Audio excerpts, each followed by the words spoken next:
Mic check. I think everything is in order. All the cameras I've tweeted out.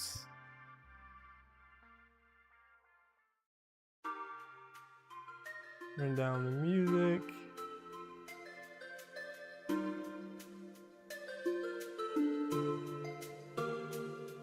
All right, we are live. Welcome everybody. I think we're gonna get to a good point where I can call this printer complete today, so I'm pretty excited about that. We're going to do some, towards the end of the stream, we're gonna do some planning in terms of upgrading this printer to R2, which has been out for a little while now. I chose to complete it as a revision 1 because that's how the kit came. It didn't have the documentation on the FORMBOT site or GitHub isn't set up to support an R2 upgrade yet. I'm not sure if any of the major kit providers are actually kind of doing an R2 version yet. That music is still quite loud. There we go.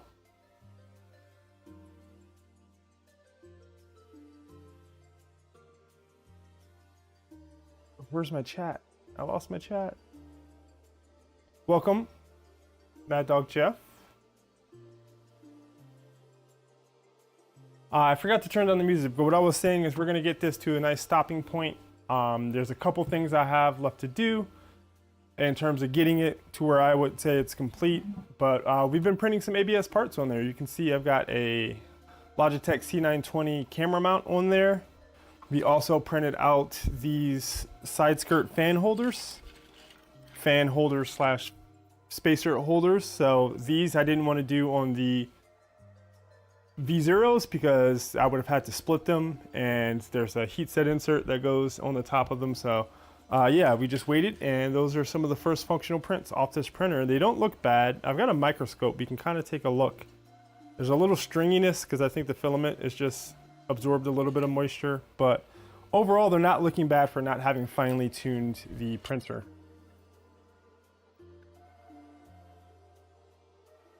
How's the audio, Jeff?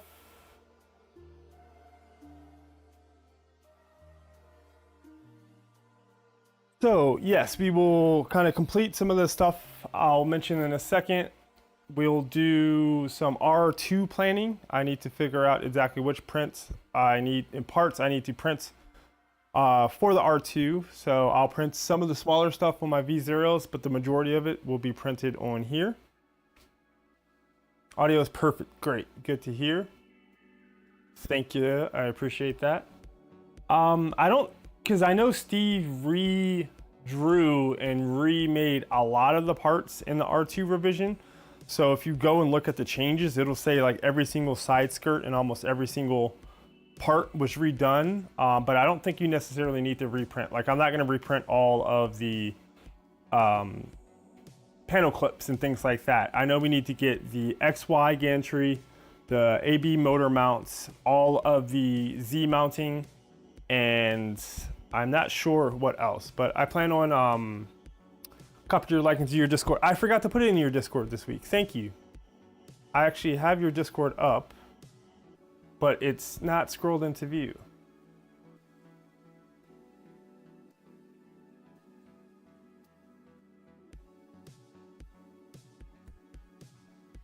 Thank you for putting that in there.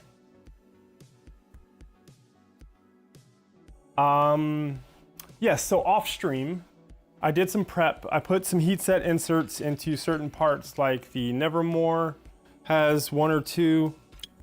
These guys have a couple up top, and all of these fan spacers and things like that have some heat set inserts.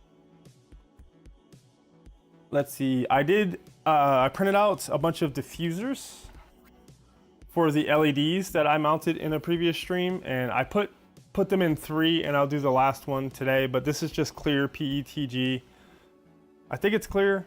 Technically it might be white. No, it looks a little translucent to be white, but it'll just kind of take some of the harshness out of the LEDs. I did some more sleeving. I sleeved the AB cable, AB motor cables, and did them in blue, so I'll give you a close-up look at that. For the panels, I did all of the clear panels in 3mm foam except for the doors. And there was just a little bit of kind of gap I noticed. The clips, especially the magnetic clips, weren't pulling it in to the extrusion all that well. So I had a bunch of extra 1mm foam. So I added that to the back of the 3mm foam, and now everything kind of encloses a little bit better. Hopefully that helps things hold temps a little bit better, will be less rattly, and you know, introduce less kind of drafts and things like that. Nomi, I got Nomi set up. You might be able to see it blinking there, and if I hit like the homing button, it might show a different animation. Maybe, maybe not. Actually, I can't home right now. I have prints on the bed. What are you doing, Brian?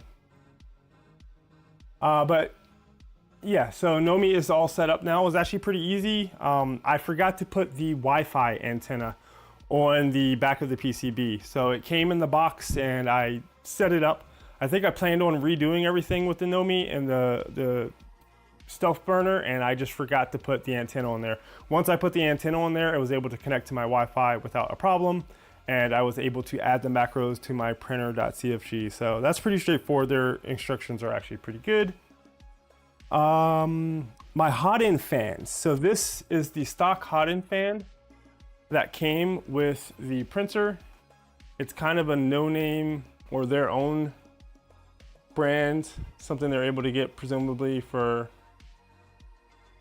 pretty cheap. And somewhere in here, there's a little kink. And maybe I pinched the wire, but one of the wires is not connecting. I think it's the positive wire. The fan stopped working during one of the prints and was causing issues. And I was kind of getting overshoots on the temps a whole lot. And I just noticed the fan was kind of intermittent and stopping. So I did a continuity test between the pins and where it's soldered onto the actual PCB in here, and just noticed that it wasn't getting any continuity. So I replaced it with a Sunon 24-volt fan that I had. I think it's about the same. So I can't really evaluate this fan in terms of like long-term performance, but yeah, I can't say it's like the fault of the fan or the quality of the part. There's a good chance I pinched it sometime during assembly because I can see a couple pinch marks on there, but yeah. The old forgot the antenna thing. Yep, classic, kind of rushing through things, but yes. And yeah, so we need to get these side skirts done and on. So let's get started with that. So there's two different versions on those. They give you two fans. And I think the presumption is that you'll have fans drawing air in one side and then pushing out the other side. So we're gonna do basically the same thing.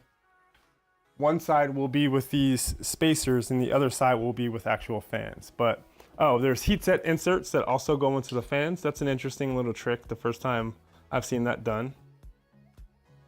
Plagueis.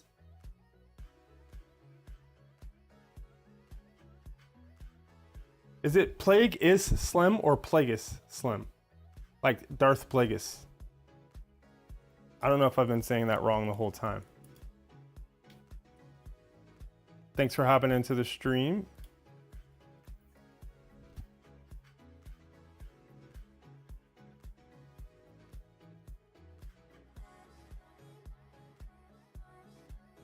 Lord Plagueis. Was it Lord Plagueis the Wise? I do need the manual up, just so I can see the orientation. Oh, I got an invalid pin. Oh, where's live chat? There it is.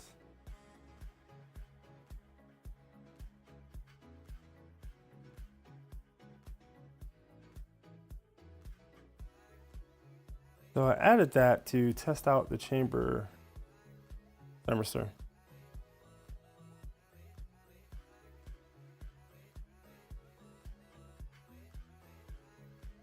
All right, I was getting a lot of unknown command exclude object, so I threw that into my config. Let's open up manual.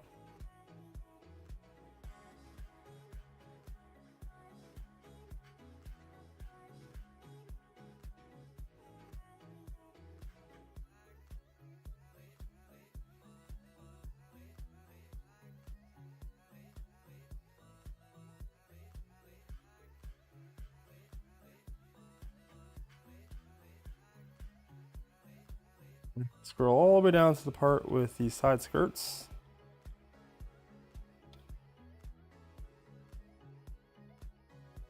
Kind of crazy to go back through all these steps and see how much we've done for this build.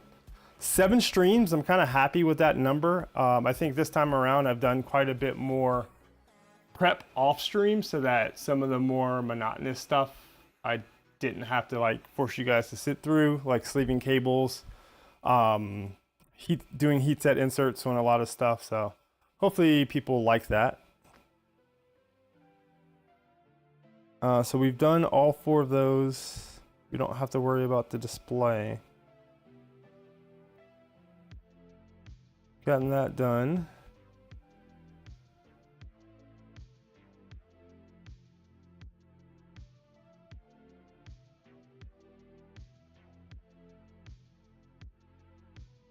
Okay, so with the flat side facing us, let's do these guys first.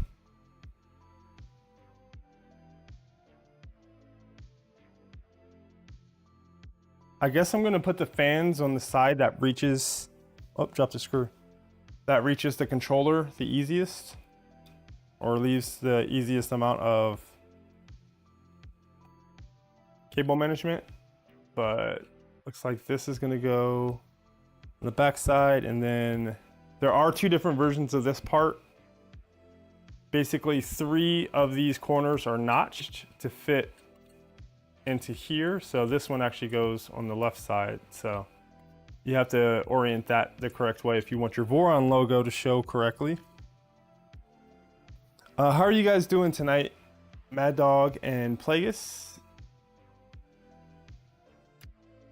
Anything noteworthy happened today? Working on any projects? There we go. So this one, the non-notched side, I want in the non-notched corner, with the Voron logo showing the right side up.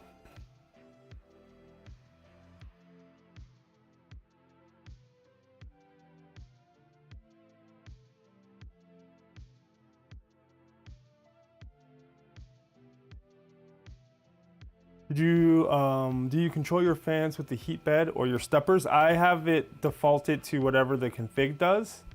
So Voron took the M8P config from, FORMBOT took the M8P config from Voron and modified it to work with, you know, automatically having all the pins set up for the EBB. We'll check after this, and then we'll kind of decide whether we think that's the best way to go.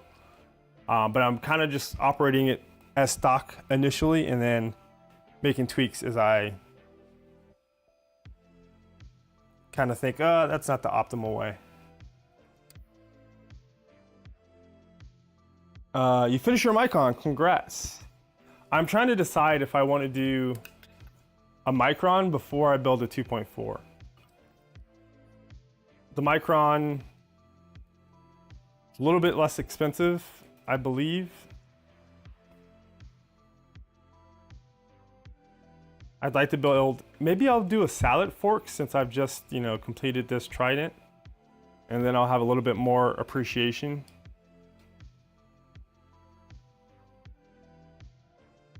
I just had the 2 fans on my 2.4 and ended up putting extra fans directly over the Pi and the stepper drivers to help with temps. Okay, that's something I'll have to monitor. I do have a lot of extra fans.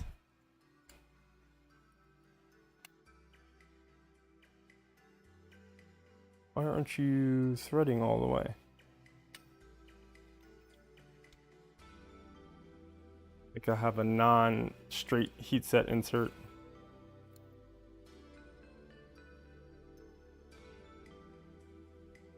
But for anybody who might be wondering, I think these side skirts are the same as on the 2.4 maybe, but there's a notch to fit the tab that mounts it on that and not on that corner. So when I originally dry fit these, I put the wrong one on the wrong side and I had to like have the Voron logo rotated the wrong way. I was seeing temps of over 90C on the XY steppers. Dang. Okay. We'll take a look at that too, you know, and see what we're getting. I want to like start a Voron cube eventually while we start. My plan for planning the R2 is to open up the STLs and start dragging some files into Orca Slicer and start making some plates. And then I can hopefully get those queued up and printing. So for the second one, same thing. Let's make sure the non-tabbed corner is in the corner with no tab.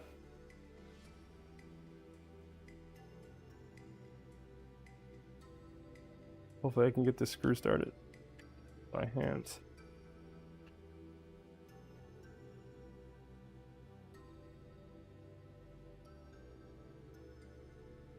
After I get these two done, we'll go look at the config and see how they have it set up. What did I do with the driver that fast? It's hiding under all the junk on my table.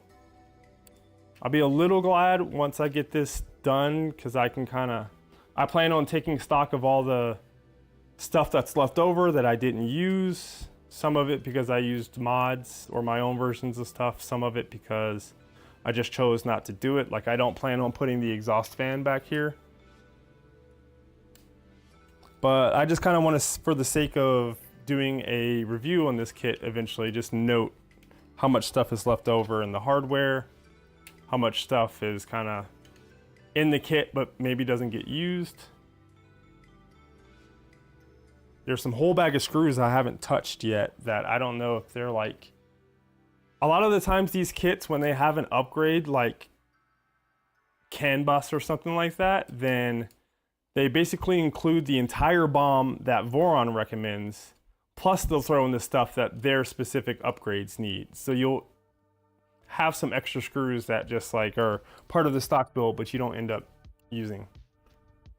So this is the non-fan side, I guess. Yeah, let's say that that'll be on this side, and then we'll do the side with the fans. It's pretty much the same process.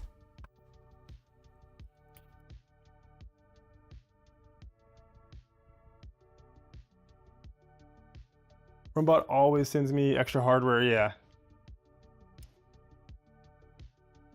Even LDO, for a long time, like I built one of LDO's V0 kits, and the way they did their, like when it went from V0 to V0.1 to V0.2, V0.2 R1, they essentially just kept the same original kit and just kept adding upgrades on it. So I still have a box of FORMBOT V0 parts that like were from V0.0 that, you know, I think it makes sense for them to not have to like go through every box and unpack the stuff that's necessary. They just kind of tack on the stuff that is, you know, additional. I assume to a point. At some point, it's probably worth it for them to, like when they produce a new revision of a kit, just stop including all the old stuff. But it can cause some confusion with some people's builds. Definitely had some people on the, well, I want this to start right, Voron Discord that I helped out that used like, there's an old 3010 fan that's included in like the old mini afterburner, and that's in the V0 kit, and somebody tried using that on the V0.2 version and it obviously didn't work. It didn't fit inside of, or is it a 2010 fan? It's some really odd size fan that didn't work, and then they changed the bottom deck and stuff like that.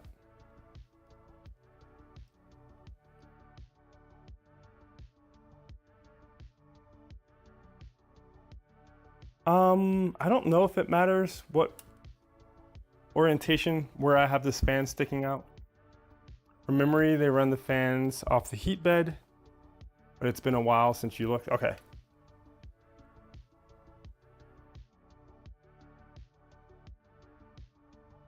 They did a decent job with their config. I haven't had to change too much besides the fact that like I'm using a Voron Revo, so I had to change the sensor type and take out the stuff that they put in for the PT1000 that they include.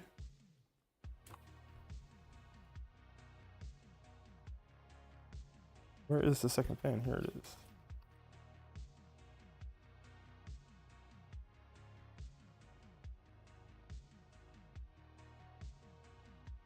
Probably causing Steve all sorts of conniptions if he ever sees this, from scratching up the top panel from building on it. He does a really good job of keeping his panels looking pretty nice. It's a CB1. I looked up getting a CB4. I've seen some prices. I think DigiKey has it for relatively cheap, but I saw them going for like $100 something for a little while, and I was like, we'll rock the CB1, let people know what it's like in terms of performance, and then maybe upgrade to the CM4 later.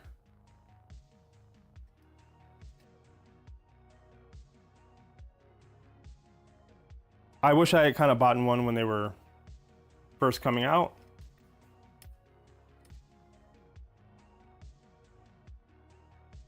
My FORMBOT V0 came with the Pi V1.2, I think, so that was an equivalent of a CB1. And it's doing relatively well. I had some issues with some of the clipper libraries not being... Their old original image was on, I can't remember if it's like Bullseye or Bookworm or some older version of Raspbian, I think. And I had issues with like Python 3 libraries not installing correctly, but they updated their image. And now for the most part, everything works okay. I think, what's the, is it RTP that you can use for webcams? There's some library for webcams that kind of gives you a better refresh rate and maybe better resolution than like the MPEG streamer. And I still have trouble with that.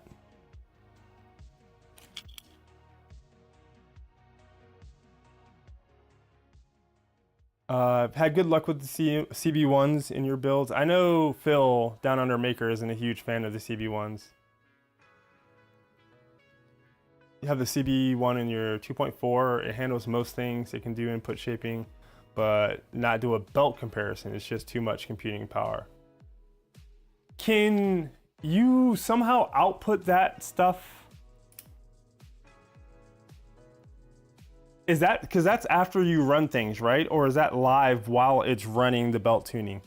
Could you just take the results and put them on another machine and run the results, and or is it like live, it has to do stuff?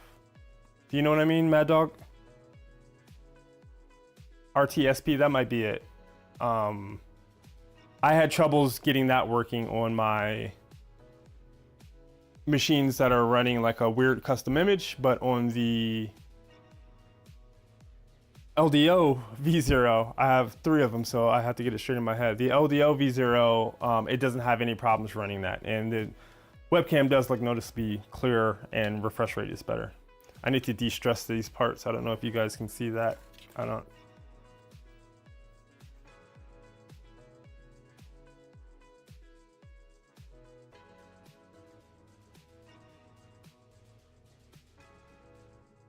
Would ideally do this before assembly,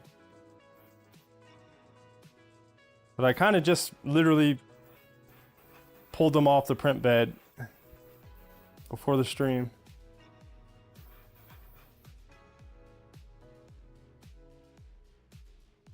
A little bit of under extrusion. I'm not sure if you guys can see. I got a new microscope. If you guys saw the soldering video I did, where I picked up a bunch of soldering tools, we can maybe use it.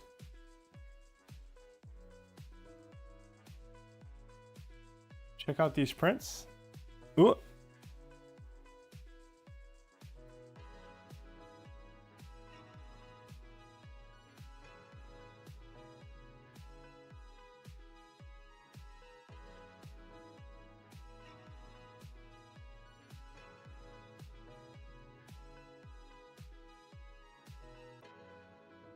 I forget what magnification this is, but this was done with this printer with a minimal amount of tuning. I did like pressure advance and first layer squish. So obviously the galaxy speckles kind of help break things up a little bit. But you can see I've got a little bit of either I was too far away from the bed on the first layer or under extrusion in the first layer. And you can see some of the stress marks really well there. But the top layers, maybe a little over extrusion. I can turn down the flow ratio for the top layer a little bit.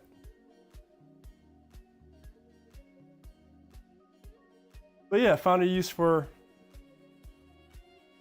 the microscope.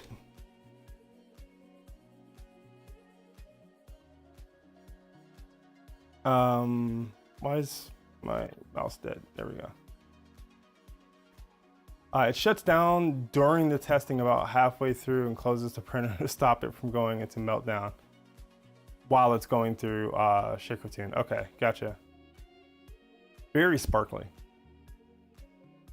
So not perfect yet, but for some skirts that will be fairly hidden away, I'm not too precious about that.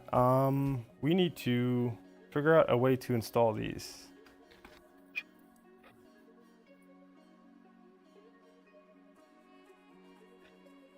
Let's put together Nevermore to get some of its stuff out of the way. So I think they technically wanted me to do a different version of Nevermore. See if I can open up that.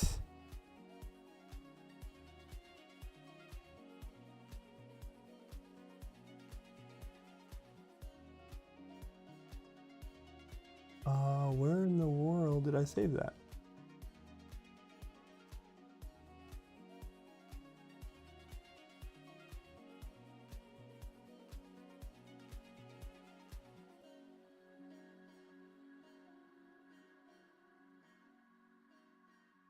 So this is the specific version of Nevermore that they wanted me to do.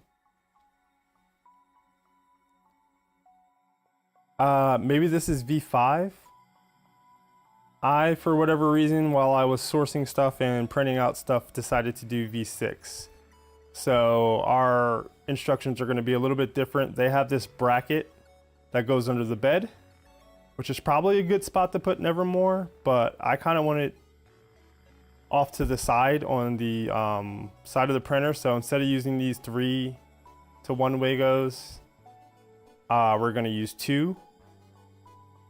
And that's the way they recommend doing it for V6, but it won't be too different. But how we mount it will look a little bit different. But we need to get our fans. I've done a little bit of prep on these because I dry fit everything. So one of these fans is longer and it will go away from the side where the Wagos go.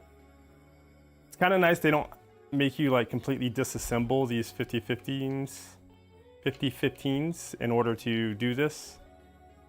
Some of the filters you have to like pretty much do like you do in Stealth Burner. Which is just nice. If I ever take this apart, I can reuse them. Doubt that'll happen, but then this is like a little spacer.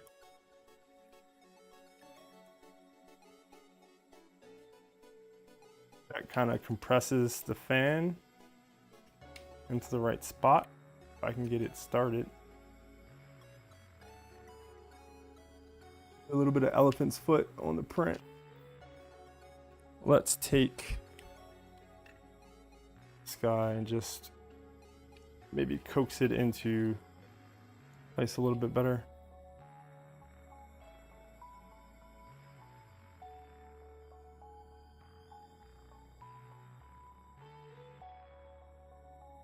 I already have the magnets in there too.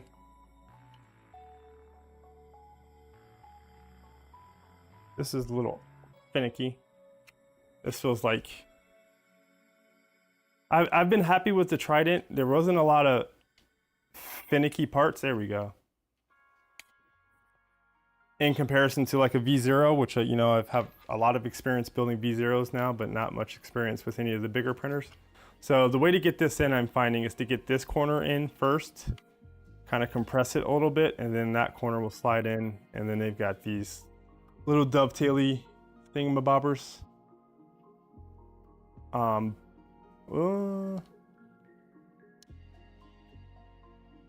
Both of these will kind of fold over, and then we need these two-way Wagos, one for plus and one for minus. So I just splice these together manually. I thought about putting ferrules on them, but technically they're not necessary for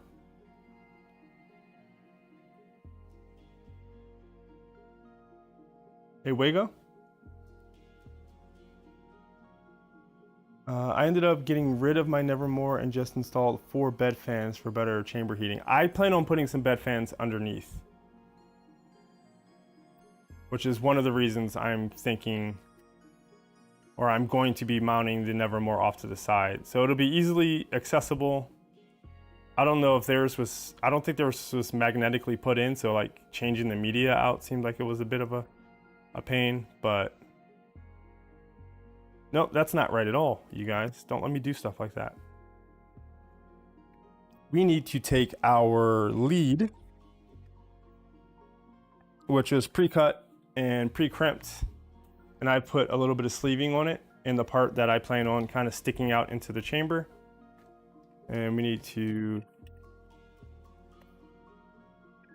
put those through here.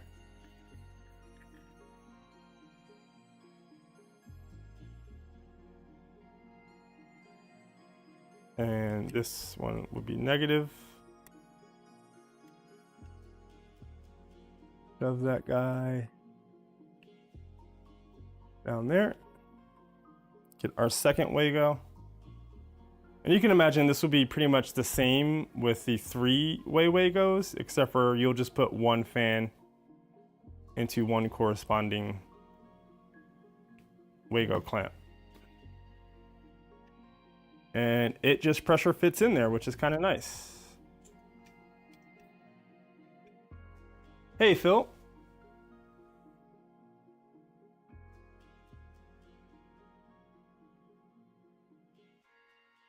Thanks, Jeff, for sending that out. We're putting finishing touches on Phil. I want to get it so that I feel comfortable doing big plates of ABS parts. I did some PLA parts. I did a first layer, you know, bed test, and that turned out okay. Let me go grab that.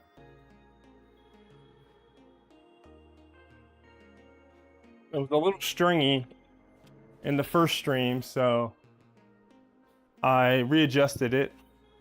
There's a little bit of like waviness here where maybe the bed wasn't clean enough, but you can see there's no under extrusion here. There's not a lot of plowing where it looks like it over extruded, so pretty happy with that. The textured surface feels pretty good.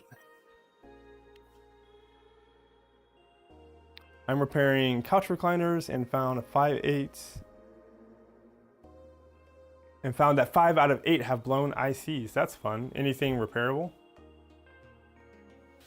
What type of ICs are in a couch recliner? Less like MOSFETs or something like that?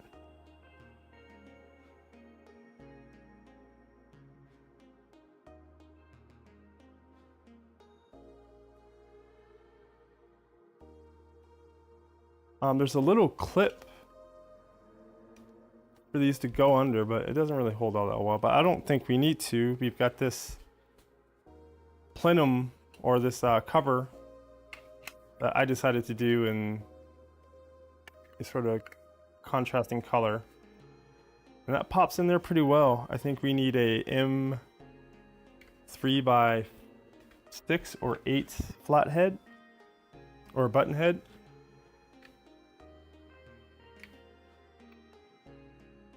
And then I already glued in a M3 nut over here, and that's how we're gonna mount it. Logic controls for end stops. Oh, okay. I guess it makes sense that there's end stops on. Where's my 2mm driver? I moved it somewhere else to work on a steering wheel and didn't bring it back.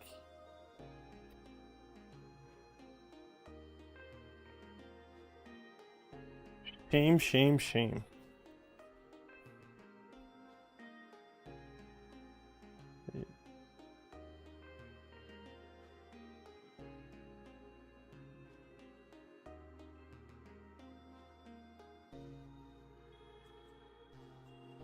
So this was pretty straightforward. I had done a Nevermore is that a V6? Yeah, and my FORMBOT V0. So that's kind of one of the reasons I wanted to go with this. I was just familiar with the V6. Do you know anybody that can solder for Phil? Angus from Maker's Muse? I don't know where he is, and I'll show you compared to you guys, but I printed this on one of my V0s, and I did have some warping. So I think I'm just gonna have to take this to a flat surface and do some sanding to knock down the middle a little bit.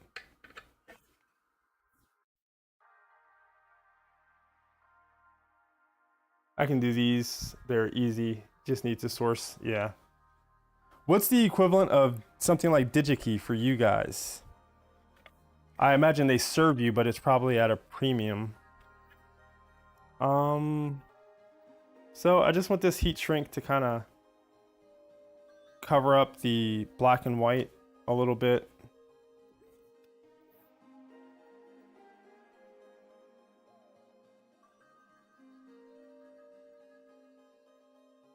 The black and red, excuse me, colors are hard.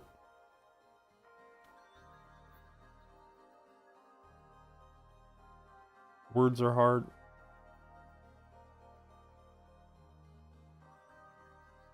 That's shrunk down and then slide it up.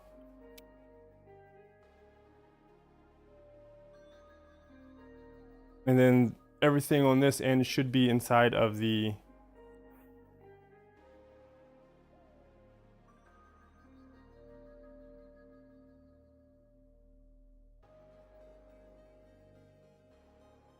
actual electronic space. So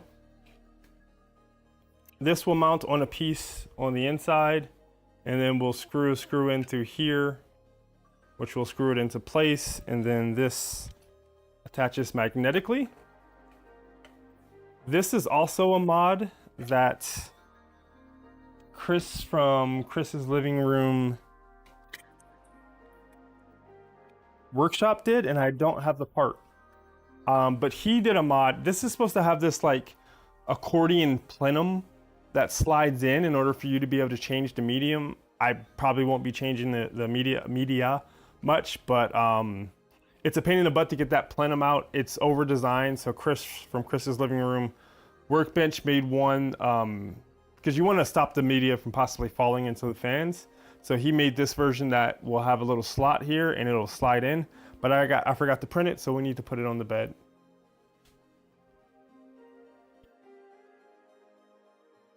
DigiKey and Element 13 and Farnell. I haven't seen a lot from Element 13. Didn't Ben Heck used to make a lot of videos for Element 13? It's a buck converter. JCar. So I need to re-download that, but we should be able to mount it, take this off, put the media inside, and put the filter on. Or I know Phil said he wouldn't even bother putting the media in, but yeah, so just enough sleeving to get the job done. I don't need to cover the whole thing in sleeving, so that makes a little bit of room.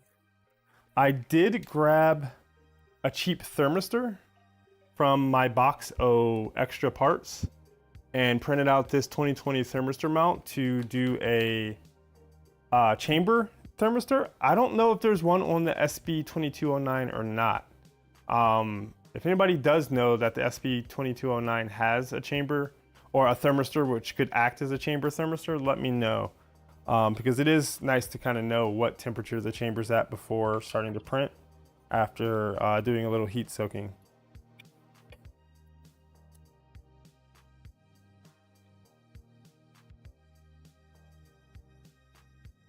Like it's the power supply for the phone chargers and the cup holders. Oh, this is a relatively new recliner then.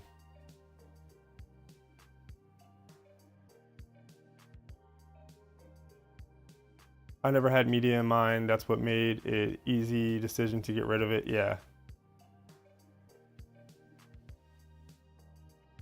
Let's move all these screws out of the way so I don't knock them all over the place. Some of the extra hardware, but there's yet more still in bags. Plenty of threaded inserts, heat-set inserts. What else is on my list for today?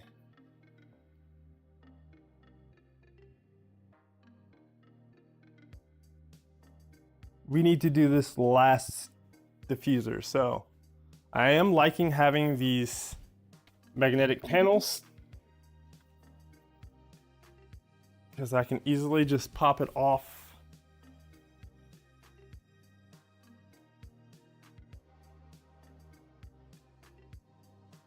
And get access to stuff like this LED strip. These are RGBW, and if I turn them on to 100% on RGB and 1.0 on the W, it kind of like overdraws power, I believe. So I've got these limited to like 0.1 on the W and 111 on the RGB. It has a thermistor on the board, but it's wildly inaccurate for what you want. I like it. I think there's some, clippy panels that are about as good and probably make a better seal. But I saw Chris again from Chris's living room workbench, and he liked these, so I just went with what he did because he did the FORMBOT 300 2.4 kit. So I watched his stream. It had the CANBus, pretty much the exact same setup for this, except for obviously it's on a quad gantry. So I just kind of followed what he did for a lot of the mods.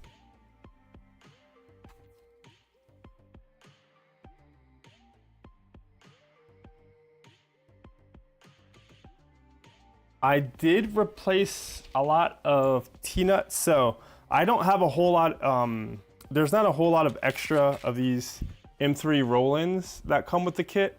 I think I have some extra ones mounted in a couple places, so there's more than enough. But I pulled out my own stash because I got so tired of dealing with hammerhead T-nuts. They're just a pain in the butt. When you're trying to screw them in at weird angles, they tend to just fight you. You have to have them like perfectly centered and put the right amount of force and tension on things. And I'm just completely over them. So I've switched to using roll-in T-nuts like in a lot of places where I think a lot of people would probably just use hammerheads, but it's for my own sanity at this point. Even trying to get this one out is being a pain in the butt.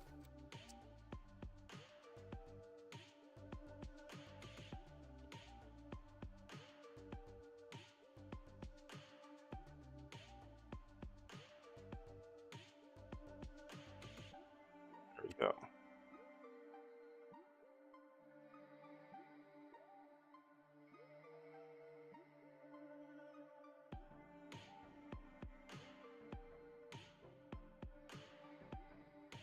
So for these LED strips, they're just daisy chained. So it comes up out of the chamber into this first one. That's the one that's done in yellow over here, which you guys can't see. I'll show that in a second.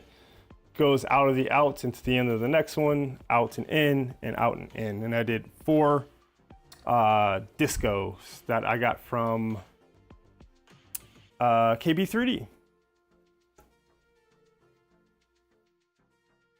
So we're gonna put in 2 roll-in T-nuts. If this works, I've saved $80 per seat. for new controllers.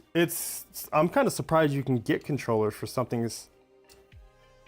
I guess a lot of the electric power recliners I've toyed with were from like the 90s or early 2000s, so I was never able to find replacement parts for them unless it was a super generic DC motor or something like that.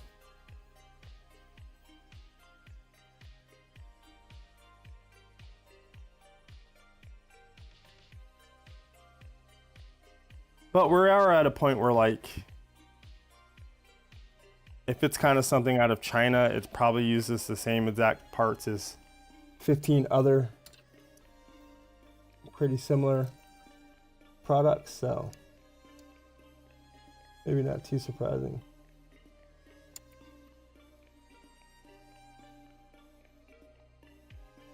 But yeah, with the rolling nut, I already have that in. It's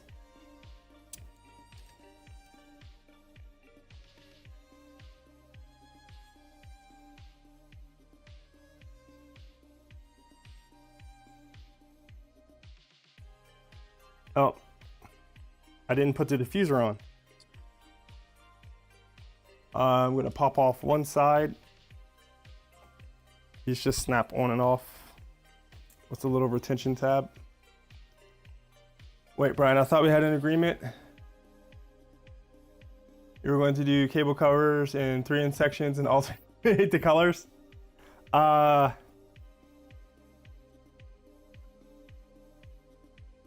my gosh, why is this so hard? That would be something. I don't quite remember agreeing to that. Where did I put the flathead screwdriver?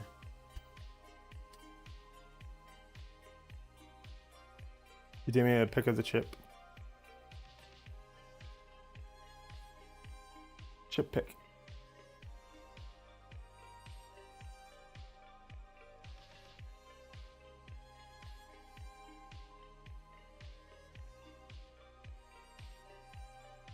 I have tubes of very similar dip stuff from I took a embedded systems design, digital design, and introduction to computer engineering. All had to use, they were usually breadboard sized instead of that surface mount, but for some reason, I feel like I probably have a little plastic tube full of those chips from that class. Also, introduction to electronics, or introduction to circuit design. I have never had this much problem getting one of these off until now.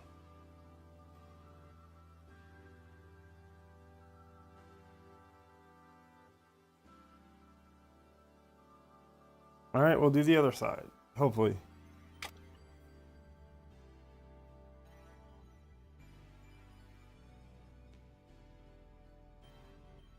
Yeah, for some reason, that side pops off super easy.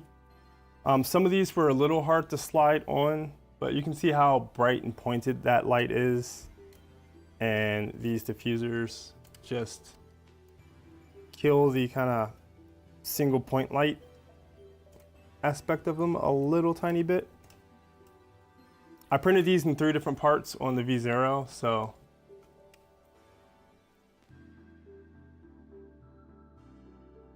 it'll slide in the other way. I did not tune this PETG before I printed these. But yeah, it just kind of softens the light a little bit, and I think look better, especially in videos, which I have a little bit of a concern for. You need a coffee? Be right back. See you in a second.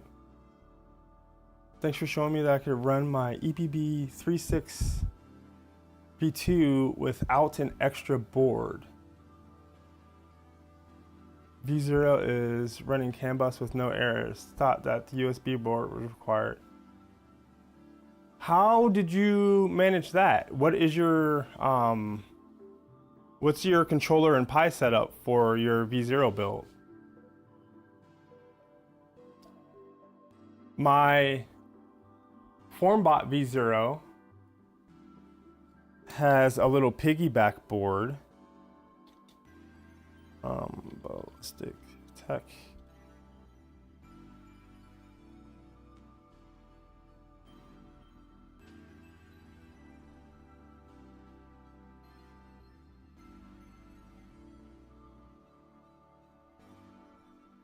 So I have this website where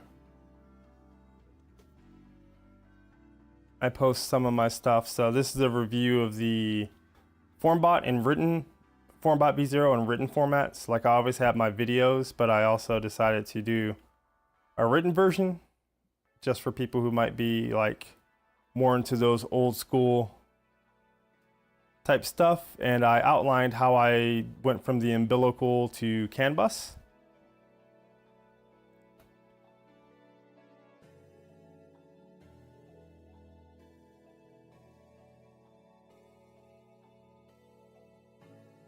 So I have the Pi BTT Pi V1.2 and it has this dedicated CANBus port, but you have to use this little piggyback breakout board in order to get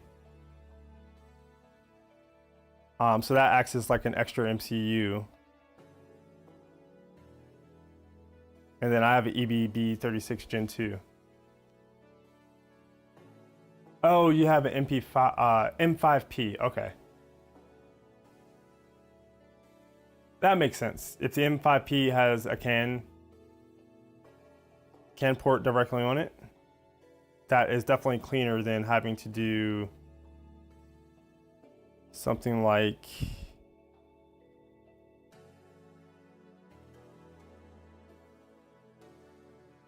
this. So that's like an extra little board. That's essentially an extra, so that's not too bad, you know, like on my LDL version. Did I update my LDL review with my CAN setup?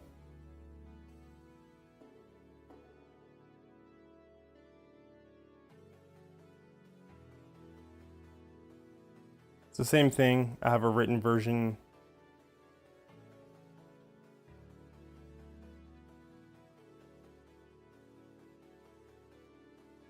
I kind of like highlight why you might want to switch to CANBus. But for this one, I had to use the FISEC board. But yeah, with a, what is this called? Pico, SKR Pico, there's no CAN breakout. So I had to use a little extra board like this. So I switched this over to being UART. So I opened up an extra USB port and then use that extra USB port to do USB to CAN. It worked out. It's just a little, yeah, there's not a lot of extra space in the V0, so. I thought about going with a Manta. Maybe I'll upgrade one of my builds to use a Manta. All right, we are reattaching the LEDs.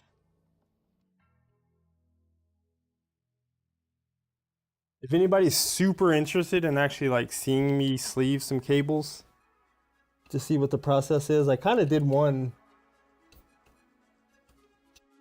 for the CANBus umbilical, but maybe I'll do that thermistor, since Phil said that the thermistor on the SBB is kind of all over the place. And I know that these need to be about 2 finger widths apart on both sides, a little bit more. There we go.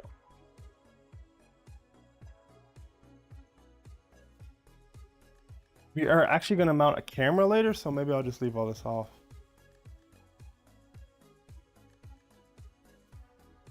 Manta has all the ports you'll ever need. Yeah, I wish that that was kind of the default setup for a V0 instead of Pi plus Pico.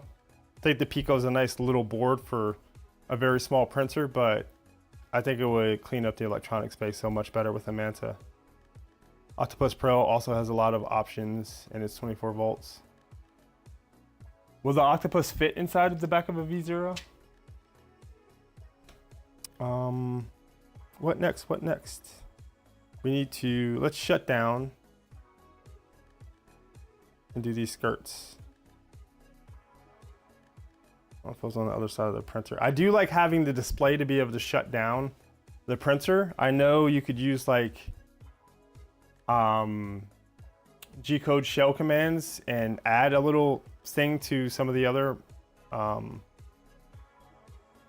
make it fit. I've seen people who've set up some kind of a macro to allow themselves to, from the like V0 display, be able to shut down the printer, which is kind of handy if it's ever just like lost on Wi-Fi. But I just need to get this propped up enough to have room. I'm not sure I want to turn it all the way on its side. I should have removed the spool if I wanted to do that, I suppose.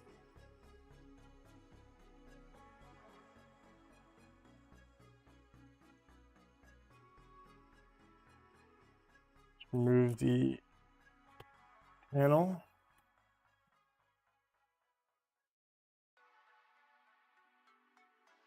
Is this going to be better view? Make the board a feature and show it as the rear panel. I like that. There's the whole rear electronics panel. It's the whole board. So it's pretty much symmetric. Like the MCU is in the middle, or the Manta board is in the middle. So I could put the fans on either side. Since I have access to this side, I'm just gonna do this side first. So they go like this, I believe. That's down. And then there's this hole, which I think another M3 by like 8 or 10 goes through.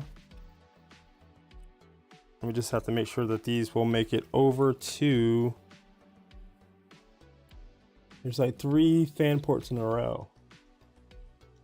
Oh, they might not fit on this side.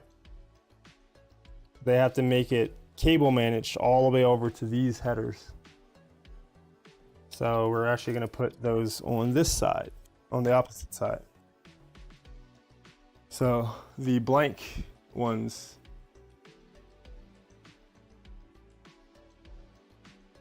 you would want them closer to the stepper driver side. That makes sense as well. Looks like that's a hole for a M5 by 10. Yeah. So we still have quite a few of those.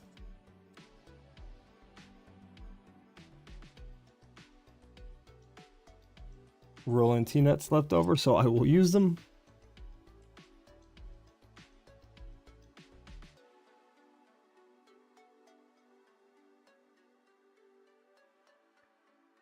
And then what I tend to do is use these guys to tilt the build up. I did see a cool mod that Feder from 3D Print SOS did, where he got these handles that go in the back of the printer that allow you to tilt it over, and it lays the printer on the back but still has it tilted up so you can access some of the electronics, which I thought was kind of a cool alternative to inverted electronics.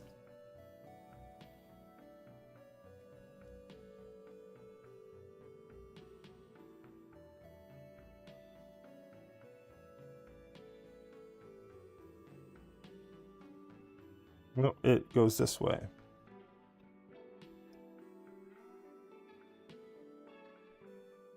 So the little crossbar is down.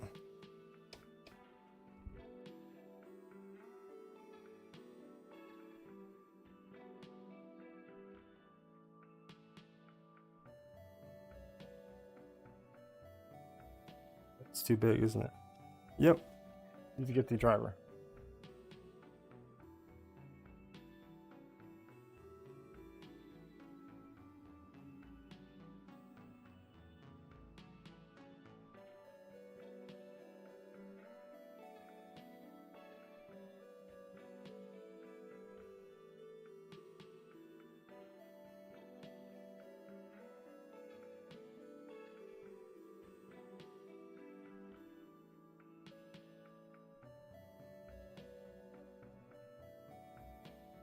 Well, that's troublesome. There's no... Oh, is this... Yeah, there's no witness hole to be able to...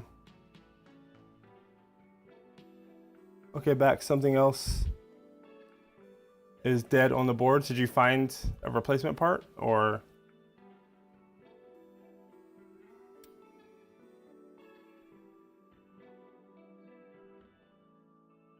This bottom panel is actually in the way for me being able to attach these easily. So I'm just gonna go ahead and turn it on its side, maybe help you guys see that a little bit better. Gonna try to keep this spool from falling off and unfurling everywhere.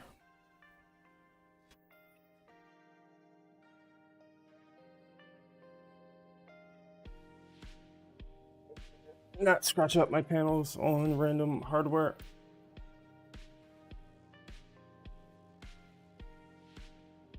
Keep playing with it. Diagnosing PCB problems is something I wish I had more experience with.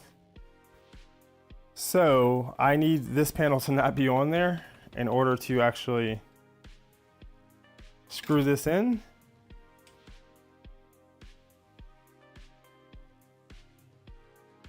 Unless, yeah, I can't find a great angle to get this. Well, maybe that'll work.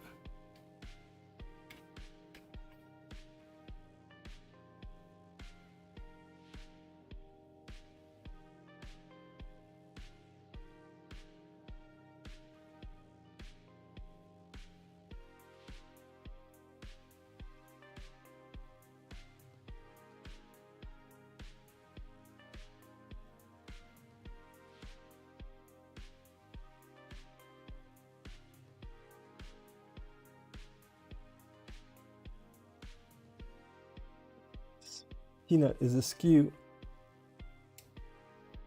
Let's see if I can give you a better view.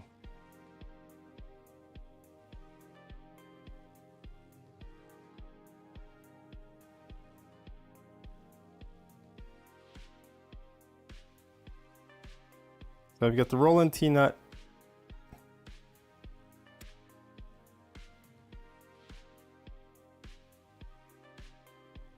Typically this bottom panel wouldn't be there when you were putting these on, but in my build they are because of inverted electronics.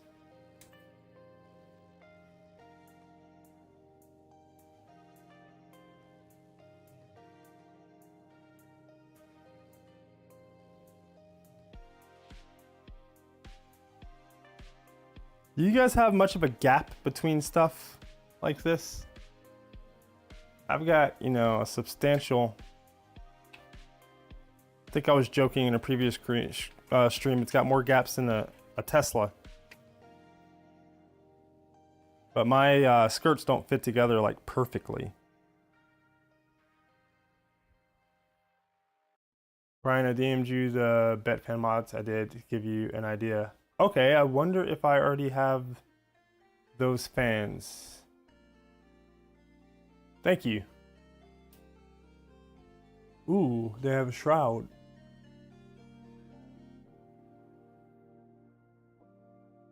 Is that on a 2.4? Yes. I wonder how they could work with a Trident.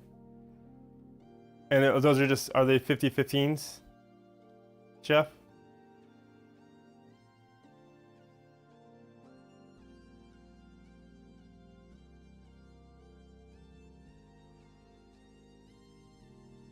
But technically we can also put one or more of these panel clips. My chair's in the way. So we can put another one of these panel clips there. I'll do that, and that'll kind of help secure the skirts to the bottom. Because right now this does a little bit of a wibbly wobbly.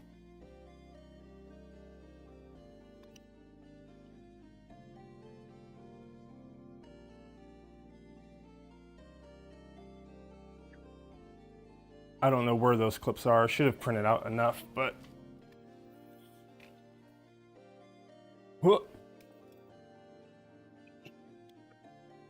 man, if this was a 300 or a 350, this part would be particularly challenging.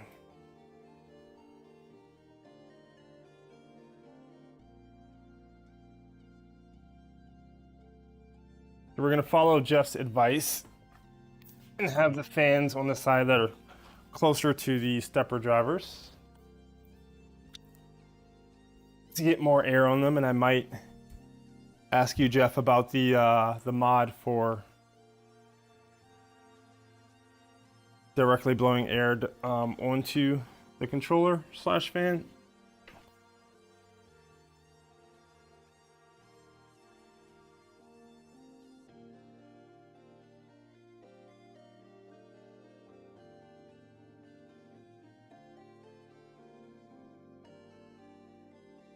Get our rolling T-nut.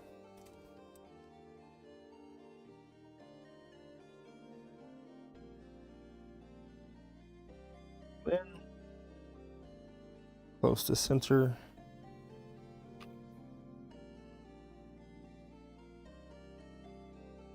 Our screw started. Come on.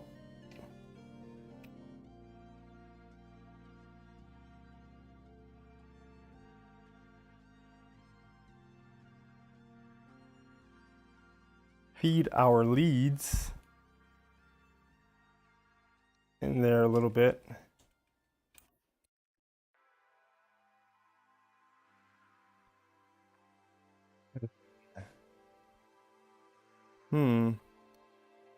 I guess I probably should have had the leads facing the opposite direction, but this will work. This is a little precarious.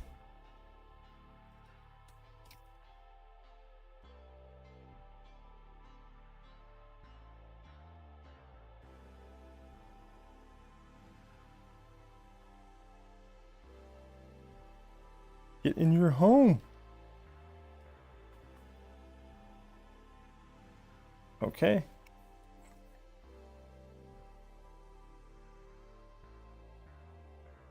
It's not the right driver. Basically, I had to come at it like very odd angle.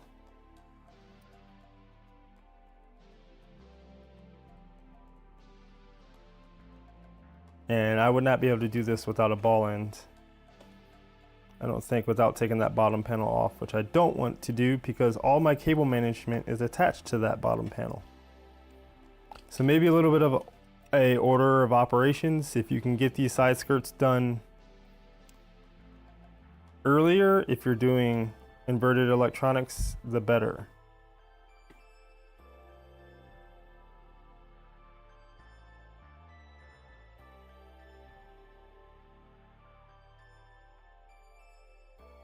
To get everything spaced appropriately.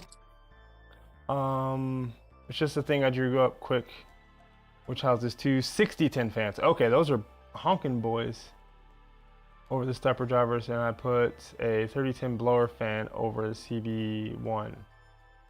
The mod that houses the two 6061 fan clips to the DIN rail at the head of the board. Okay.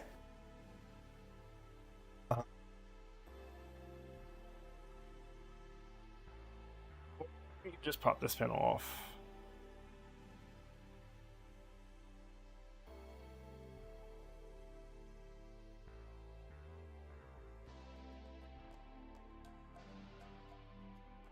Camera down, get some more light back there. We just need to cable manage these. They do list the order in the docks.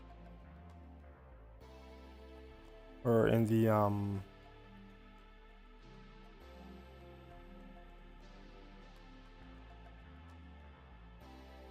wiring guide.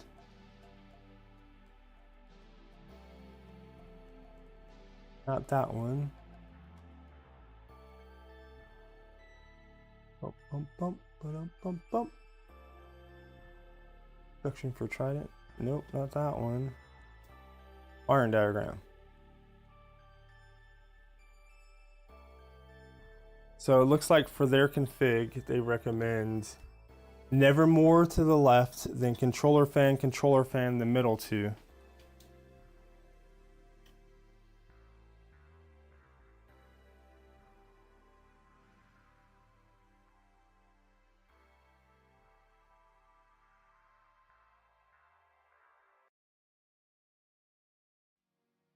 So Nevermore closest. I'm looking to see if I have a photo of them. If not, we'll take some DM. Yeah, no huge rush, but I'd appreciate seeing it.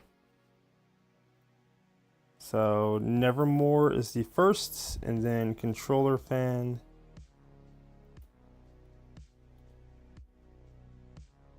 JST doesn't want to go in.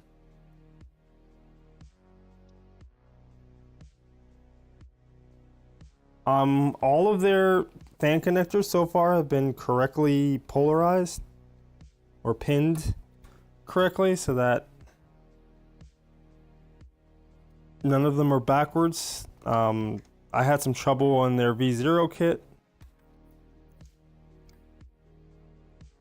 with that, but these seem to all be okay. So I'm just going to stuff this cabling wires into the cable channels. They give you so much extra cable channel. I assume they give you everybody the amount that they would need for a 350, which is kind of funny. I mean, it probably makes sense for them. These are like cents in terms of cost when they're buying them in bulk, but you guys can see I've got like 2 long ones and a short one on either side. And I still have so much left. I'll show you in 1 second. Oh, that's not focusing all that well. But eventually, once I have most of the cables like in place, I plan on putting them over these 2 long ones. It's really not focusing. Why won't you focus? I guess when I put my hand in there, it focuses on my hand and goes away. Not sure. And then the Nevermore, we will mount here.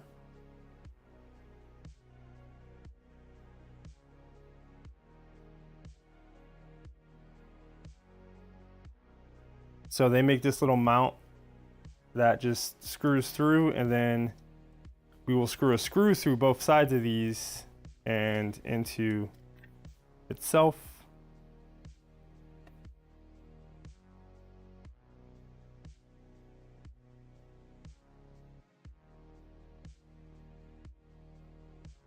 I need to see what size screw that actually needs to be, and it looks like we need to take this off in order to actually get that on.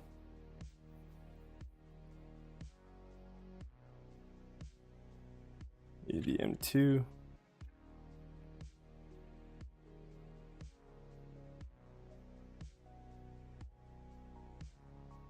That would be frustrating if it was harder for me to have to take these panels off.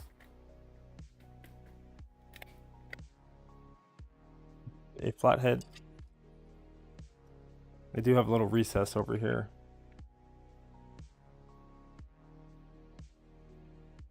But you can see this will go on. We'll screw. What size does that look to you guys?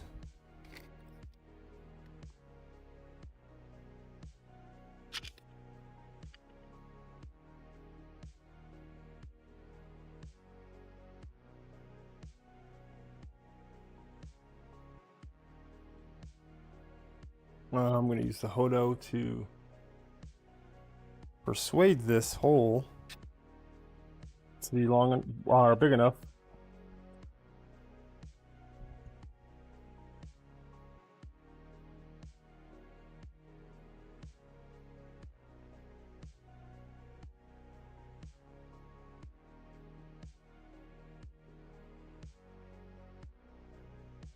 but we need to get this exactly where we want it, which would be kind of like here.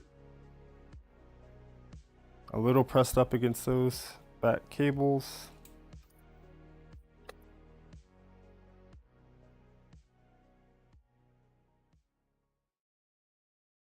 Getting that down so it won't go anywhere.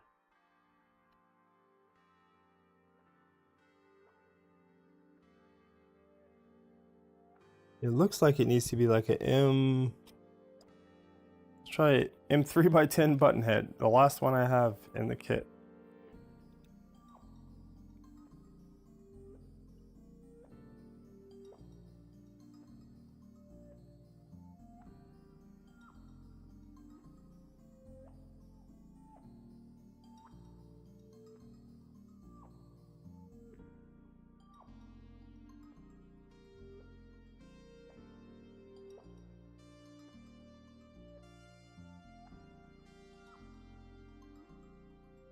This should screw into the hex nut on the other side. Let me just make sure it's long enough. It is not. So we need like a 12 to 16 maybe.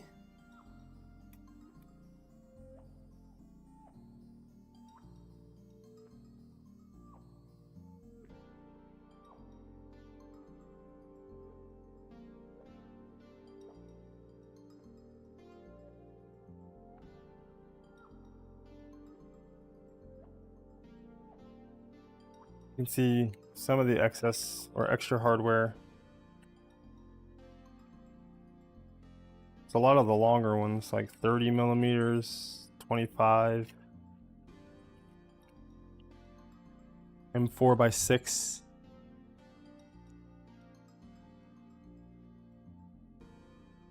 Just another 3x10. Yeah, let me.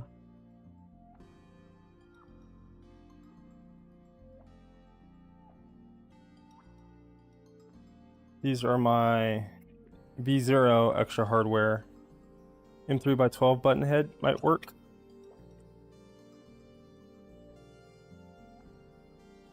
This is a mod, so I wouldn't expect them to have necessarily the right size screw for this.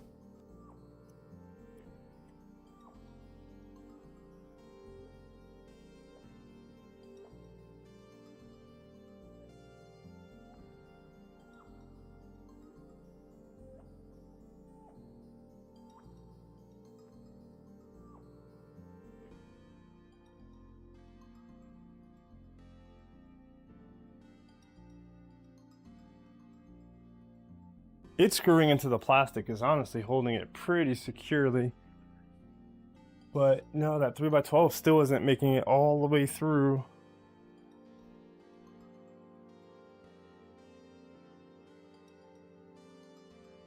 Oh, 16? So next screw size up and our excess Voron hardware. It can't be 25. That seems way too long.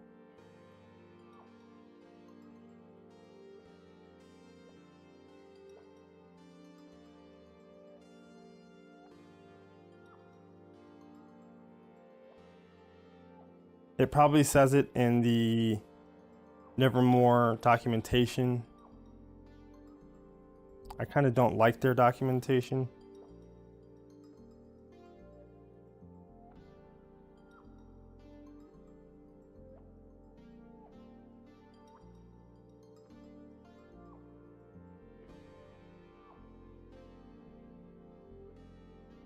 All right, yeah, that's sticking through the nut in the back. So now we can put this over. Nope. Yes. Or no, this way.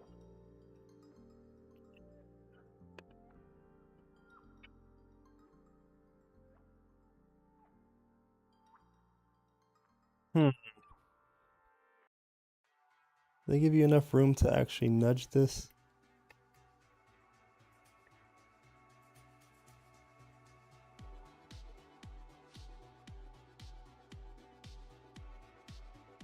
Probably by 20. 16 Whatever I just used is just long enough. I think it was 16. I'll show the other side of it later.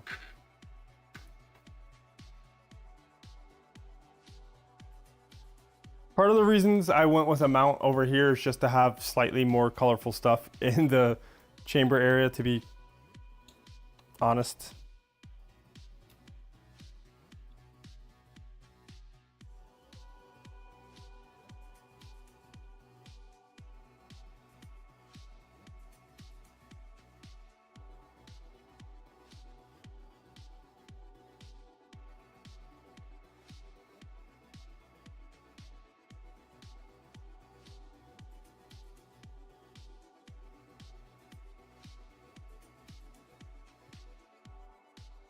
But we need some room to be able to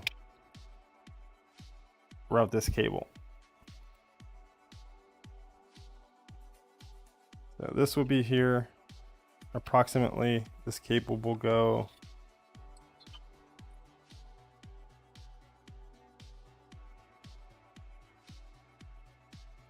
Are we gonna have enough room for the JST? No.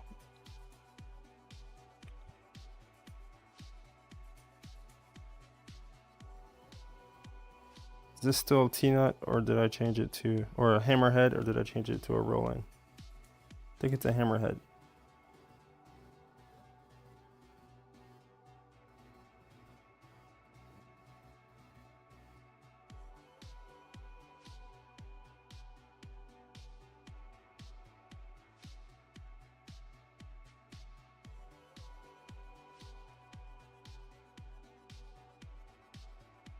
Come on, don't make me depin this. The back panel is much harder to pop off because it slips under the current exhaust fan thingamabobber that they set up.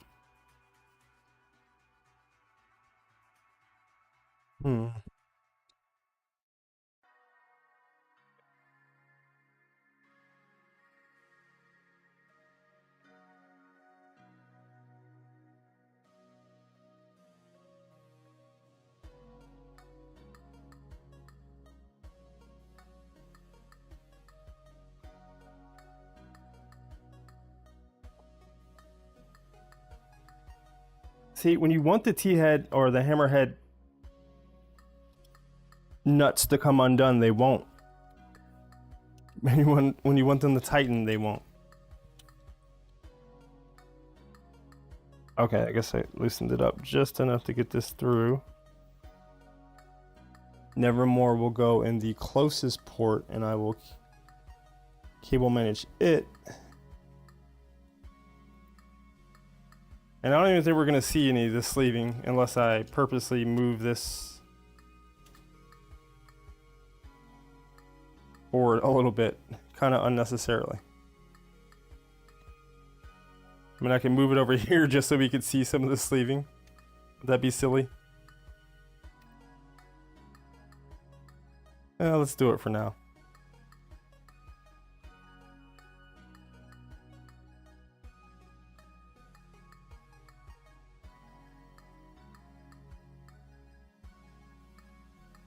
I actually got that hammerhead nut right the first time.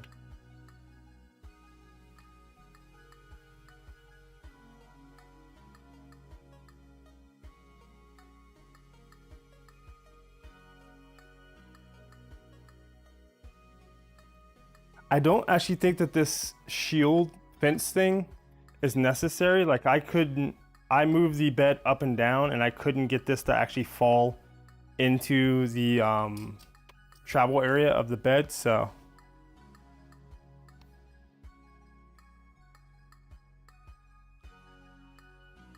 not super necessary.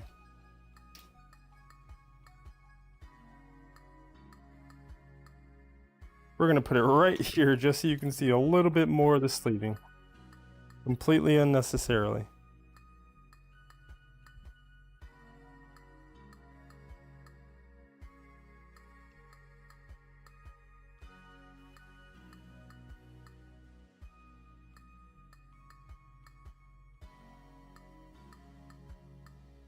I'm kind of hoping to do a internal spool mod, holder mod, over on that other side.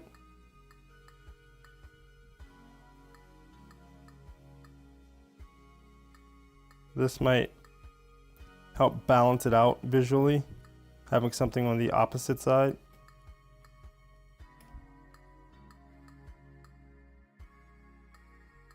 Whoa, I hear plastic chirping a little bit. I think that mount is, or did I break a little bit of that?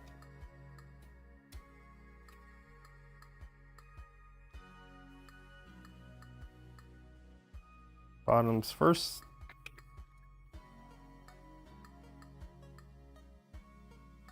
Oh no, did I pinch this cable? Dang it.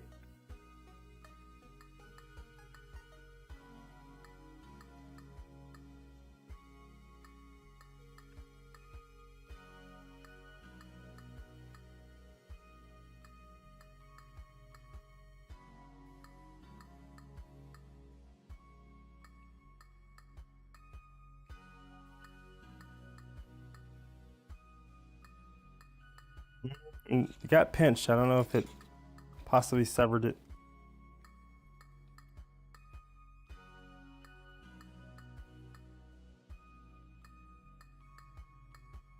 Okay, so I just sent you the drawings, but I'll have to take photos tonight, see how it sits. They sit.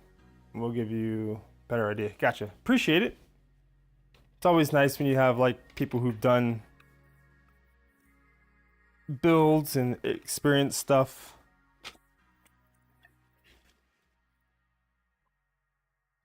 Kind of short circuit my having to build custom things and do custom stuff.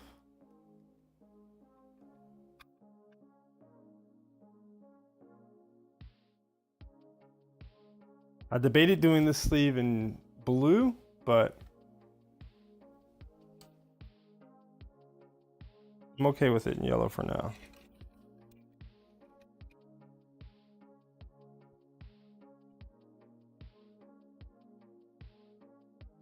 This cable's extra long. I guess because it's meant to come from under the bed all the way through the Z chain and down. Maybe I will shorten it. So I won't route it right now because I might end up recrimping it after cutting it short.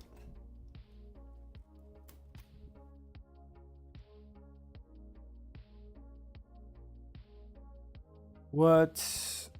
Where's my list? Put this V0 hardware back.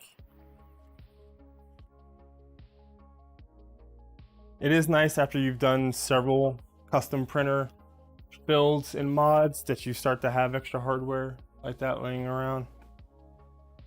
Side skirts, check. Nevermore. We'll power it up before I put all the panels back on. And then camera. So for the camera, I have somewhere what used to be a Logitech C920. And a long time ago, I tried to take the hinge off of it and completely stripped one of the screws while I was taking it apart. And then I could not get it apart. Then I found a mod to mount it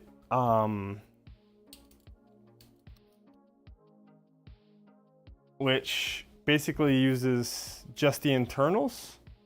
So we're gonna try that today, but I have to find the PCB, which I can't believe I misplaced. Is it over here where I desoldered it? Yep, it's still on my helping hands. So this is pretty much all there actually is to a Logitech G920 that is not the housing. There's a little 4-pin, I don't know what pitch that is, JST connector. I have already took that off and run it through sleeving, a la cooking show. If you can now get this off, I taped it so that it would slide through the sleeving easier. So I consider this a write-off because I jacked it up so much in terms of like the housing, but we're gonna see if we can get this to work with this mod. So very strangely, can you guys see that that is just a like microfit or JST crimp? They had that. That's the shield cable or the shield lead for the shielding that's inside of the cable. That was just soldered directly into the PCB, which is the first time I've ever seen that. I guess they didn't have a 1-pin connector, so they just did that. Strange,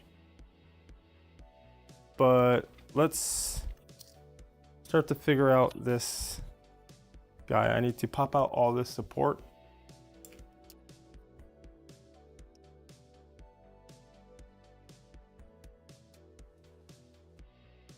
Yeah, I need to dry this filament. It's overly stringy.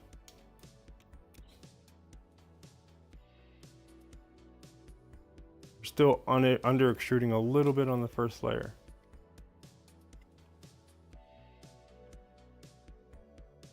Try to get that dialed in before I finish all the R2 parts.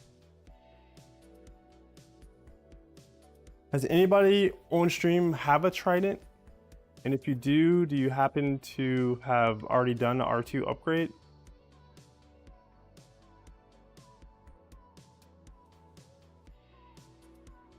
Because your knowledge will come in very handy later on. So it looks like there's little registration tabs to help this slide in the correct way. Make sure I don't do it the wrong way. Yeah, it's registered. Oh yeah, hey Steve. You would be a very handy person. I'm planning on building some plates in the latter part of the stream for R2, and I'm trying to prioritize the ones that make sense. I think if I recall correctly, you redrew a lot of parts from kind of scratch for this, so I don't need to print every single part again, but so this is a Logitech C920 that we are putting into a mount I found online, so that'll go there. I did have to cut this strain relief holder, but I think it'll still fit in there. So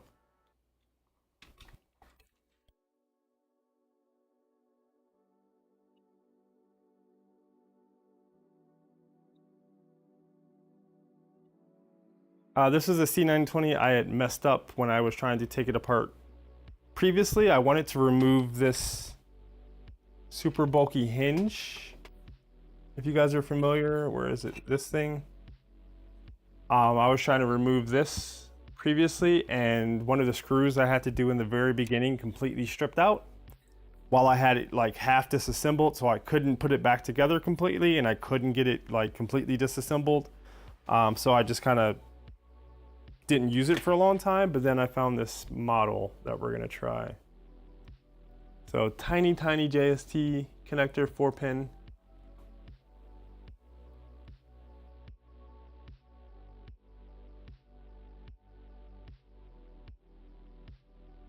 This is the shielding cable, which you guys can see there's like weaved shielding along to help with EMI. Maybe I'll resolder that in. It was literally just soldered into a hole, even though it's a wire crimp. Like it was meant to go into a JST connector, but they were like, screw it, we'll just solder it in. Maybe I'll get the TS101 and see if I can get it to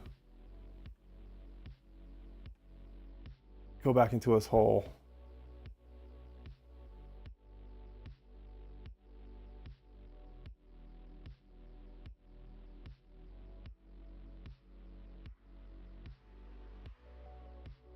Actually, the video I just put out, I unboxed this guy. This is a C-Boom soldering iron, a company I hadn't heard of before, but several of the soldering channels I watched did reviews of it. It's like $100, relatively small. 240 watts, I believe. Heats up very fast, uses these JBC style soldering tips, and I've been enjoying it so far. We can use, since we have the printer unplugged currently, we can use its power source. It heats up very fast. Also has auto idling and pausing when you set it down.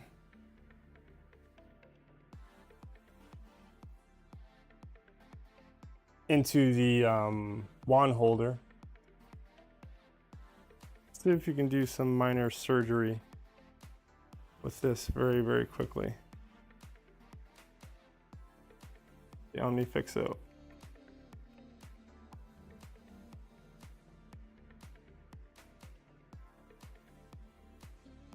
Well, there's still a little bit of flux on the OmniFixo from the last time I soldered something.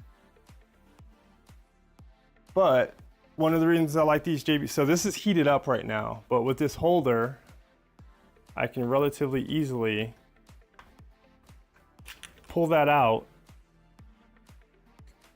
And what one do we want? Let's use this one.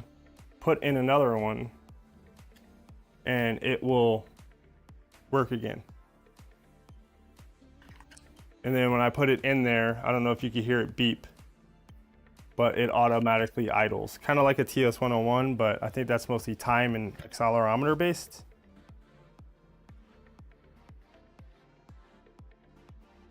Let me get a little bit of solder.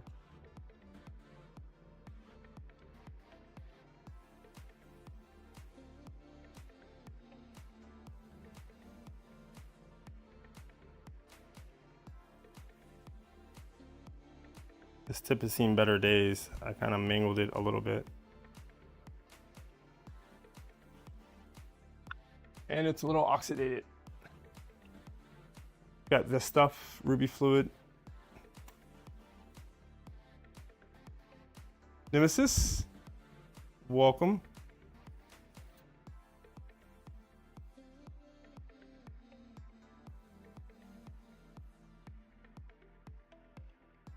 If anybody's looking for a relatively inexpensive soldering iron, like this is way less expensive than my Hacko.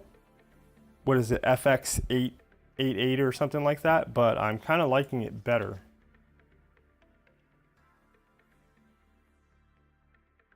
Although this soldering iron tip is maybe not the best. Let me try a different one.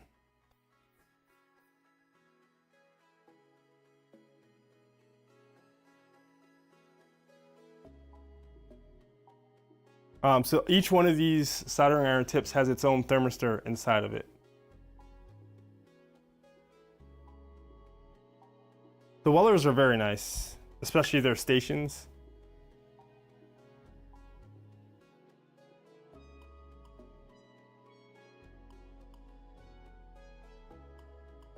I might need to get a solder sucker and remove that tiny bit of excess solder. I've got this one.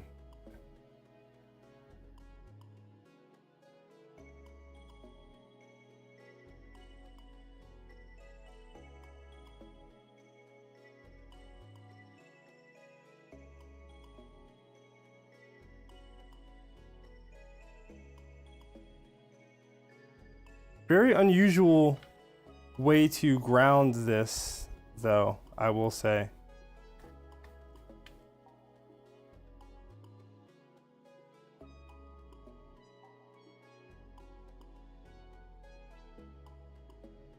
Wire harness. building. That's fascinating. Since I do the sim racing wheels, I learned a lot about race spec and mil spec wiring, where they do stuff like service loops. I cannot get this solder to flow.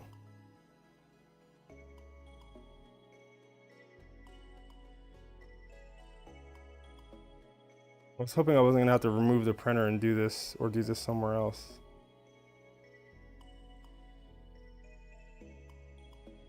Have you guys ever seen that though? They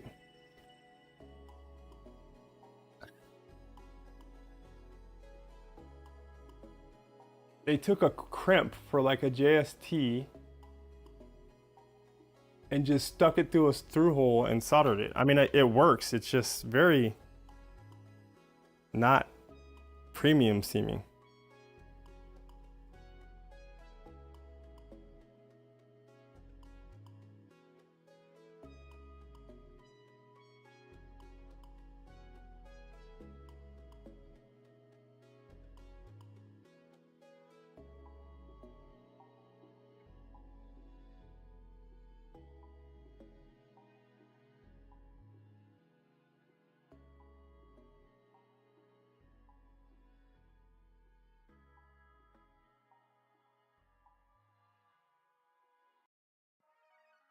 Come on, buddy.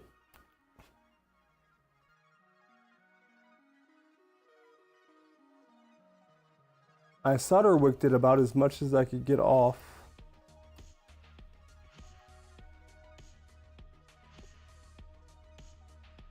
Stab myself.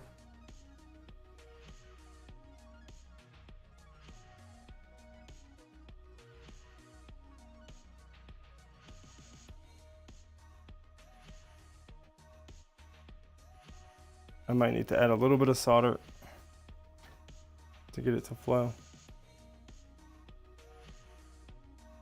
I was given the schematic and blueprint, and then all the connectors and pins.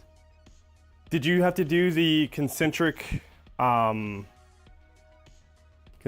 like wrapping of every single wire?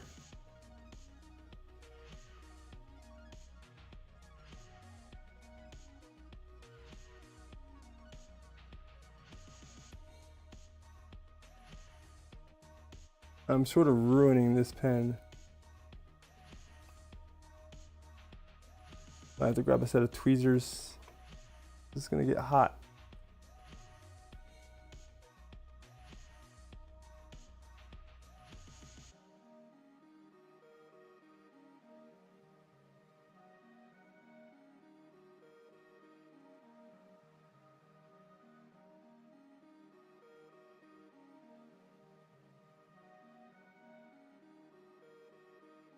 I have to do the wrapping and the twisting pairs, etc. Yeah.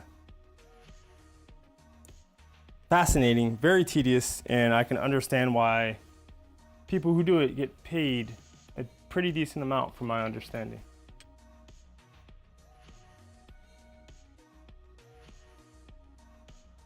But I wonder if it can be like calming. Some stuff other people really don't like doing, I don't mind, because it sometimes repetitive tasks can just kind of put me in a weird state that calms me down.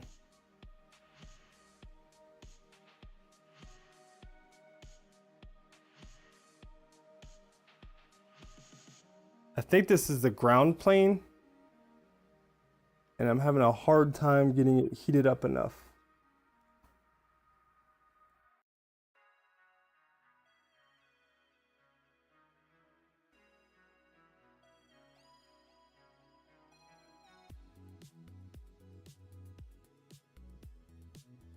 Oh, there we go.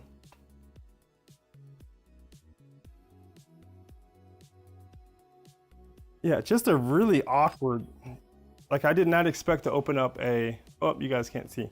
I will show what I just did. A consumer product. So as I mentioned, there's shielding going around underneath the sleeving, but outside of the 4 cables. And it usually terminates and you want to ground it in some way. because it terminates on the usually USB shield side over here, and maybe it's connected to ground, maybe it's not. But they just took a crimped it onto the end of that wire and through hole soldered it. I don't know, surprised me. Never seen that before. But now we need to get this guy. To be honest, I need to learn to solder better. I can do enough just to get by. I can imagine testing, and did you just do continuity tests on everything to kind of make sure everything was everywhere it needed to be?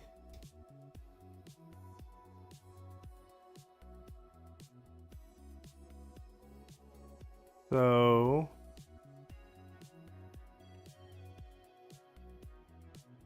I think it was this way.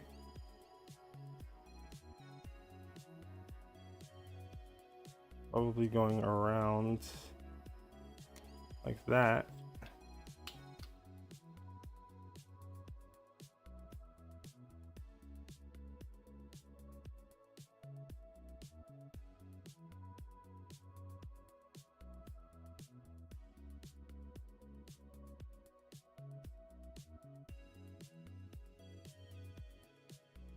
A little bit of strain relief that I kind of sort of jacked up a little bit.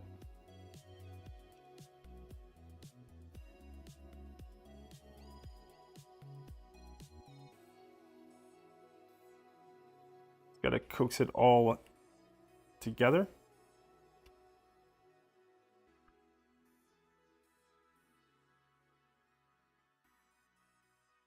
Note we had all the electronics that I wired up, lights, modules, everything like laid out and made sure it all worked before we put it in the car. Continuity testing of all plugging in, and if no smoke, all good. Replacement boards are about $100 USD each because you have to buy a whole kit. That sounds like the sauna I was just helping out with at the gym I go to. They have a little, that's not sitting right. I'm not sure if you guys can see. Camera's kind of aimed down a little bit, so the PCB obviously isn't sitting in there. What's the perfect orientation?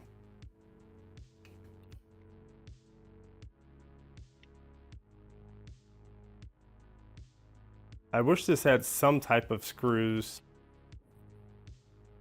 Unless it's supposed to be aimed down in the design, but I don't think it is. I wish I could secure this in place, the PCB.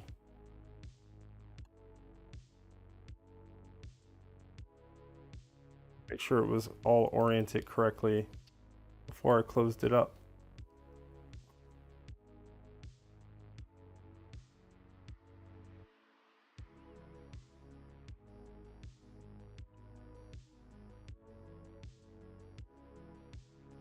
The plan is to corner mount this. That's pretty square if I can.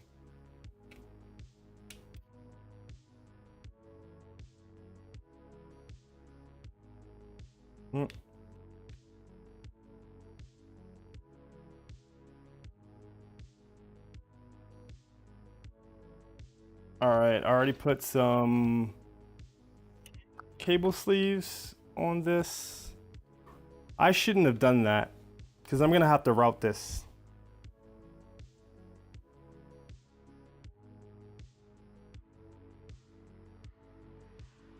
And I'm not gonna be able to route this thick USB cable through very many spots I need to. Dang it to heck. Order of operations. Turn off the soldering iron. Sorry if I've been off screen for some of this.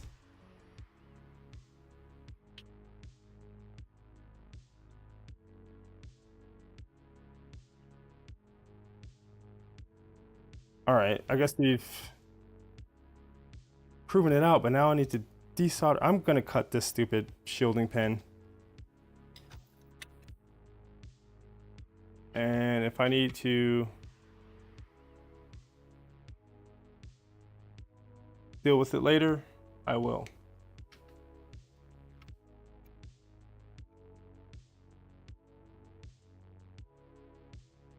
But this is going to end up routing up to this front corner of the printer under the chat. So it's gonna have to come up.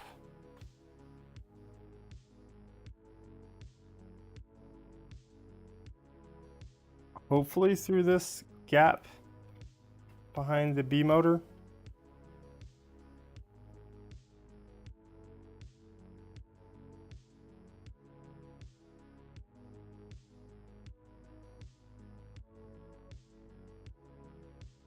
That's how I did the LED wires on the other side. If I can't get this to pass through, then we might have to just cut the cable lower and re-crimp it.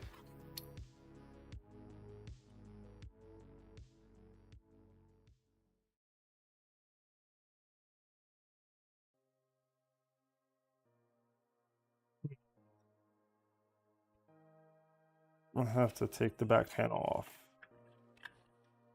So with this exhaust kind of backpack setup, which when I do the R2 upgrade, I plan on getting rid of this because the R2 parts kind of have an easy method to do away with it. Whoops, that shouldn't have come off. But this back panel is kind of hard to get out, even with the magnetic clips when this exhaust filter is there. Okay.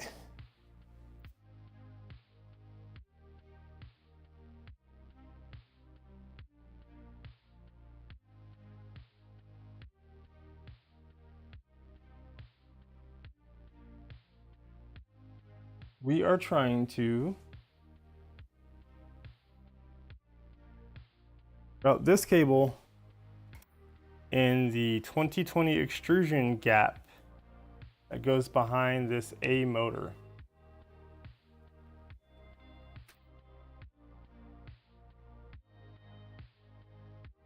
But we've got a JST in this strain relief thing. Oops.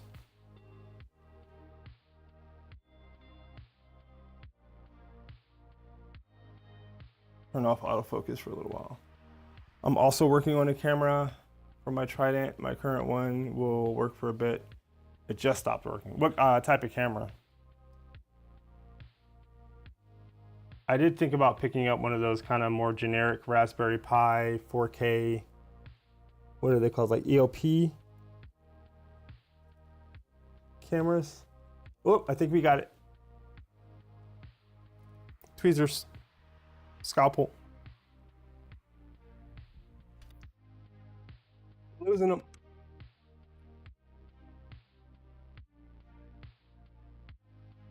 Come on.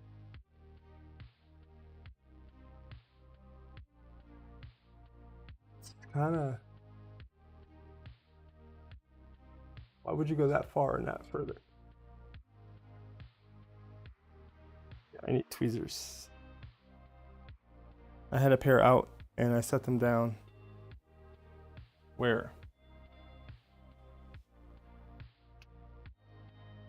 Here they are. Forceps. I have some. Hemostats. Come on through, sir.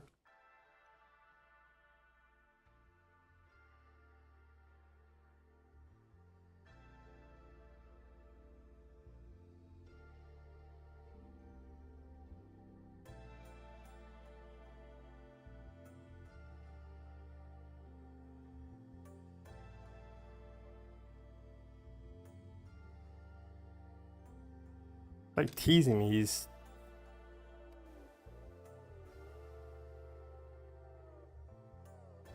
I think it's just barely rubbing up against the motor mount printed part.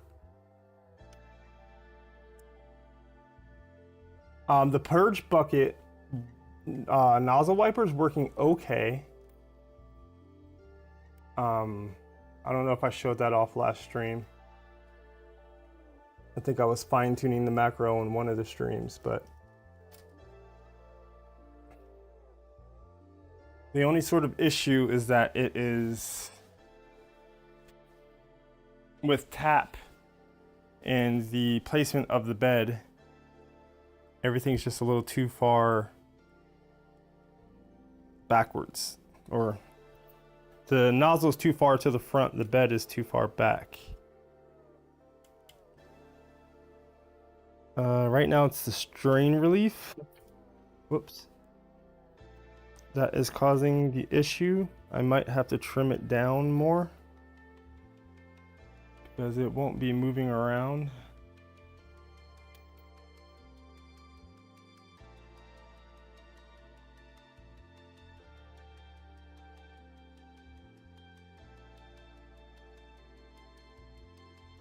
It's like over molded onto the cable, but maybe now it will.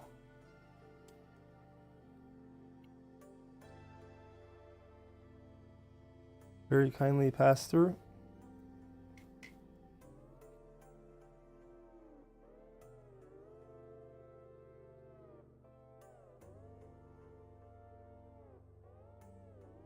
Come on.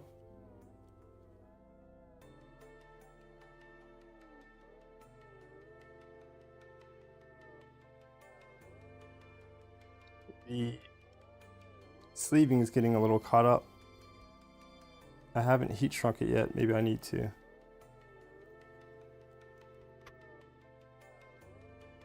Yep.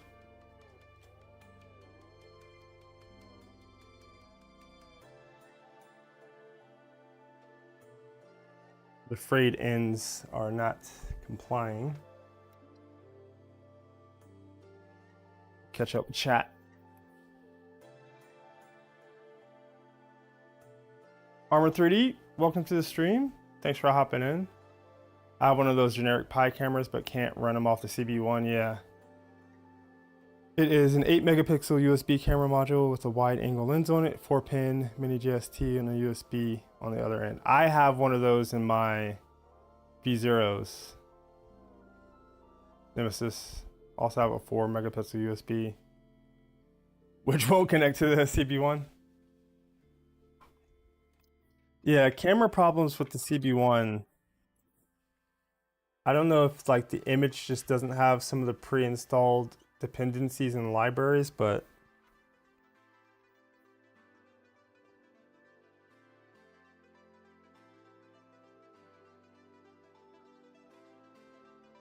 okay, so we've got that heat shrink tubing.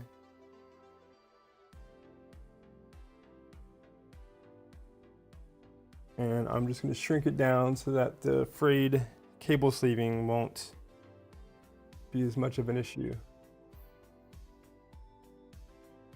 I think this is like 3-to-1 shrink, heat shrink tubing.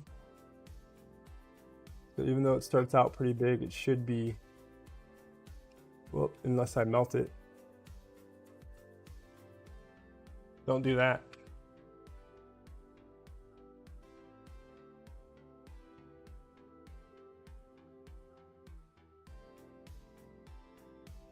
Is the mic still working? Yes. At some point, the battery for the transmitter is going to give out. So where are we going with this? We're going up here. I'll poke it behind this guy. Then over to there. Now we can reassemble everything more in situ. I lost the back piece.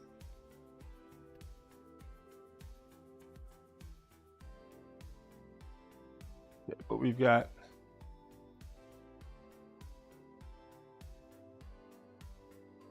can't say long going to bed, but wanted to show some love. Thanks for coming in. I need to catch up on some of your streams. I saw either your short or a video on the Gambit build. That thing is massive. Looks like it's going pretty well.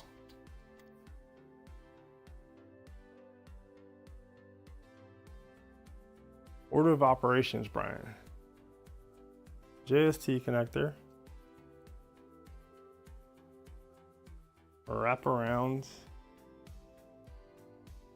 But enjoy the rest of your night, Armor.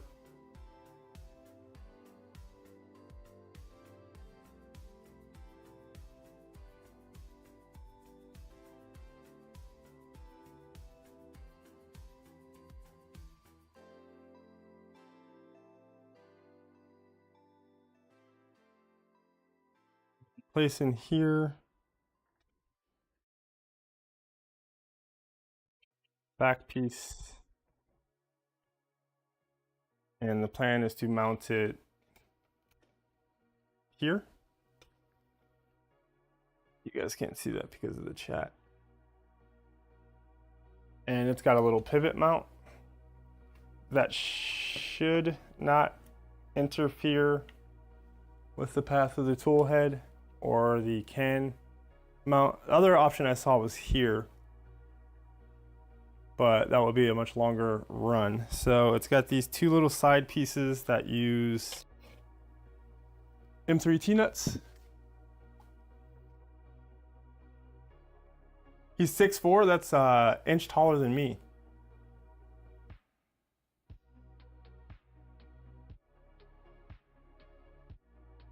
And I believe these will go in the corners like this.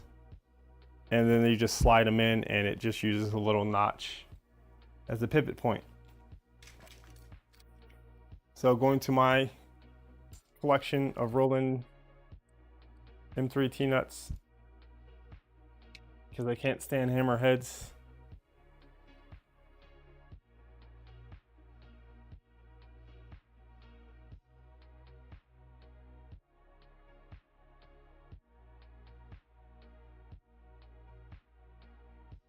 You can remind me to turn chat back on after I get this part done. Or I guess I could reorient the printer.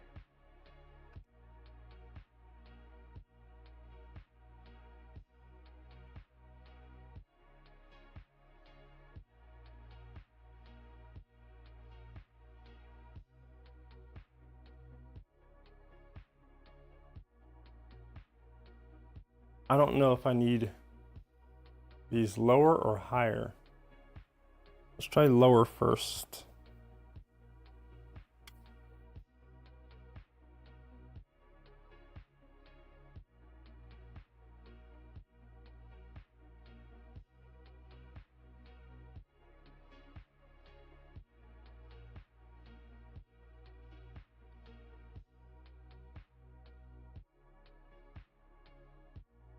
Will the tool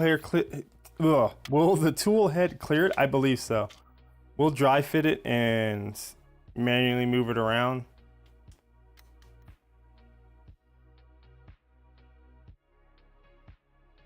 And then double check after we turn the printer back on.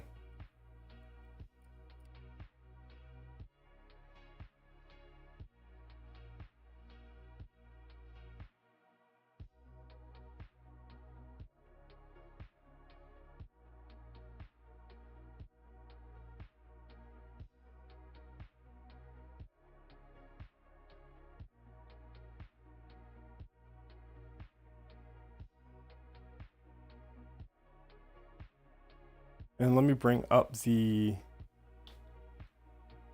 printables.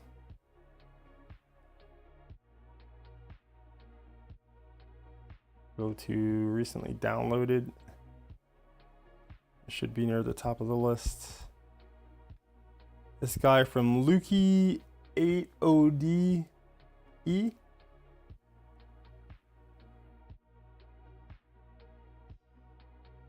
Looks like I mostly got it set up right.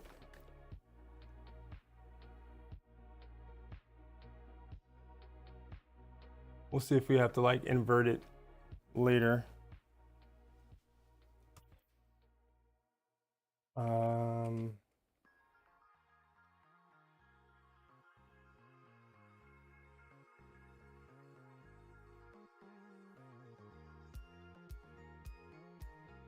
I might do some modifications to this model if I kind of like this angle,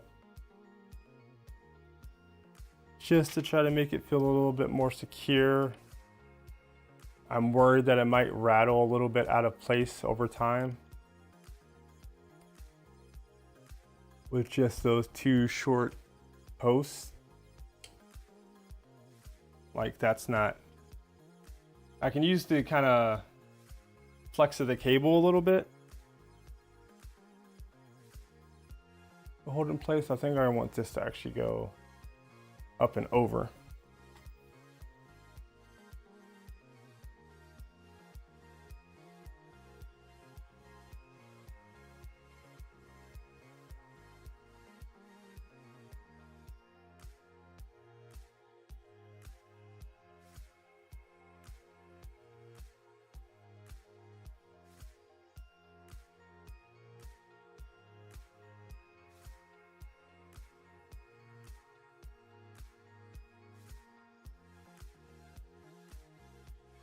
Pass through there, maybe route a little bit inside of the channel.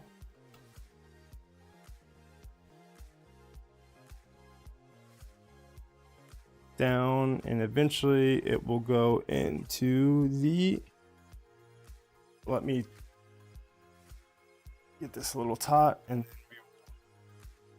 heat shrink the other end as well.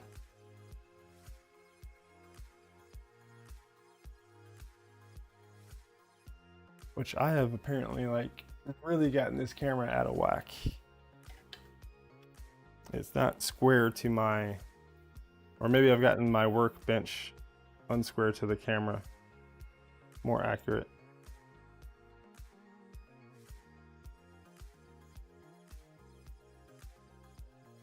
Be more gentle with the heat this time.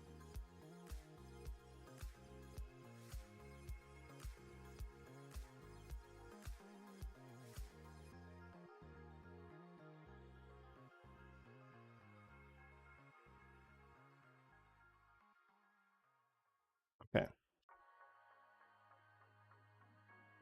Still a little hot.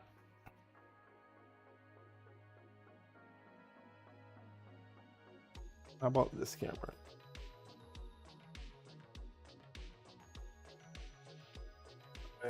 Plug it in. I played around with the crow's nest for it before. Okay, we've got our controller fans hooked up, our Nevermore fan hooked up, and we've wired up this C920. Unplug our soldering iron, and we can move it out of the way along with our solder sucker.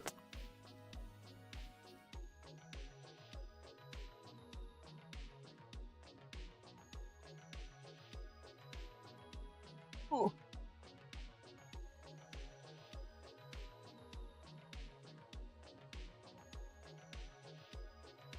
It's power on.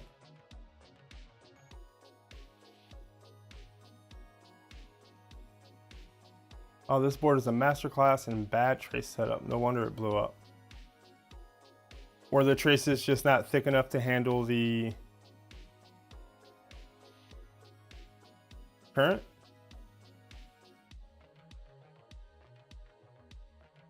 I'm gonna order replacements. Okay, let's go to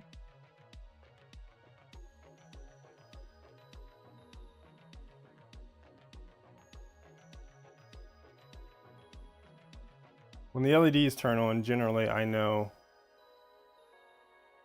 we're up and running. I guess I can look at this display too. There we go. LEDs are on.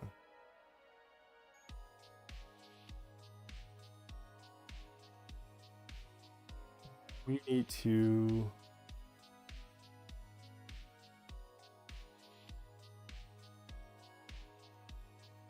add a webcam.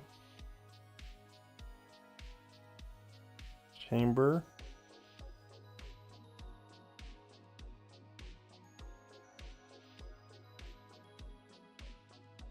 Edit crews.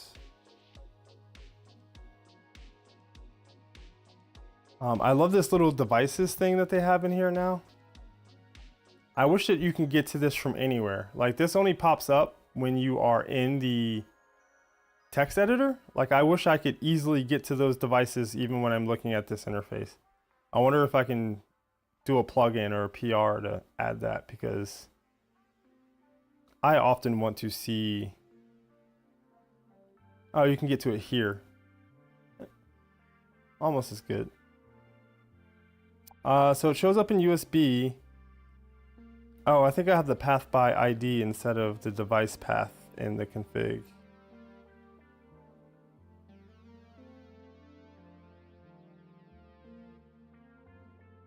Do I need to have this? Oh, that's not what I wanted to copy. It's been requested and Maintail crew said next major release. Sweet. Good to know. You ask and you shall receive sometimes. But I thought I hit this copy button to get that.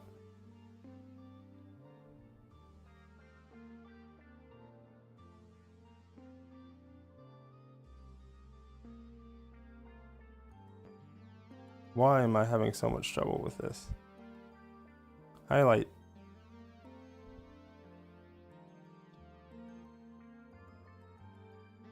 Am I missing anything else? Save and restart.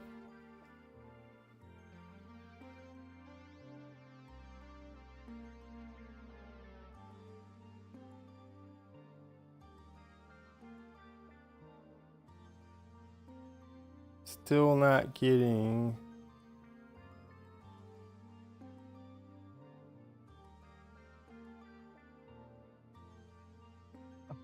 I imagine I have something wrong with this crow's nest config for this particular camera. Anybody see something glaring?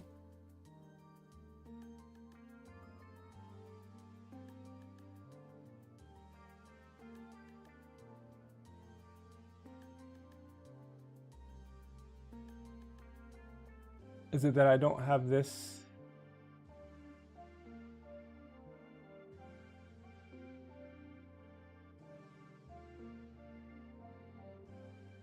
Open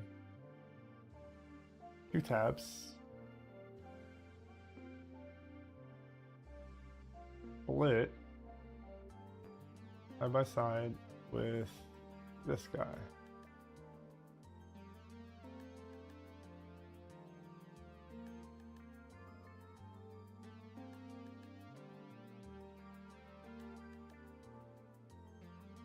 Webcam.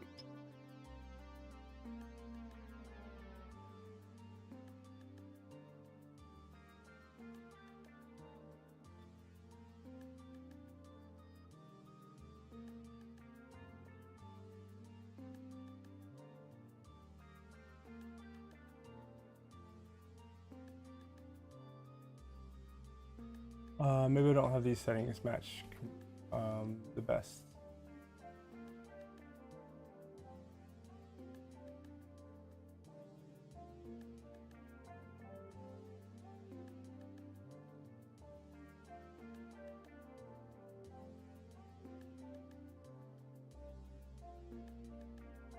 WebRTC and yeah, Go RTC are the things I was thinking of. It looks like they added some new options for these. Do I need to change this to WebRTC?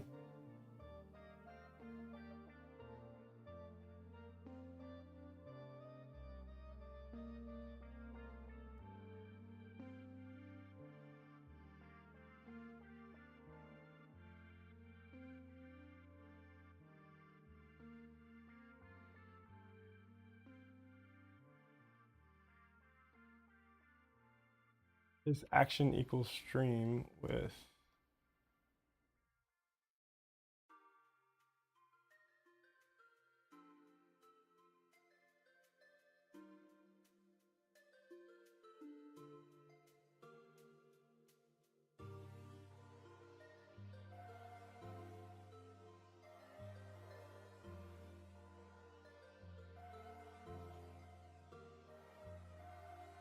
still don't think that's right.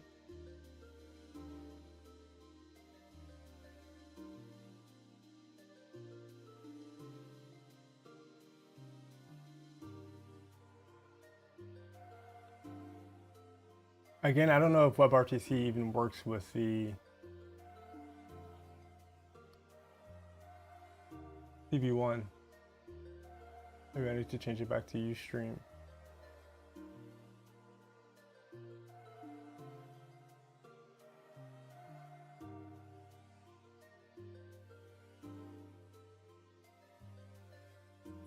Ask Gemini.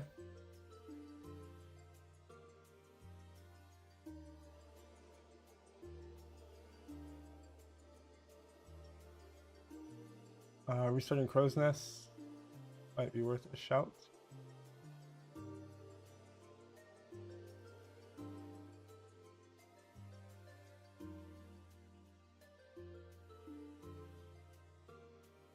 I think I just have something misconfigured.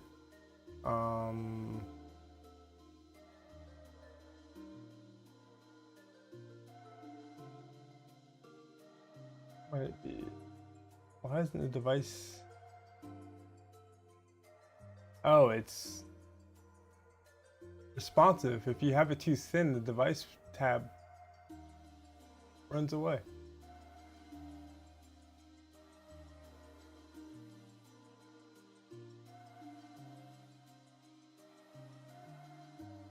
Oh, are these the formats it supposedly supports? H.264, is that an option?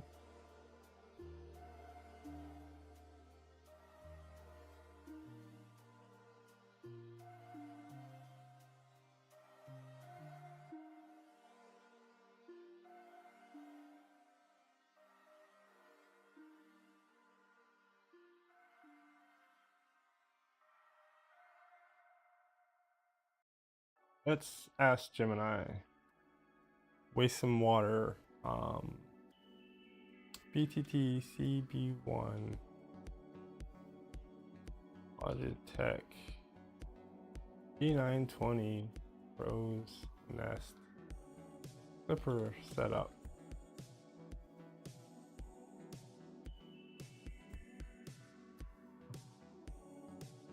I don't really need to do that. By ID. What does it say the ID is? Path by ID. Let me try recopying that in.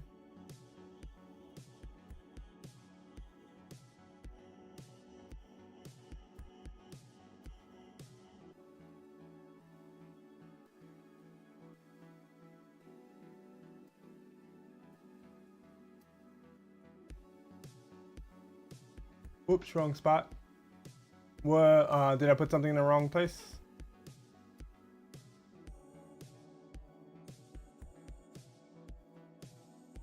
Why would that be 8081? It doesn't matter what I name these.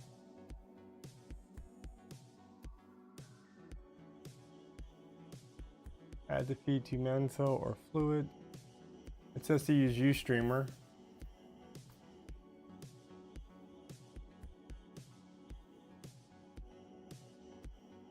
Nemesis, did you see something I did incorrectly? Oh, you did.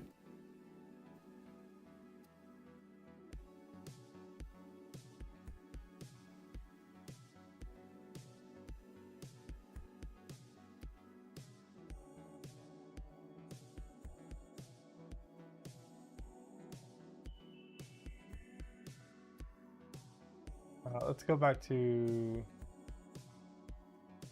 Vault. Action equals stream.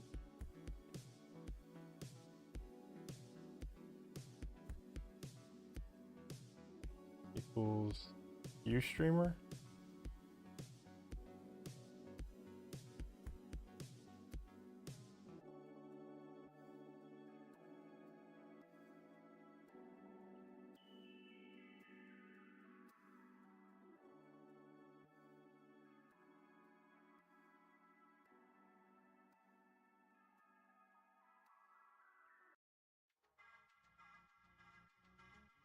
Still not connecting.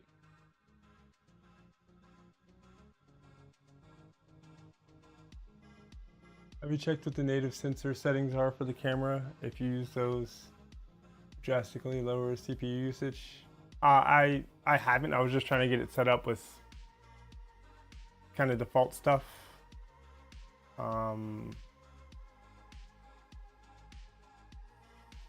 No, it didn't save that. I need this to be action equals stream.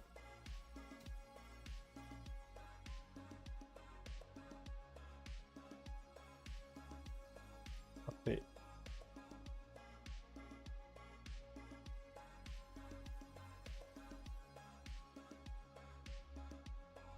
Start close nest.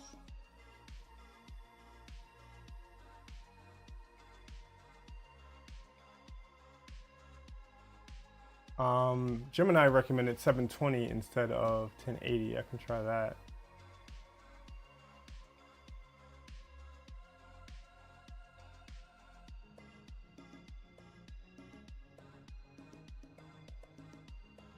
I don't know why it's saying cam 1 and port 8081 instead of the default.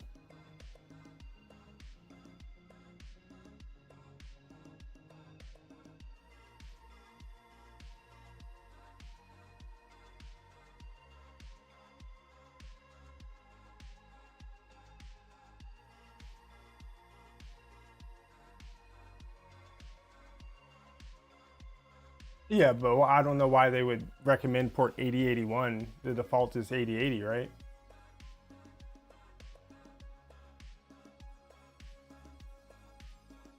Even in the config, it says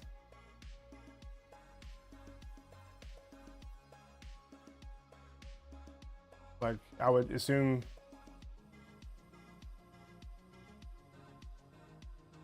I just thought it was strange that they.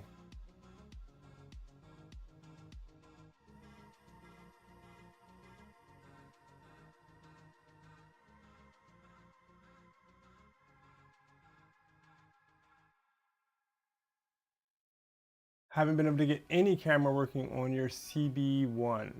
I've gotten cameras working on 2 printers using the Pi V1.2. This is still in WebRTC, but I've swore I've saved this like multiple times.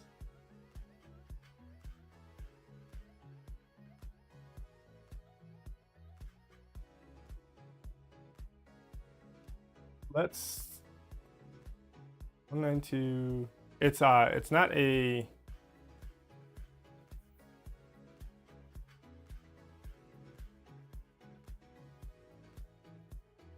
It's not a Logitech C920. Oh, MC. I need to restart the MCU, but press this.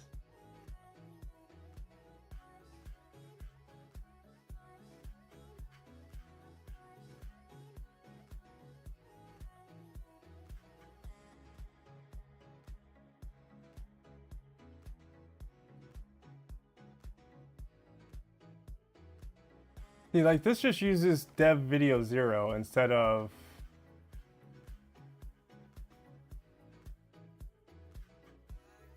the ID. And can you guys see? Yeah, the webcam is working. The tool head is currently blocking it, but this is a Pi V1.2, which is the same image as the CB1. It's a USB webcam.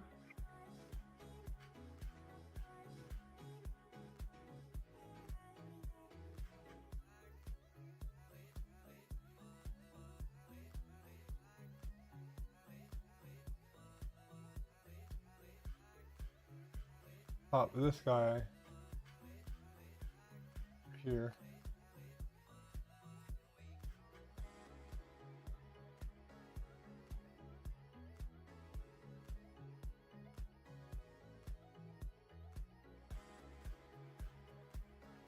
I don't want this split anymore. 7.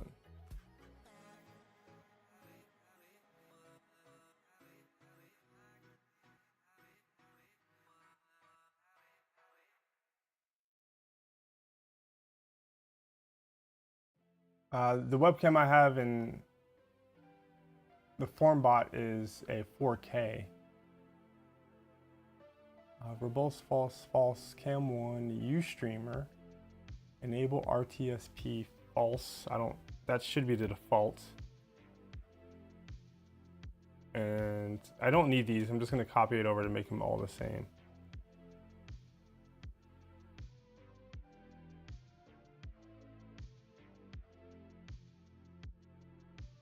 Device ID, dev video 0.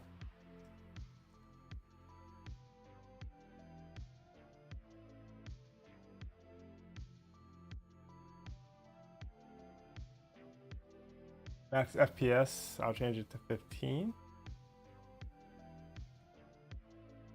One is the virtual operating system address, and the other one is the physical hardware address. I've tried multiple cameras, and from what I can gather, they put all the info out to connect the CB1, but it just doesn't work. I did have trouble initially with the Pi V1.2, but I got it working. I'll turn off this option, and so this should be pretty identical except the resolution, which shouldn't matter too much. Then let's go to webcams on both.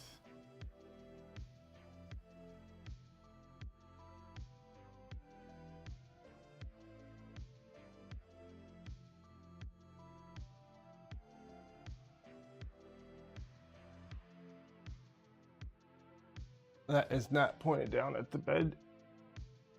Well,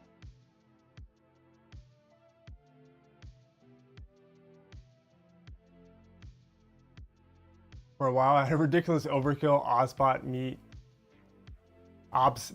Meet 2. That's pretty sweet. I'd rock that. Rocking 4K 60 FPS.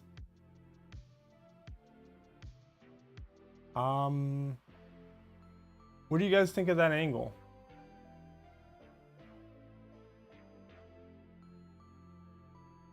I don't know what change did it.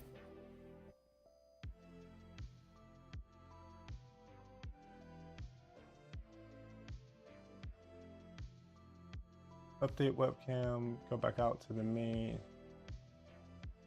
I don't know if that's autofocus. Oh, that's not too bad.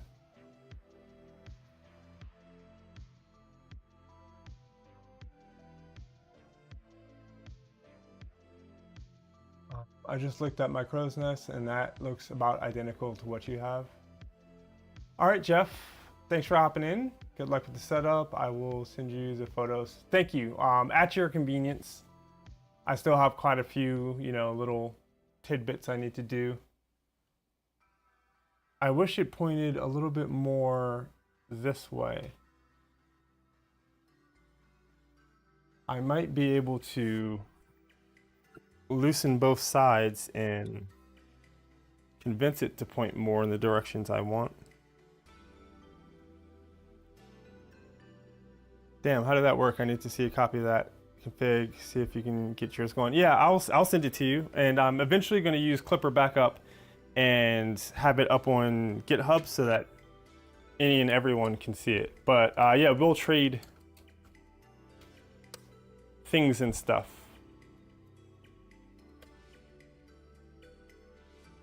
But if I loosen both of these and pivot, well, that was harder than I expected. Sorry if you get any motion sickness from this.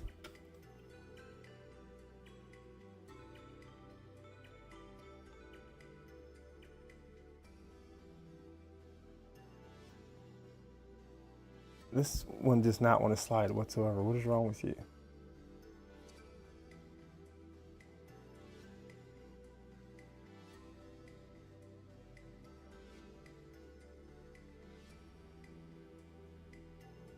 I want it to be pivoted more like this.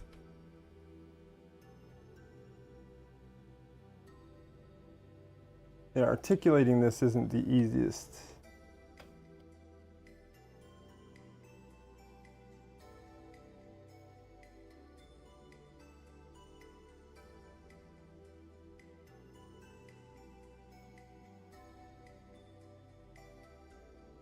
I think with this design, you can kind of only have it exactly at 45 degrees, or else these nubbins are too short to account for any kind of twist.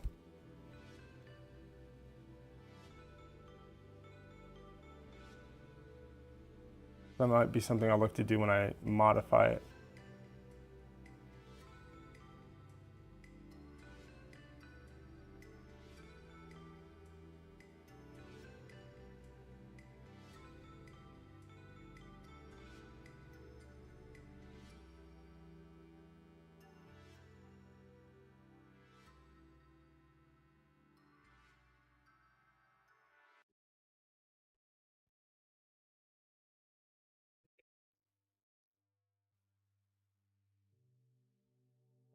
Yeah, I can't adjust the angle with the current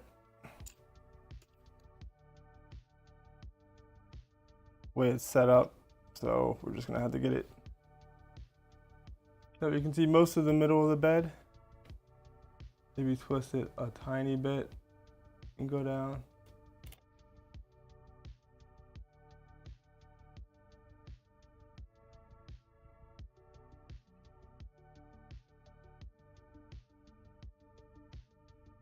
That's not perfect, but I think it's good enough for government work today.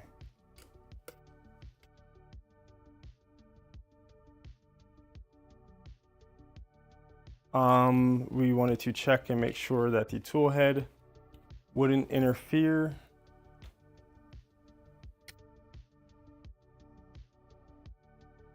Well, if I go too far forward, I actually push the door open, but in the far left corner, it doesn't come close.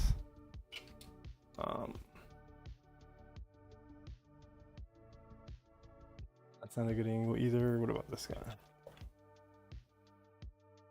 So that's as far forward and left as it can get.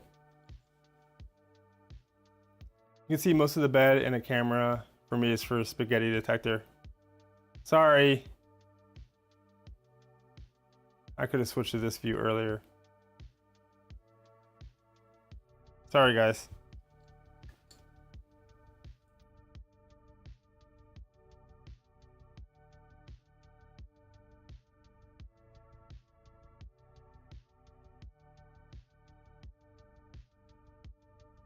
It does have autofocus on, which might cause a bit of an issue. I know there's some like commands and peripherals or parameters you can put in to make it just kind of focus at one distance. So maybe I'll do that later. Yeah, one of the makes, a guy specifically did it with a Trident, so I was pretty sure it would have clearance. I think it mounted in the front, it would also have pretty good clearance.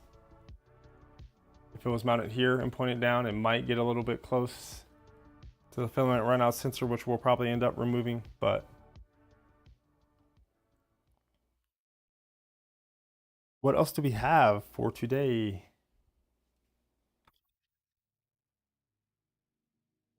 Side skirts, Nevermore camera, chamber thermistor.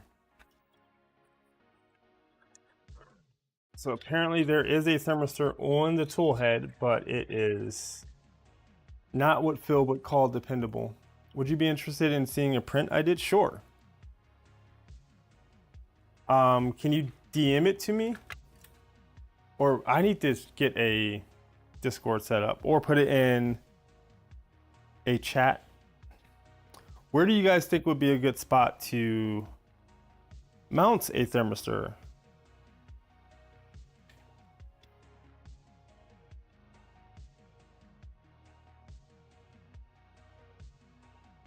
I mean, I could hide it away like back in a corner, but you want it to be indicative of kind of the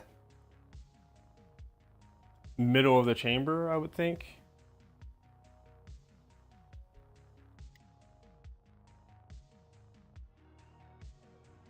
My initial thought was just somewhere like right here, but that would maybe, no, it doesn't interfere with the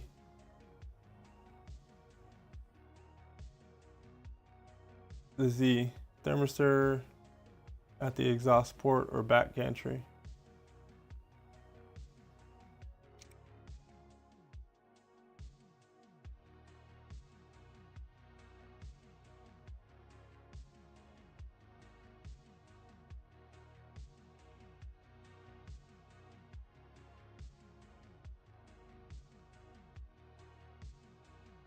Oh, or something magnetic.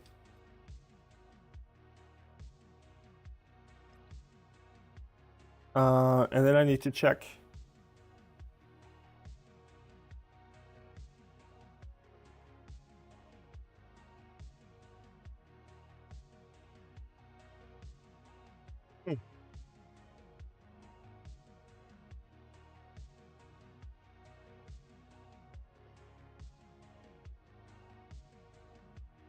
Printer just turned off. I would do it along the back spine. That's what I was pretty much thinking. That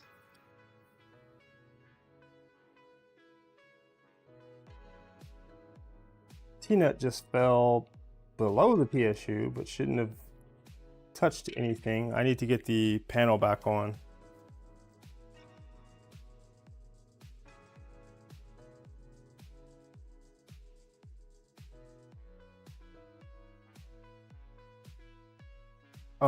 This is gonna get run down.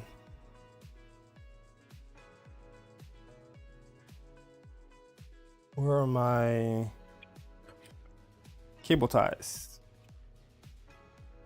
Somehow we now have less parts on here, but I'm losing stuff more frequently. BRB.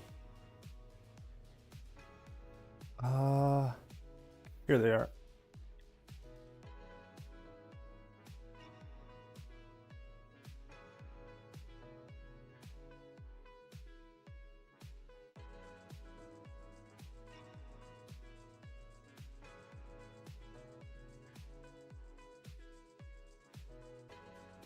We're gonna have 2 blue cables and 2 yellow cables going down on this side. Kind of like the look of that.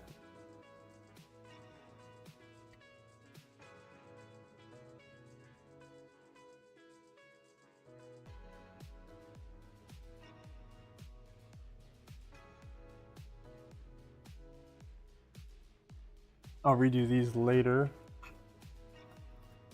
Is there anything else I'm gonna have to write on that side? No, I'll probably do the thermistor on this side.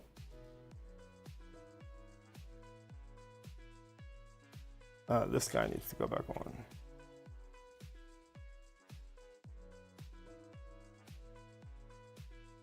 I think I jiggled the power cable free.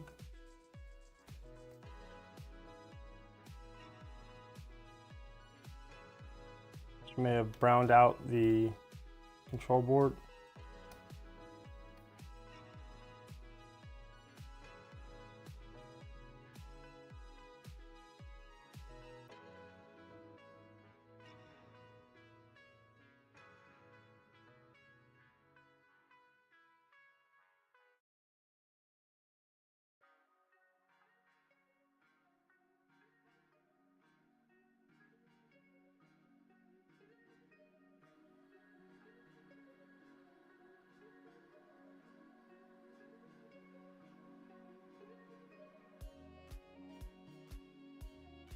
That's good on that side. I'll make fine adjustments later to make it as pretty as I can get it. There's a little bit of a bulge there I don't like. Then we need to find our Manta wiring guide. Where are our extra thermistor ports? And an 8P pin out.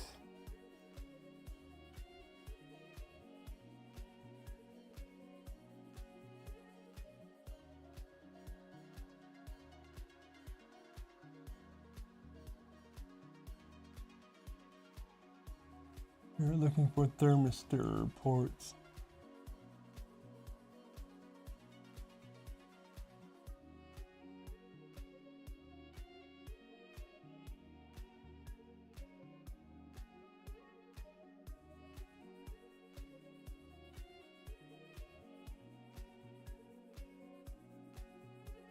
They are this row of 2-pin, and we'll use the one right above the bed.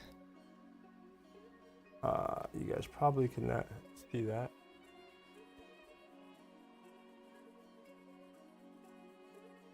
So these are the rows of thermistors. We're already using the lowermost for the heated bed. We'll use the one above that, which should be PA1.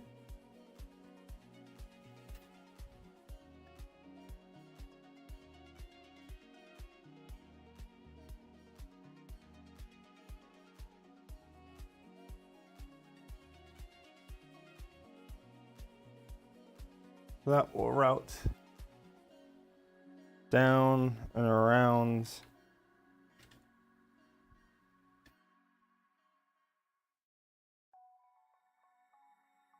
Out somewhere. Where are we going to come out with this?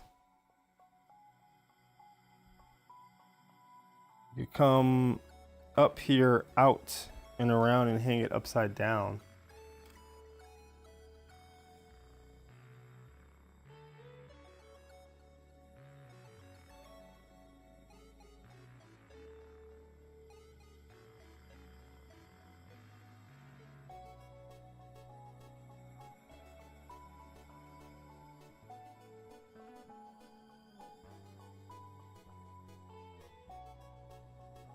Some of the Roland T-nuts I got from Amazon don't seem to like this profile as much as the ones that came with the kit.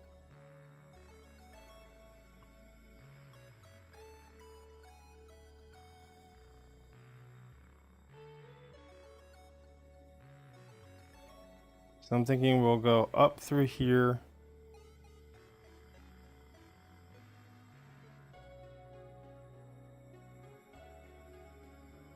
Flip, turn upside down. Mount it about here.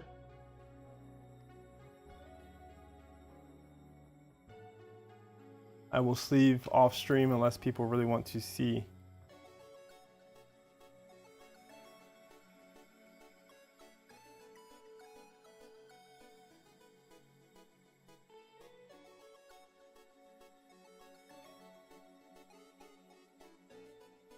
Because this exhaust port's going to go away. The exhaust fan, it's going to be blocked by the R2 update.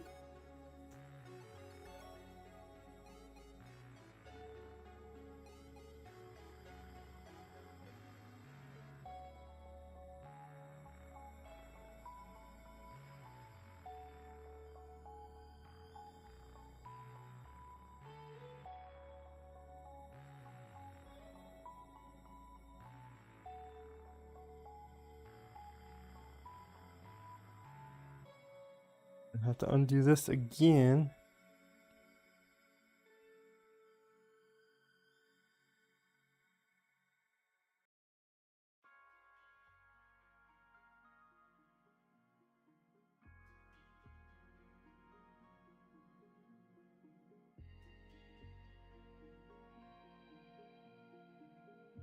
Be in front.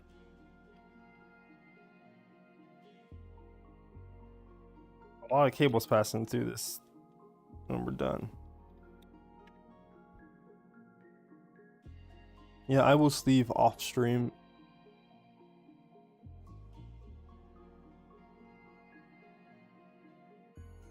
I believe this is the same thermistor I used in my V0s to get a chamber thermistor.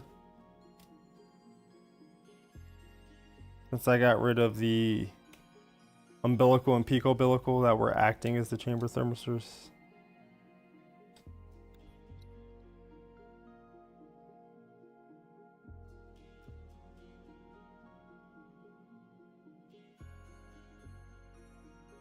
And this one again is much longer than I need, so I'm going to cut it down as well off stream.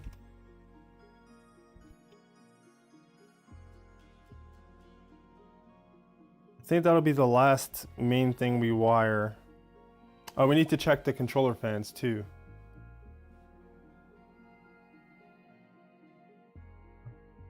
Receive any other DMs? Nemesis. Whoa!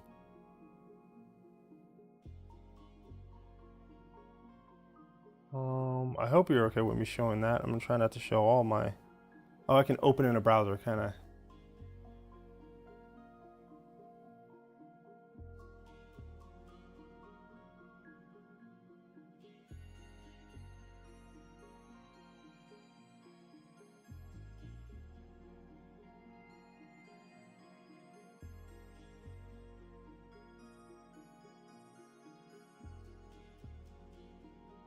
Full screen that bad boy.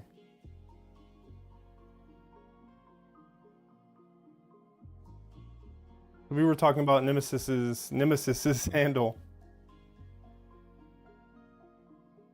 Nemesis Prime. Which is the like dark clone of Optimus Prime. How many, is this multicolor or glued together? Like obviously some of it's assembled together. But that is a cool print. Is that a paid model when you get back? You might not be here right now. Pepsi can for scale. That's an awesome print. I always liked the Autobots more, but I love the Decepticon logo more.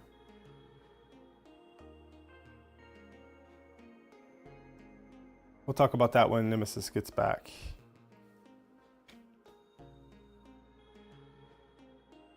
Well, we can pull some of the slack up.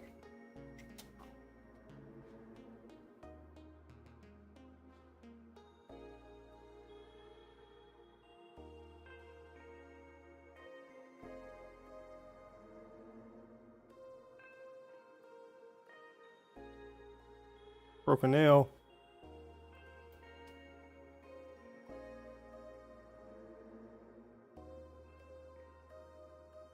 Okay, that's all the electronics for now. I'm gonna have to do a decent amount of cable management of the stuff we just added. But I kind of wanted to start a print of like a Voron cube and then start dealing up some plates. I think that's everything I can think of. Do I have any other obvious parts that need to go in here? I could use,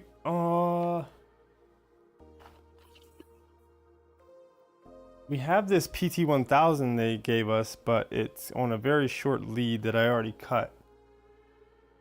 But I was thinking I could have technically used that as the chamber thermistor, but I think the one I have in there is fine for the moment. I'll pop that guy on. Oh, we need to reprint the filter for this, so we'll print that next. Let's put the electronics panel back on in. So far this little lift knob is working okay for just being a kind of basic VHB tape thing.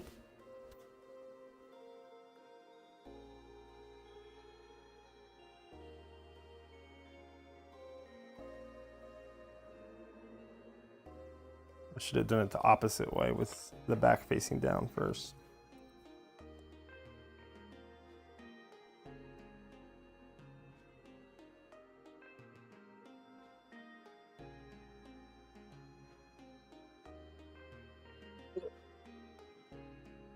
cable.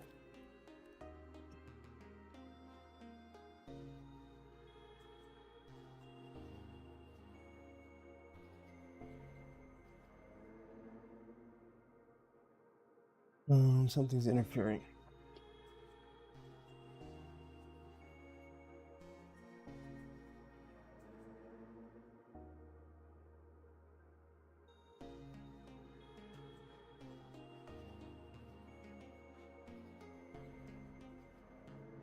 Oh, is this just too fat over here, or is there a cable? Away. What? Oh, the Nevermore might protrude out too much. Oh, there goes our lifter majigger.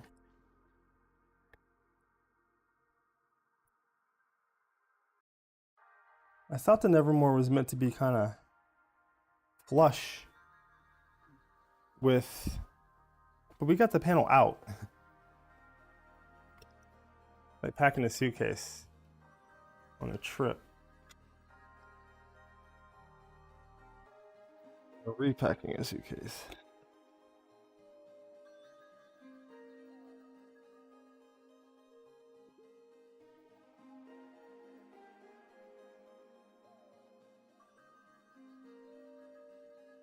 I think it's just these extra cables in the back.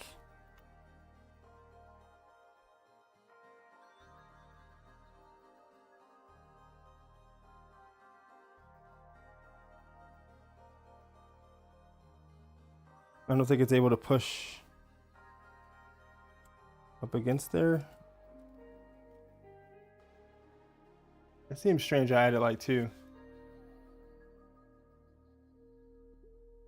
Your wiring is fat, it makes it look, makes yours look anorexic. I think the sleeving just adds to a lot of the cables. I'm not sure why we're not able to get this panel back in after we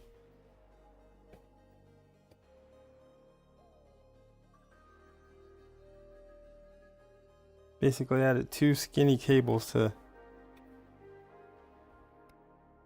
the equation. Is it the Nevermore's just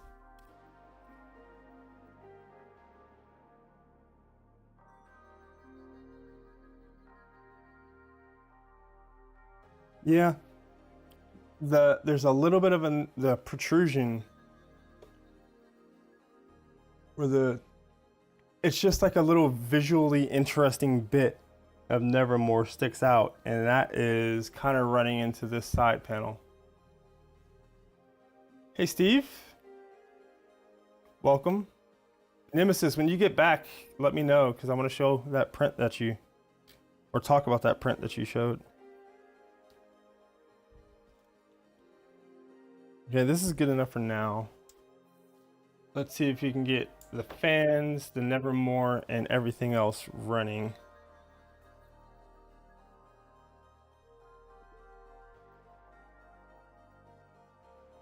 I have to reboot back up.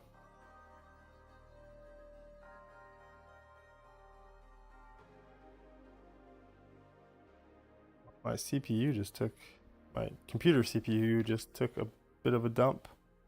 Hopefully the stream is not freaking out.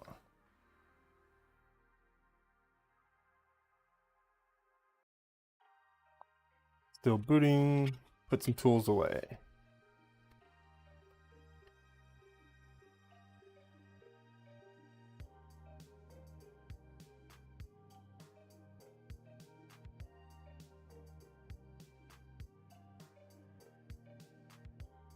Okay, we are booted. Desktop.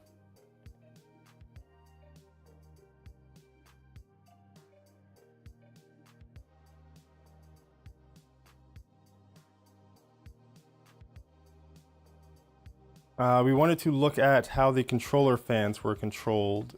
That's going to be in our config. This I left default.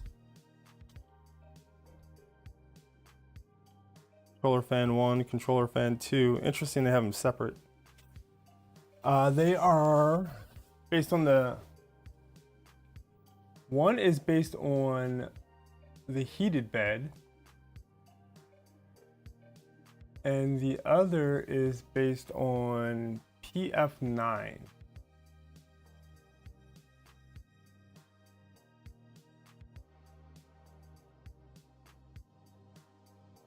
What is PF9?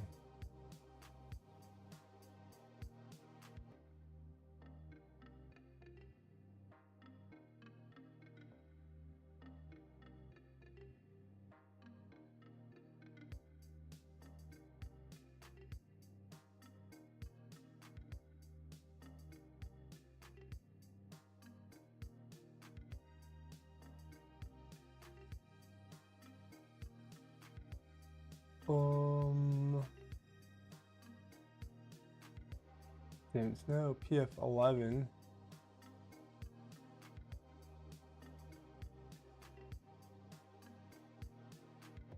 PF7. It's kind of all over the place. Gemini. BTT Manta.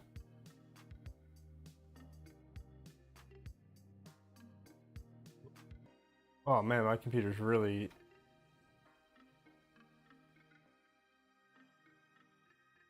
Wow.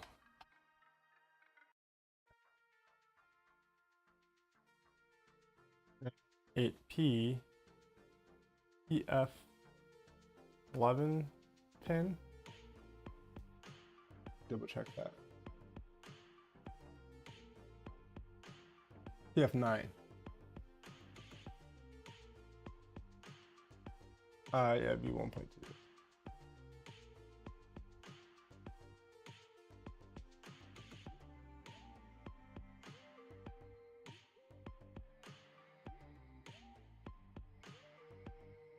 Y-axis. PF11, PF9.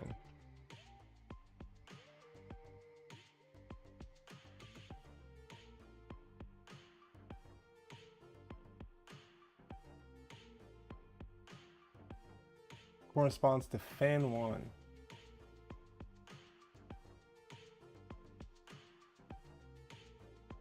Oh, I'm silly. That's the fan port, but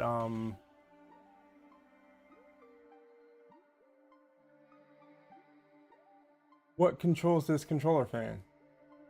The hotend? If you don't specify a heater source, does it default to hotend? Is that what? Because this has no heater listed for this fan. But I mean, I guess we can test it. We can.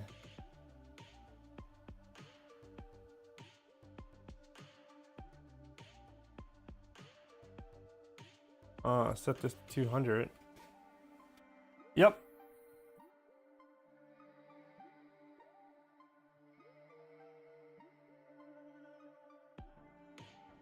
It's a loud fan.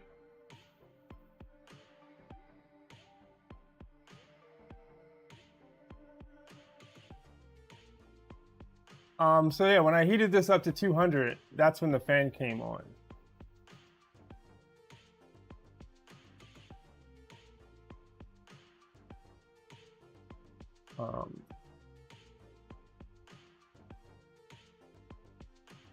Controller fan 1, it doesn't list the heater. They have it labeled as hotend fan.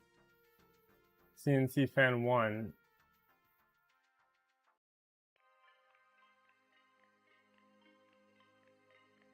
And it is now going at 66%.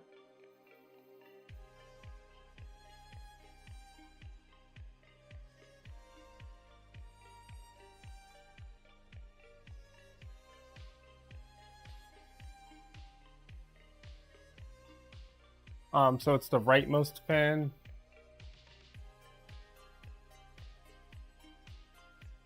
I don't know if it'll show up.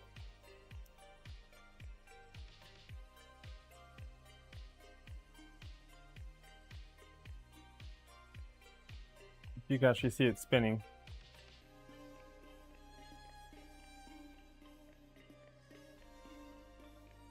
Oh, Nevermore's. No, it's not going. How do we trigger? The other one is based off bed, so I go to 100 on the bed. This fan turns on. Gonna make sure nothing ends up protruding into there. I say cool. It turns off. How is Nevermore controlled? Oh, it's just...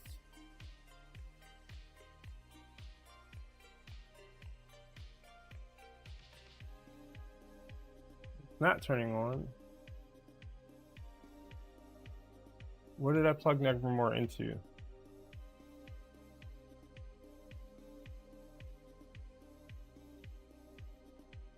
Oh, I should have tested.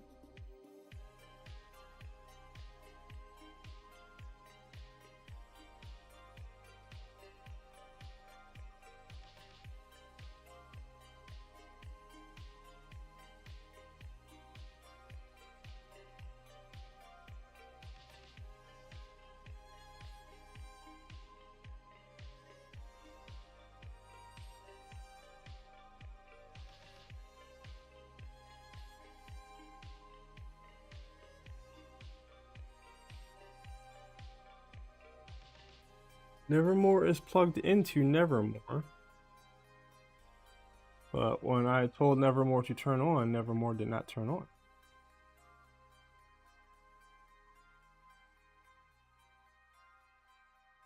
Perhaps.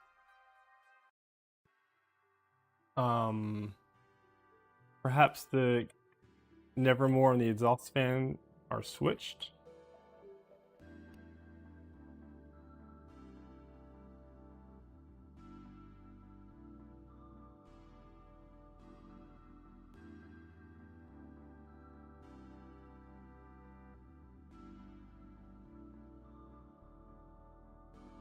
No. I can start putting panels back on.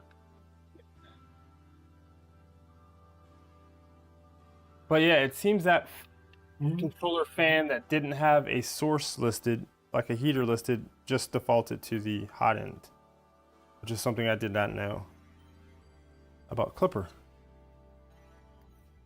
You can set it to work off the MCU temperature. Yes, I think that's how someone else mentioned they recommended doing. But everything is still pretty stock with a lot of the config in terms of like how FORMBOT set it up, which I think is how Voron set it up.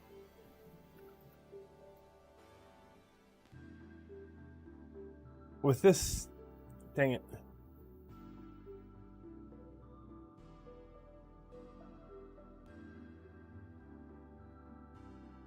How did I get this off?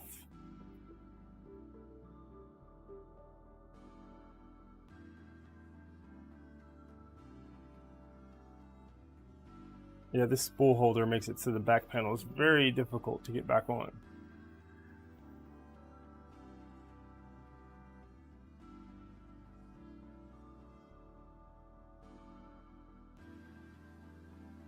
No fan should work without a trigger. Apparently the default, if you don't specify one, is the hot end. Is what I'm saying.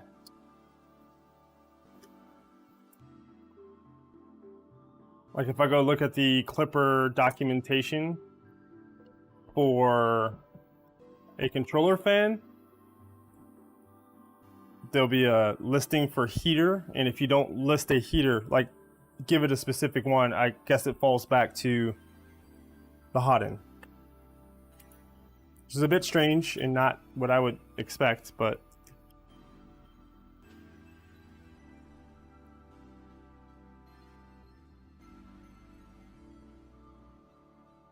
Clipper controller fan. Nope, not always on.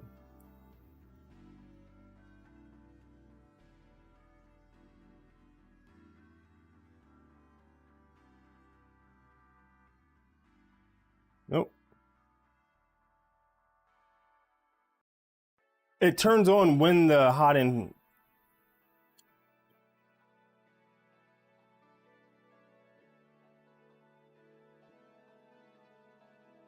When the hot end heats up, but heater.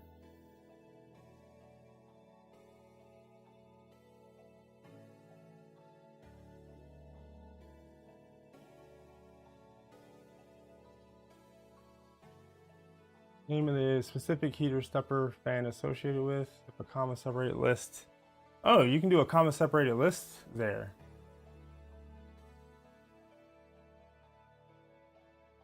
The default heater is Extruder. So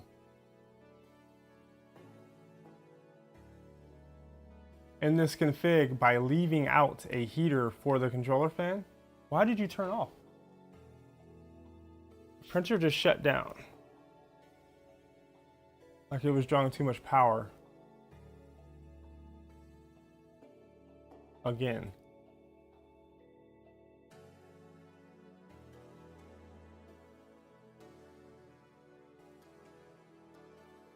That's not good. Perhaps the USB camera I added is drawing too much power.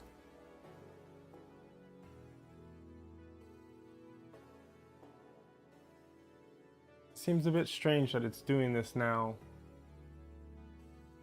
Maybe I need to turn down the default LEDs. You have returned.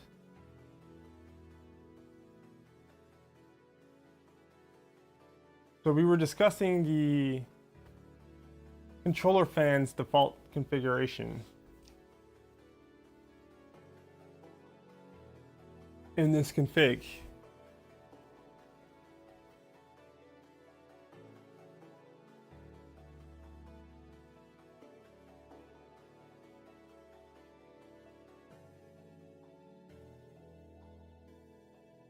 So we've got two controller fans. Controller fan 1 doesn't actually list a heater.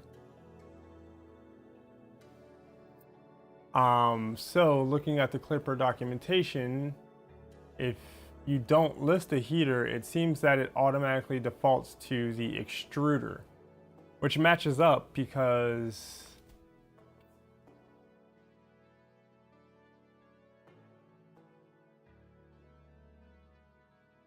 if I heat up the hot end, it will trigger this fan to turn on.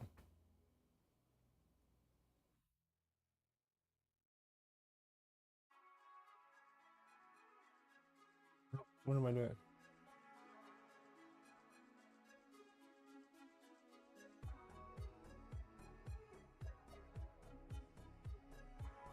This right fan turns on when the hot end is going. So that's a way to do this.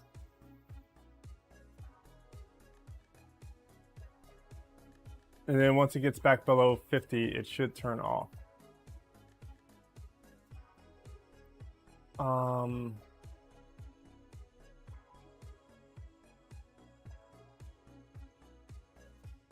Nevermore and exhaust fan are switched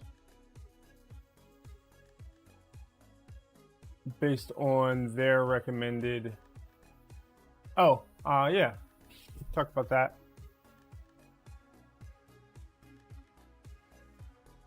Nice, Nemesis. These are awesome. Or this is awesome. I was asking while you were gone, is any of this a multi-color print? Is it paint? Is it all different color pieces that you printed together? Like obviously there's a lot of pieces that were assembled together.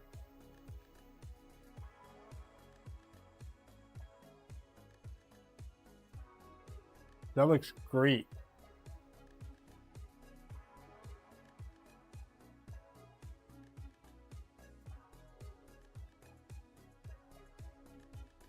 Does Nemesis Prime sound like a badass Optimus Prime?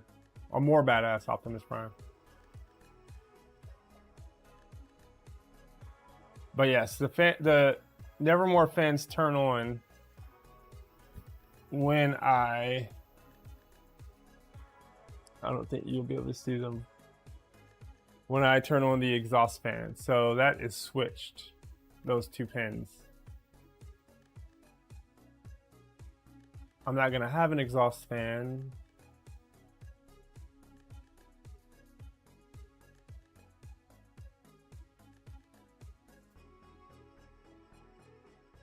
But Nevermore should be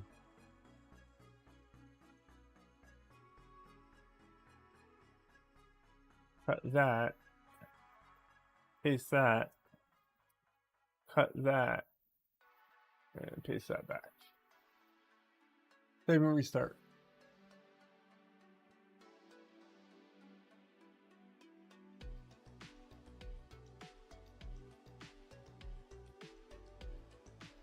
Man, that 24 volt Sunon I put in there is pretty loud.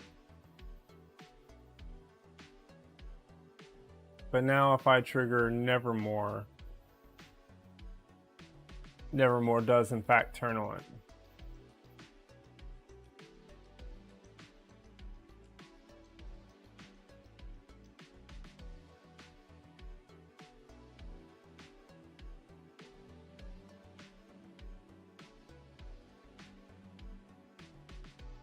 Hotend fans. Case light I don't have in there. I can probably comment this out.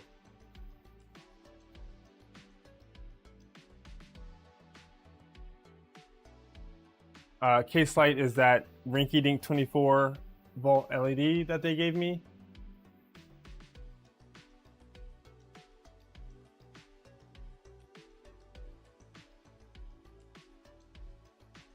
Different colored parts that were assembled after printing was completed. How many pieces, total pieces, was that? Seems like a lot. All of our fans are working. It's Nevermore still a little cursed. Can you guys see that? I think this piece warped. This I think is fairly flat.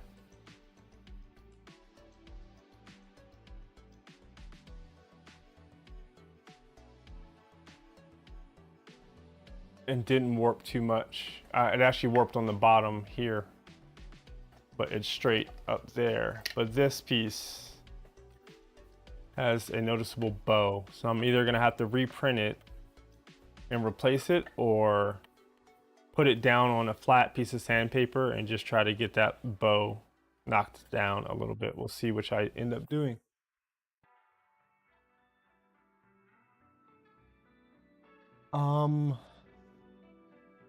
But thanks for sharing that, Nemesis.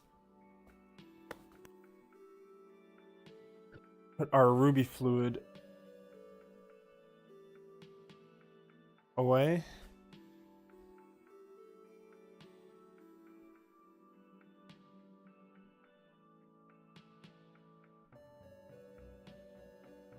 Oh, looks like I got the right side panel for that. Top panel, I need to label like back and front because I don't have them quite perfectly in line, but I guessed right. But I'm gonna probably maybe either reprint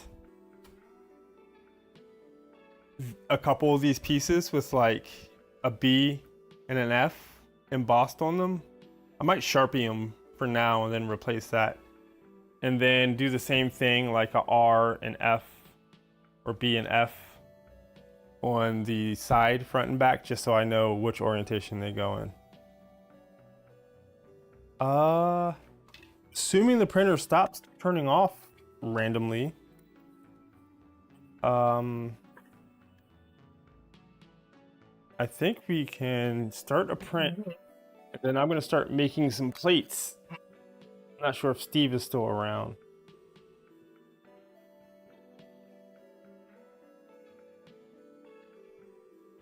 What's gonna be the best? That top down isn't bad. And technically I can add a browser source.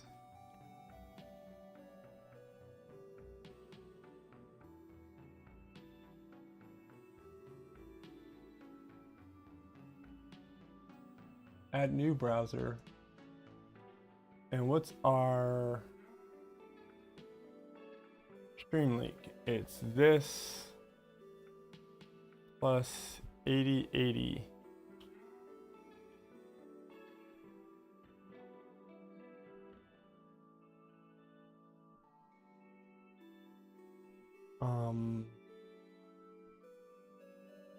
Plus like stream or whatever, right? With the query parameter.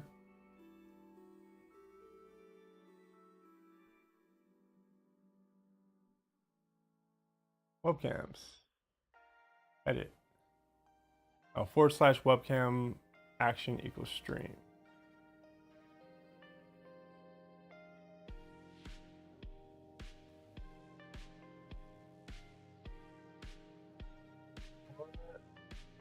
What happened there? Why are there question marks?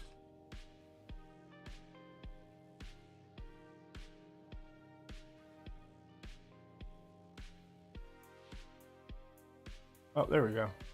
You don't have to put the 8080 in there. Webcam is a like URL alias. So I can copy this URL, paste it as a browser source.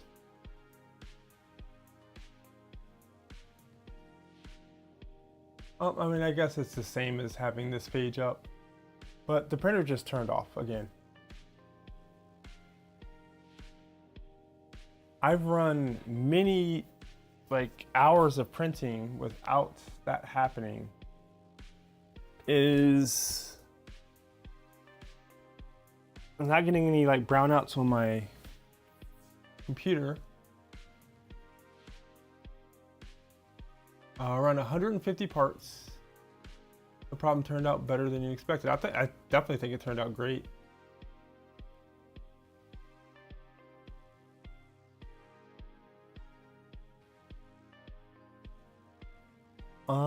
I'm gonna have to figure out what's happening with this. It seems like a brownout for the MCU because the LEDs on the tool head are still going. Maybe it is too much power draw on the LEDs.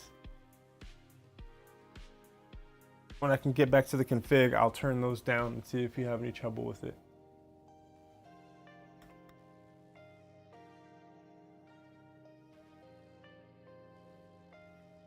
I'll clean off the bed sheet, get our spool remounted.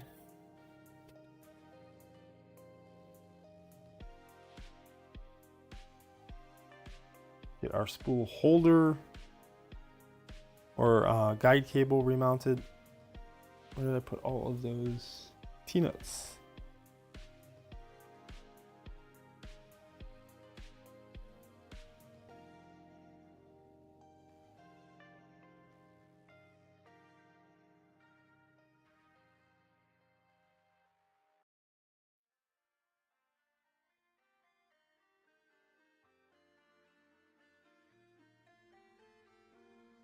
I'll go through off stream and check for loose wires everywhere.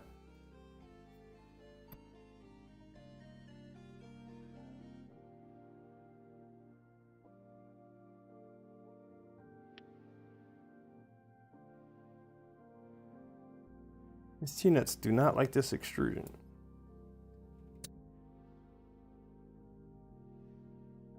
But we've got our big machine printer, fine chamber, fine EO pixel.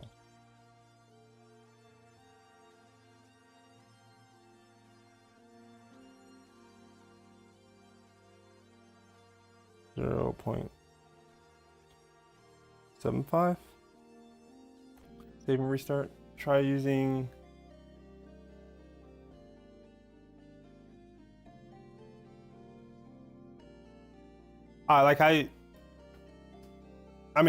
before the stream started, I printed like 45-minute print, so it was working fine before I added any new stuff on stream. But yeah, I'm gonna heat everything up.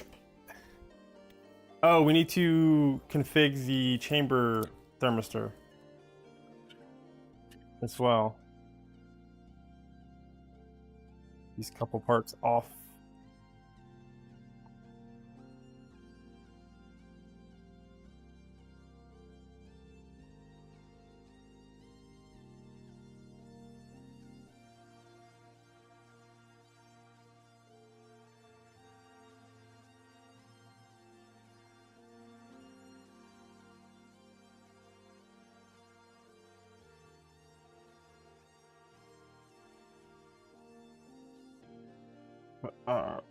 Side panel back on.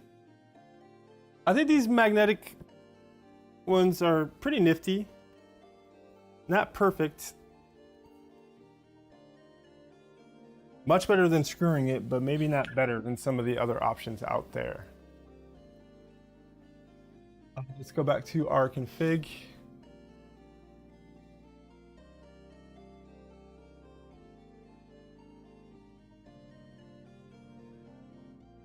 I already kind of copied and pasted something. I forgot what.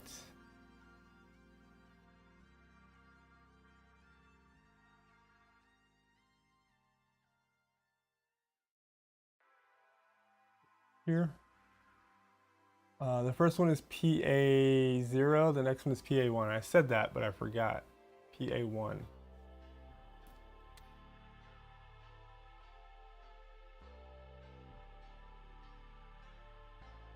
And it should be the same.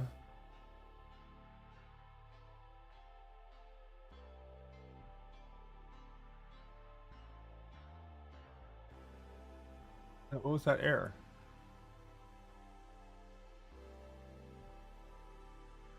It is used multiple times.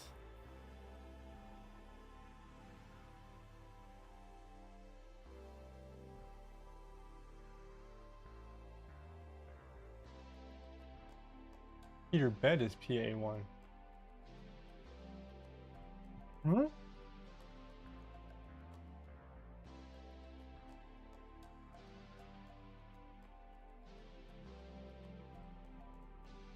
Is this is 1.1. Dang it.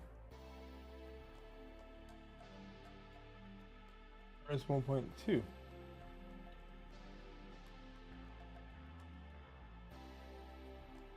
Oh, no, it's not 1.2, it's V2.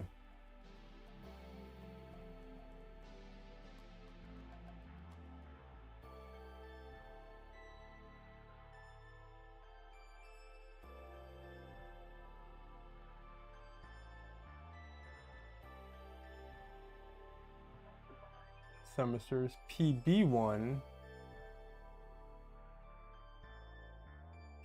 PB0.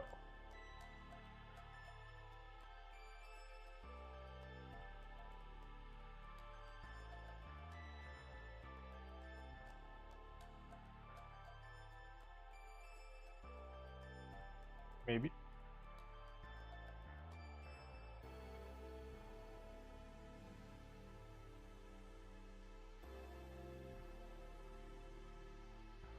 Chamber is at 26.3.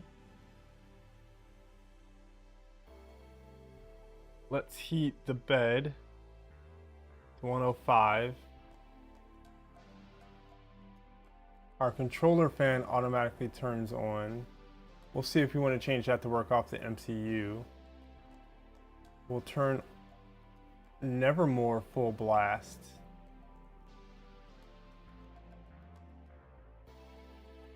And I'll have to do some tests where I show chamber temperature heat ups with and without Nevermore on. I think that would be interesting.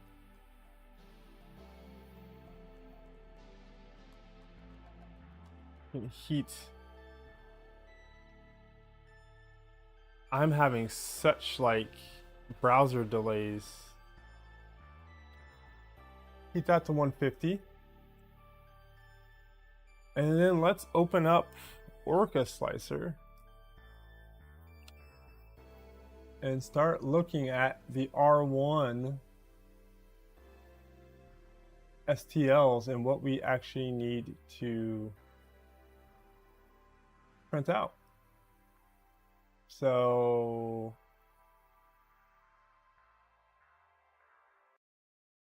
I just downloaded it. I don't recommend this. I should probably have checked it out with GitHub, but it takes a very long time to do that.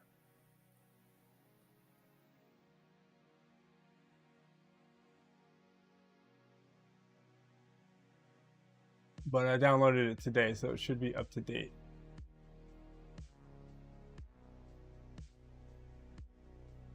So switch to our Vault 3.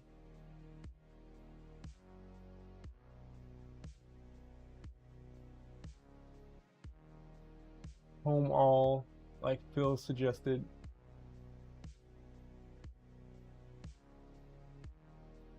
Yeah, I need to turn autofocus off and just get it focused in the center of the bed. I hate focus hunting.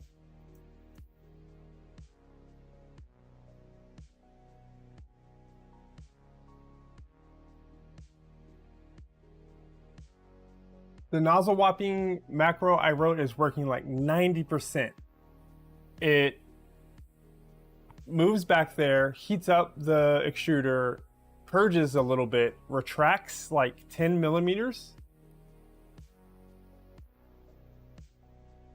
Yeah, there's some config parameters I had in there that I had taken out.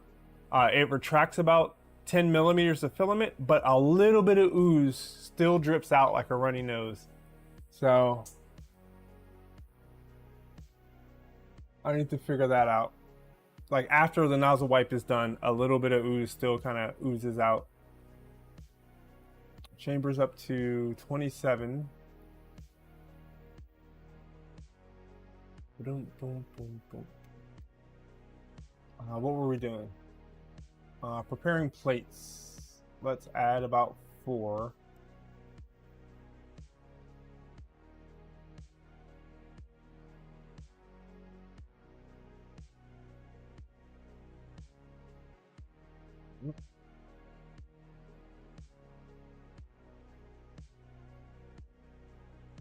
But yeah, in the crow's nest, I had these in there, but I commented them out when I wasn't sure if they were causing issues. I'll try those again later. Electronics bay, I think Steve redrew some of these and refined some of them, but I don't think I really need to worry about anything with the electronics bay gantry. Yes, obviously. PA drive motor units.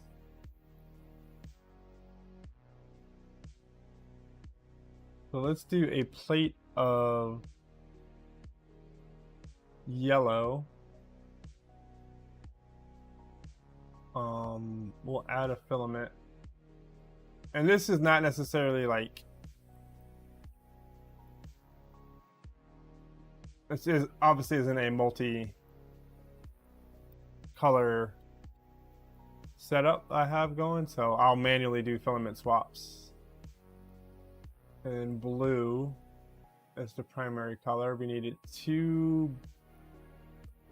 I don't know which ones of these I need.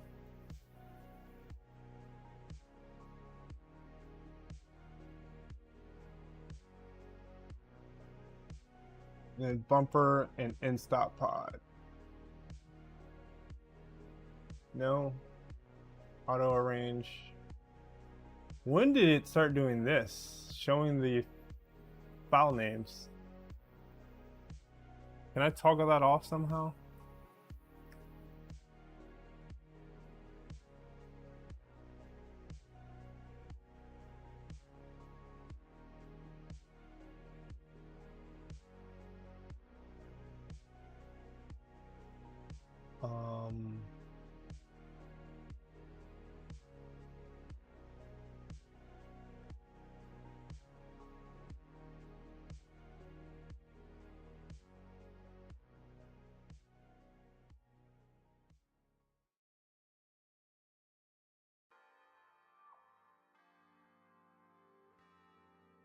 I can't see the parts when the file names are hovering over there. Does anybody else have that happening? Did I hit a thing to make that happen?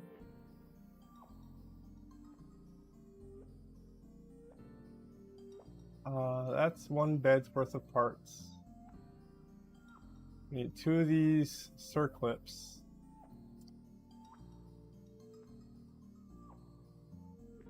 Pastes. And then 1 of each of the stepper.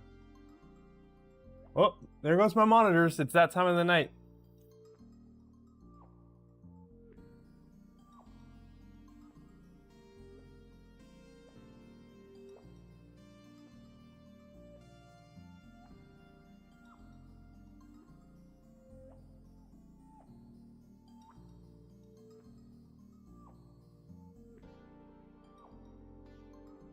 It's really strange. They flicker on and off like 17 times. I feel like it has to be like USB.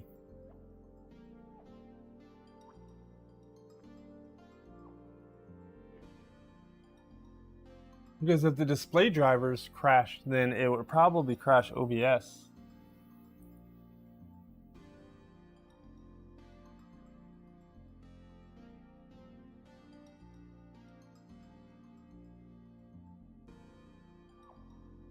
I have technology hates me despite me being such a technophile, I think is my issue.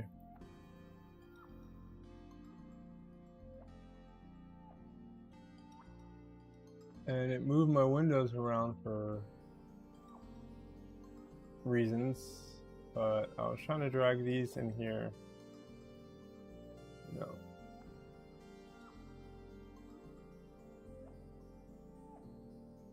Did you just not do what I asked?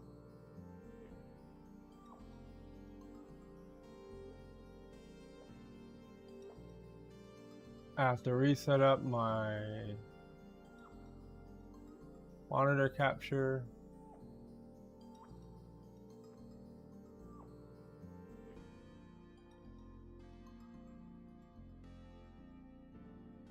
I don't think I have print by object turn on. We can check in 1 second.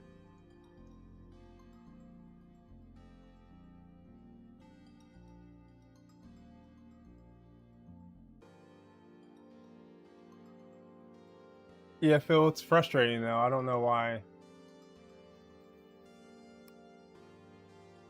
Now,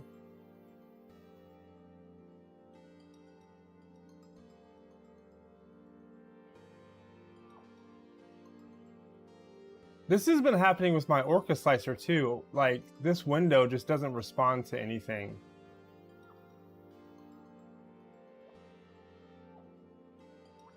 Like, it's broke. It's borked pretty bad. It'll slice whatever's there.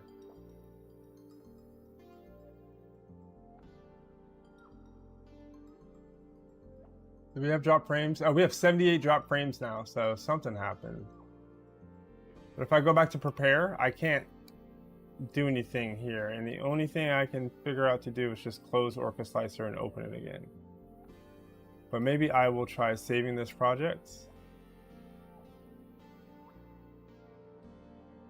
And we will go out to FORMBOT Trident and call this R2 plates. And at least we'll have something there when we reopen it. Let's see. Chamber temp is up to 31.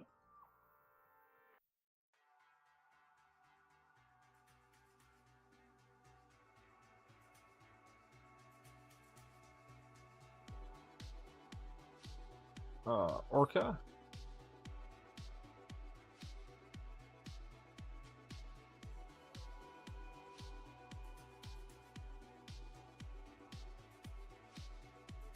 Try Control E and Orca to remove the labels. I will do so.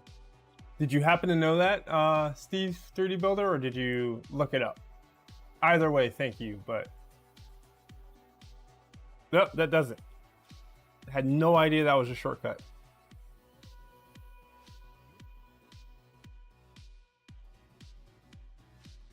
And let's select all on that plate.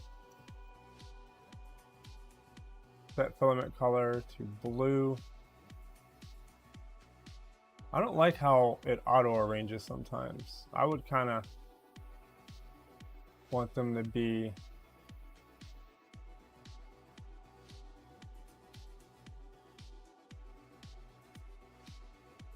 more up and down.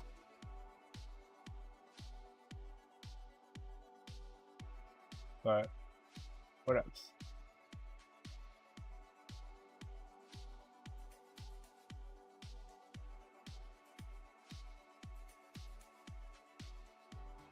It's also in View tab.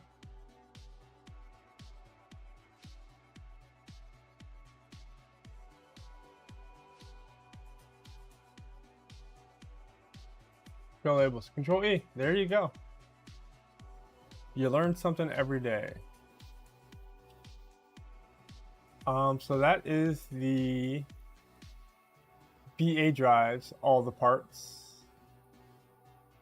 Front idlers, we've got 2 of all of these. Accent colors will be yellow.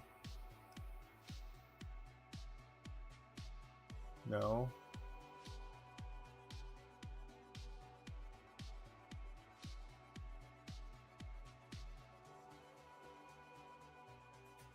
When I actually print these, I'll probably combine them like multiple plates together, but I kind of, for the sake of my mind, want to keep them separate. We need 2 of all of these.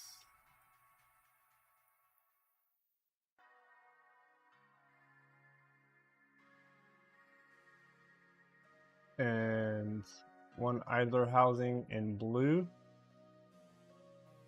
or 2 idler housings in blue.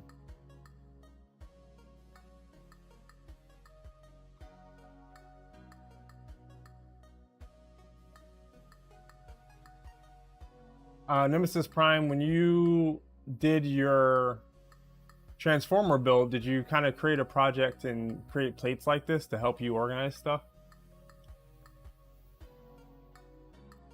I think that's everything from the front idlers. X-axis. X-carriage. Do we need...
Yeah, the transceiver died. Sorry.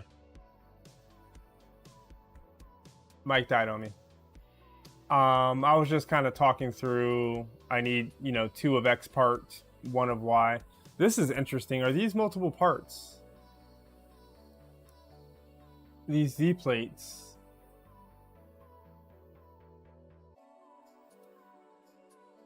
These are accent pieces. They don't have a Voron logo.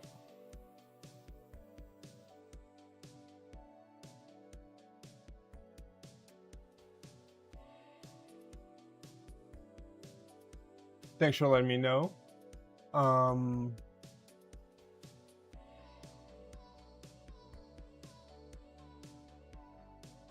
Okay, so he just exported them as a...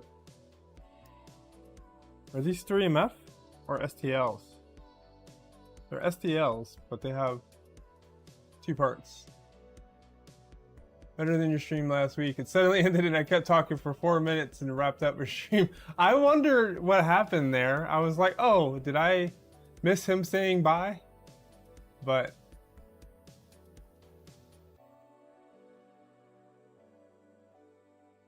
I started a stream and went for several hours without realizing that I hadn't turned it public yet, and Steve had to let me know. Those are 2 parts each. Okay, interesting. I might try to print these as 2 colors. OBS background service died. Interesting. You quietly rage quit, yeah. Screw you guys. I'm going home.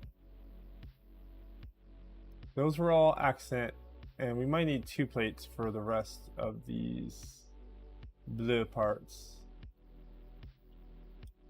What's our temp at? 36. So yeah, some under the bed fans would probably be quite helpful.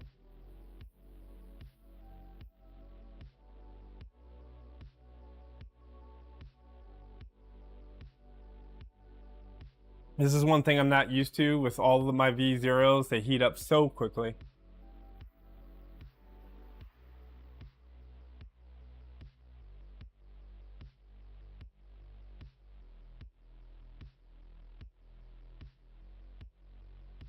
Oh man, I just saw a preview of the stream and it was just a black screen, and I guess it was behind to when the monitors turned off, and it scared the crap out of me. I thought I had just been streaming to nothing for a very long time.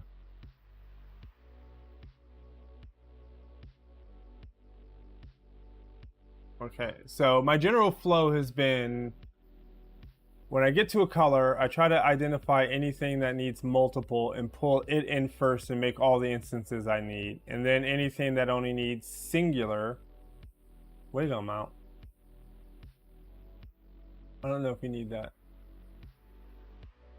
Wait, what is set to open this? I used to be able to swing this around in the preview. Open with 3D viewer.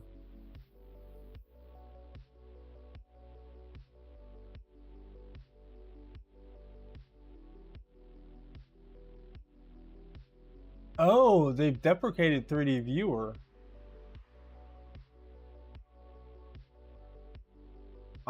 When you had stuff STL set to open with 3D viewer, it used to let you pan around and move the preview.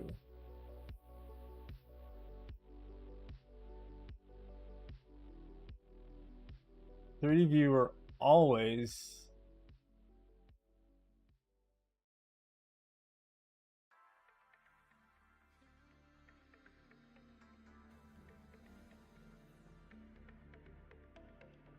I guess that's not a thing anymore.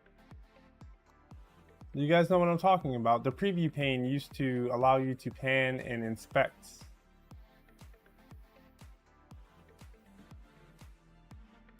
Oh, we have a details pane up.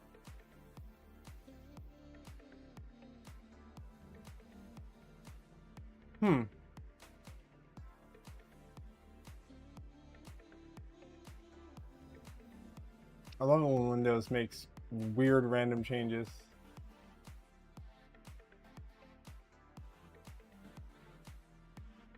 Yeah, this doesn't allow me to pan around and view it in 3D space, which was kind of a nice feature.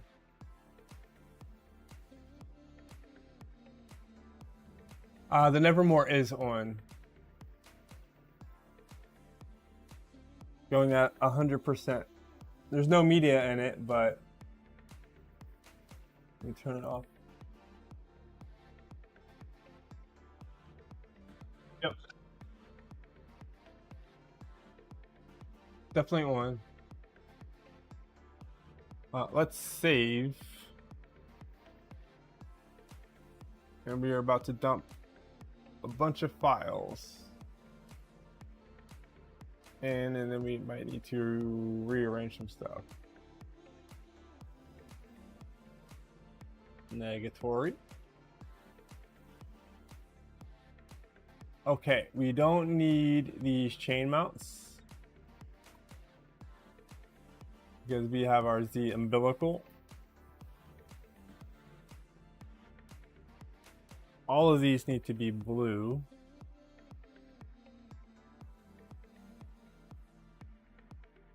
Let's do all three.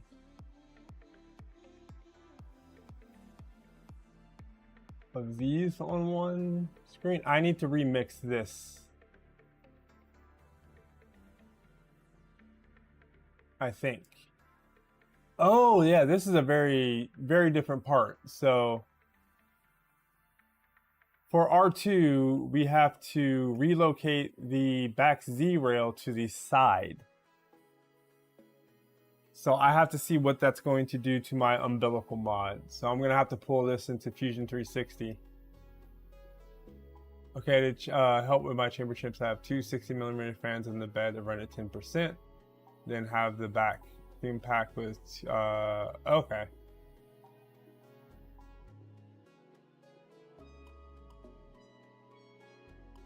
Yeah, I definitely need some help to get some convection going in there and move some air around. What are these parts? Also 50% and chamber temps come up quick.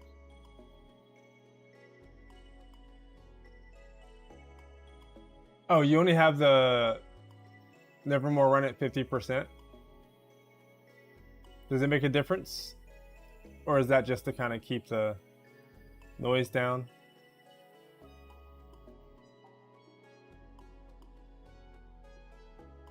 I keep going to preview when I mean to go to prepare. I don't need this Z mount. Excuse me, Wago mount. My mouse is slowing down. That's making me nervous.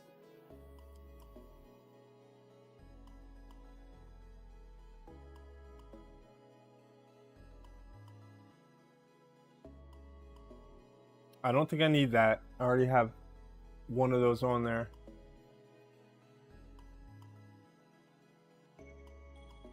Just to keep noise down and technically have two of them on it. Yeah, gotcha.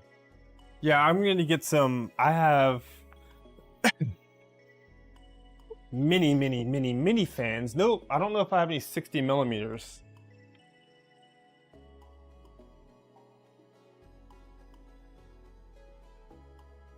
But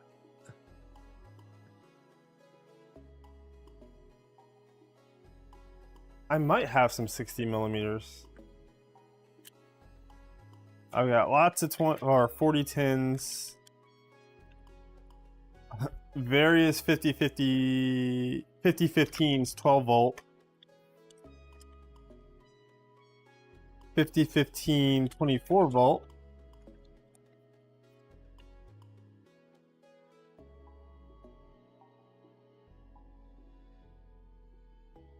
volts. This is the Sunen fan that I put in Stealth Burner after the one that came in the kit stopped working. I got one of the fans from West 3D, I believe. I haven't put in a build yet. Here's some big. You have blower fans, right? Is that what you're using to help move air in the chamber? I've got these big, I think they're essentially, no, they're a different size than these. Same footprint, but thicker. And lots of Noctua accessories from all the PC builds I've done. No 60mm stuff.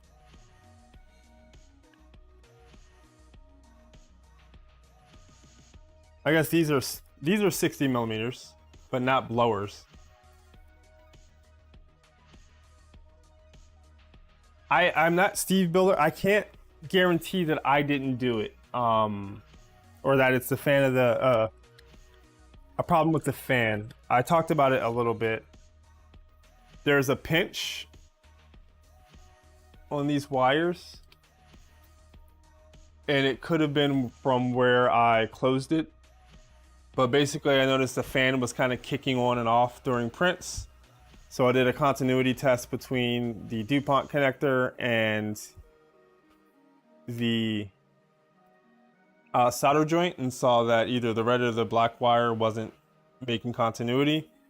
So I tried to kind of move it around and see if that would help, but I ended up just replacing it. I had to crimp DuPont connectors, which sucked. But so I don't know that it's the fan's fault. I think I pinched this when I was assembling Stealth Burner and may have cut it out. So I'll have to make a note about that. But yeah, if anybody has any recommendations, I think Jeff was already going to send me some recommendations for what he has under his bed.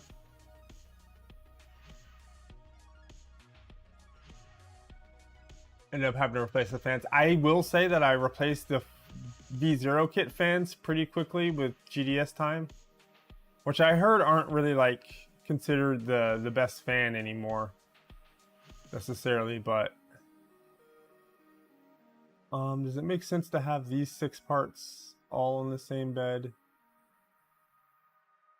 These look like they are for the different style Z chains, which I don't need, I don't think. What is this guy? Z end stop. Oh, I don't need that because we have tap.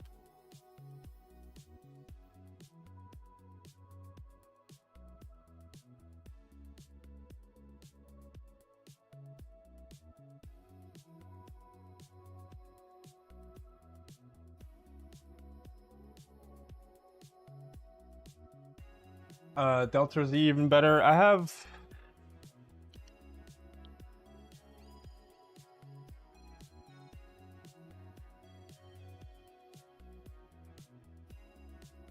some deltas. I've heard really good things about this Orion brand.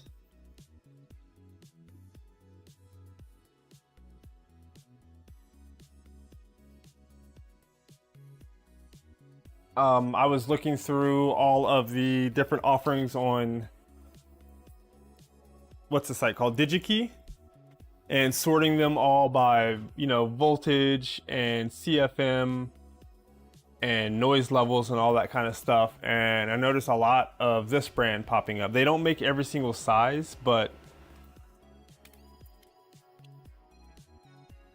the Z chains, yeah, I'm getting rid of the Z because I have that Z umbilical, so I'm gonna have to remix that part, I think. But I do have some Orions in here somewhere as well.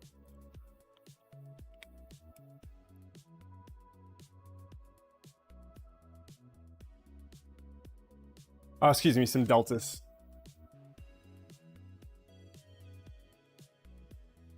I've heard a lot of people say that GDS time seemed to have issues in chambers with the ball bearings drying up.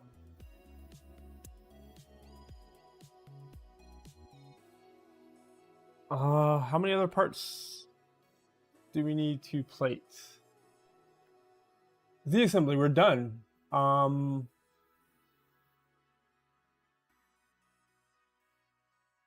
Moving the chain under the gantry made a big difference to your setup. For a 2.4.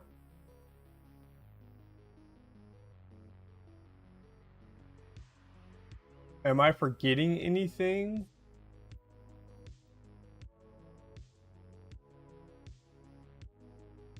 Didn't Steve say that there were maybe multiple versions of these parts to possibly move things forward or back so that you can do stealth burner? I don't have to necessarily worry about that. My main worry is that I need a little bit more clearance in the back, like back here, so that the nozzle can actually reach my nozzle brush. Yeah, I kept getting caught in the tool head wiring before, and the changes I did last stream eliminated that. Gotcha. All of my control fans were swapped out for Noctua and Delta fans on the tool head. Eliminated that. Gotcha.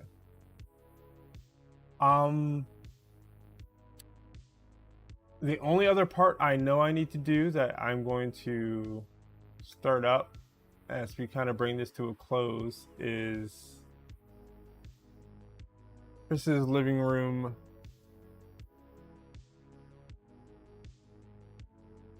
Look at download it. Those parts are more for index. Gotcha. Yeah, the only reason I'm interested in it is because right now with tap pushes the nozzle forward, like, I don't know, get 5 or 10 millimeters. And when I go all the way back to max Z, or excuse me, max Y to home, I still can't really reach my nozzle brush, which is like all the way up against the bed. So I was wondering if R2 moves any of this since it changes the gantry around, so I might be able to reach that a little bit easier.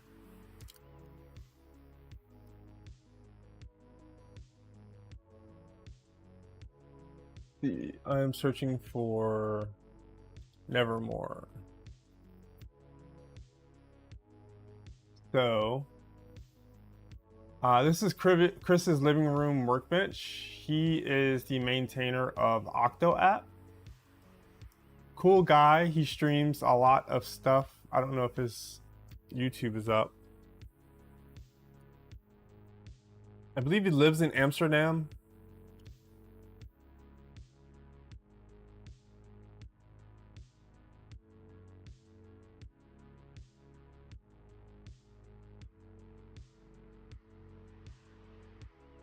So he's done some cool builds like the Satsuma. He did a E3 Ender 3 CNC. He did the FORMBOT 2.4, which is very similar to this build in the terms of like all the CAD stuff. I guess it's all in. Looks like he's doing an MMX MMU. If you're ever looking for somebody streaming some interesting stuff, check him out. He did a Poor Man's Core XY where he designed a printer using like linear rods and stuff. Ender wire, pretty cool stuff. But when he was doing his 2.4 build, which is again very similar to this, he didn't like the Nevermore that they recommended, which is the same one I'm using. So he designed this. So I need to reprint.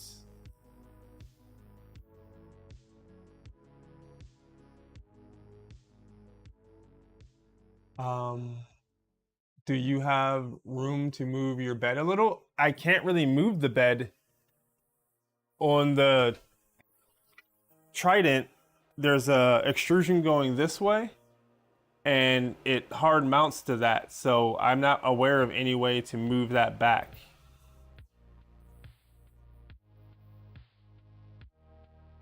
I think R2 index parts will move the bed further back. Yeah, he's not streaming at the moment. I didn't know that, actually.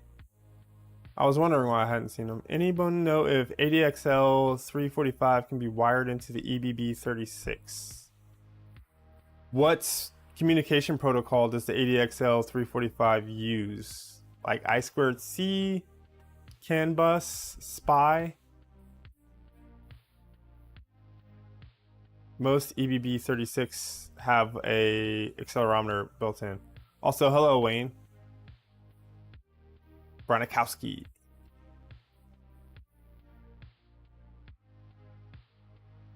Our chamber temperatures are, whoops.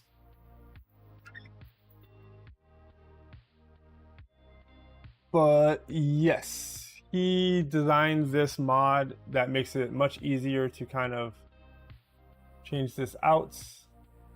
I need to figure out superseded.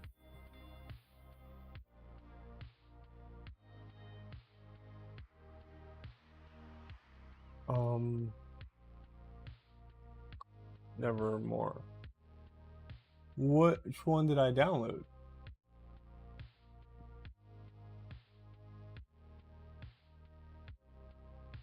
So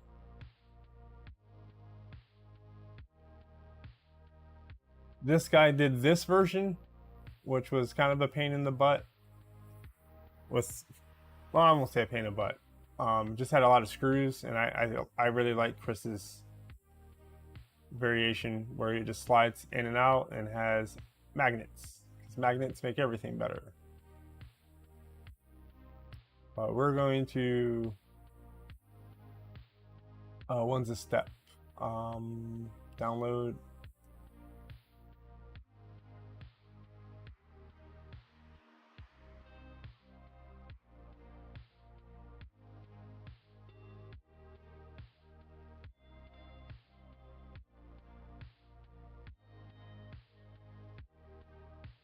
I do really like magnets.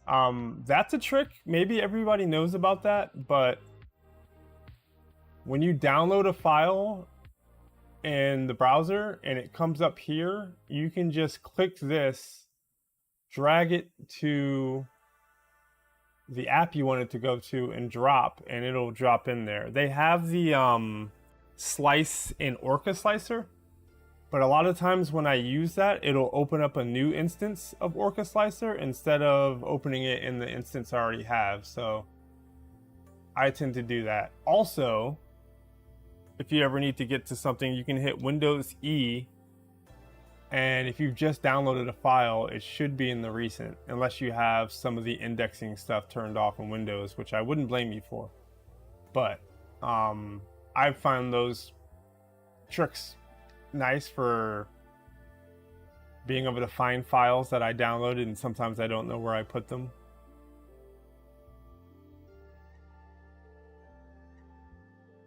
Hey, made it back home. And sent me a vid of the fan mounts. Ooh. Nemesis sent me some as well. Nemesis sent me these. So what are these? 60 by 10s? And they're axial fans.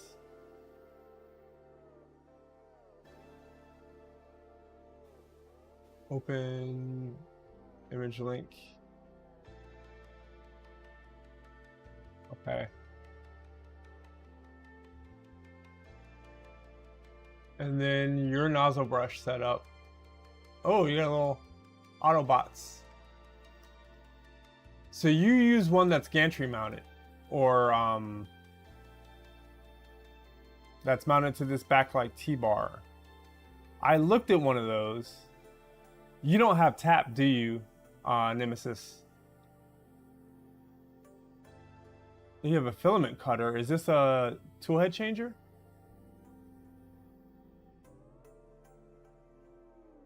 You have 60 by 20 on yours. Okay. So I have 60 by 20 and 60 by 40 I could put under there. What else? Yeah, I don't think with tap I'd be able to reach this nozzle brush, but you have the same like bamboo style one I have, but just a different mounts. Then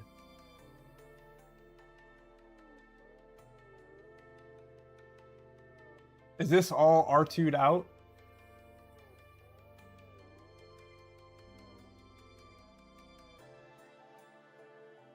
Oh, interesting.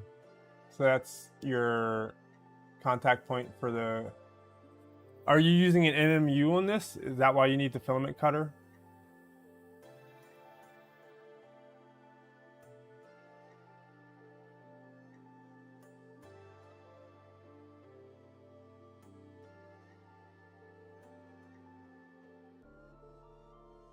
Oh, it has a box turn on it.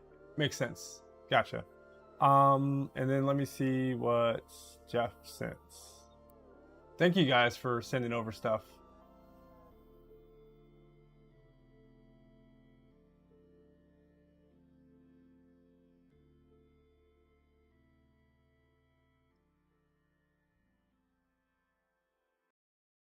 Why won't you just play in the browser? I don't get why it makes me download stuff sometimes.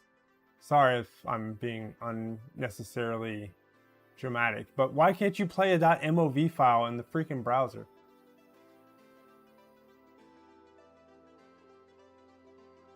It just seems silly.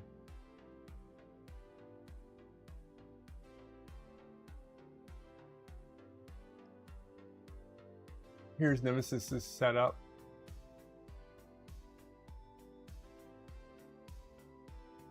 Oh, nice. You've got the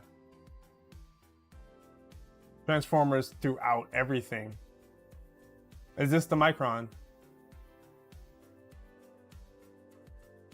What's this top hat that you have on the Micron? That's not stock, right? Is it like a Doom Cube? Is that clicky clack door on both of these? FORMBOT has a clicky clack door kit.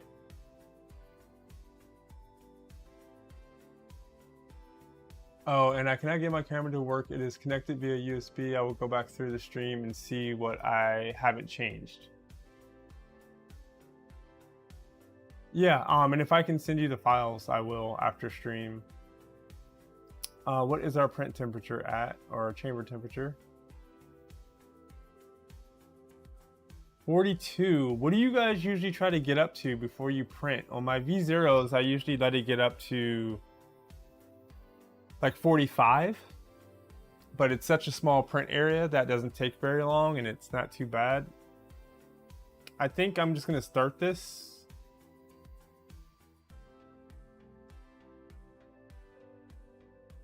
It was a top hat I found on printables. Would advise to get the top hat printed and installed. Stops the PT1000 from scratching the top panel. I'm having a little bit of trouble on mine with that right now on this Trident. Maybe a little bit because of that filament sensor, but it pushes everything up and it rubs like right here.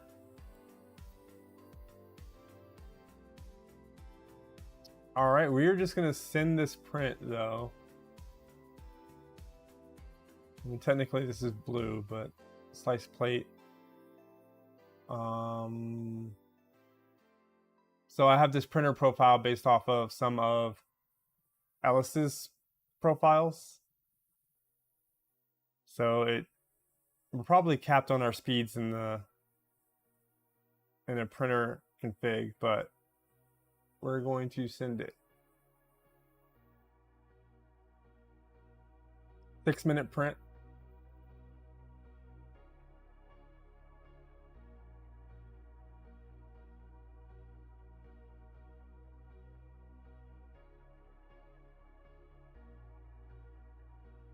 So it should home.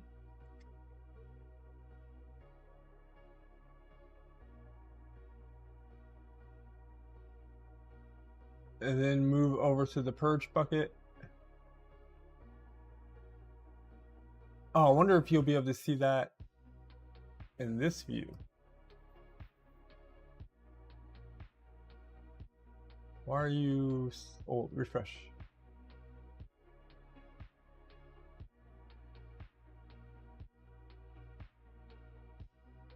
All my Vorons have clicky clack doors. FORMBOT sells a kit for that.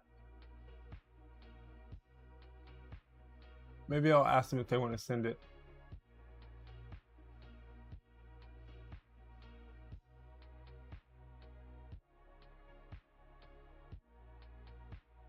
Is this alive? Did I grab the stream or the screenshot view?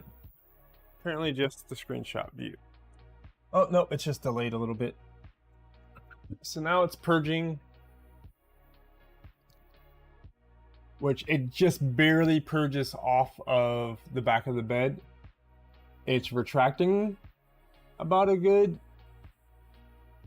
10 millimeters, and it goes over and does a nozzle wipe, and right there just the tiniest bit of filament oozes out. So I need to work on that. It hasn't impacted, or maybe it is impacting Z offset a little bit, and that's why I'm getting my layers a little bit too far. Or would it make it too close? I'm not sure.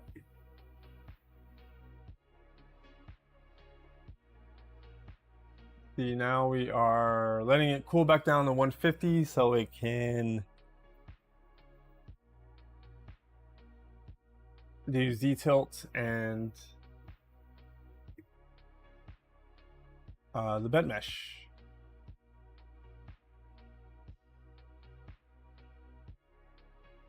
Let me see if I can bring up Jeff's stuff somehow now. There we go. Oh, Nemesis sent more.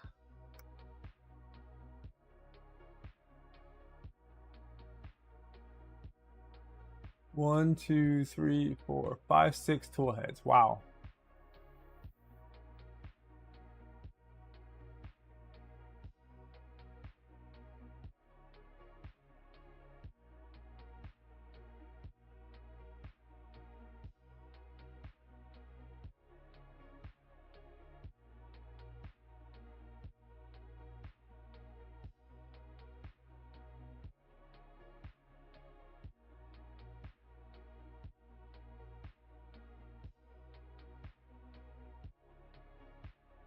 Can you set the wipe to be longer and have the nozzle cooling before it wipes? That it's probably order of operations.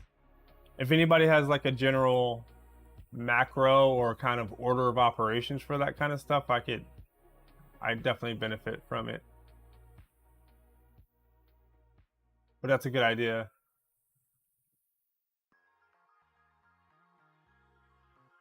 What else? I still want to look at Jeff's stuff.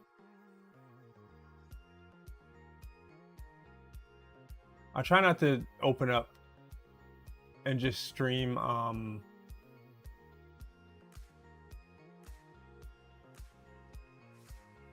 what do you call it? Discord?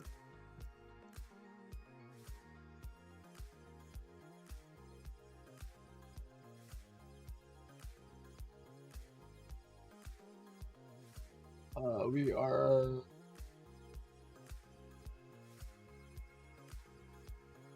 bed meshing. Here are the mounts that Jeff is using. They look pretty sleek. I feel like he said, "Oh, I just whipped these up," but they actually looks like a pretty nice design.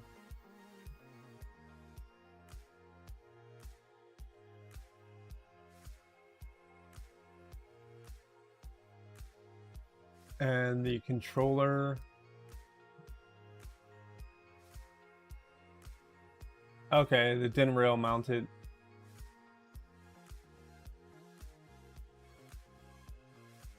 All my printers are multi-material or color capable. I need to get to that point because I didn't do a lot of color swaps on this build. I would have done more color swaps if I would have had if I didn't have to do a manual. I have an MMU 3 kit for my Prusa MK3S, but that would only be able to do PLA.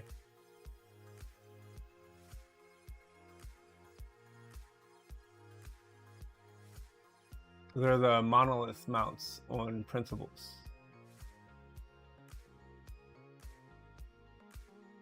And then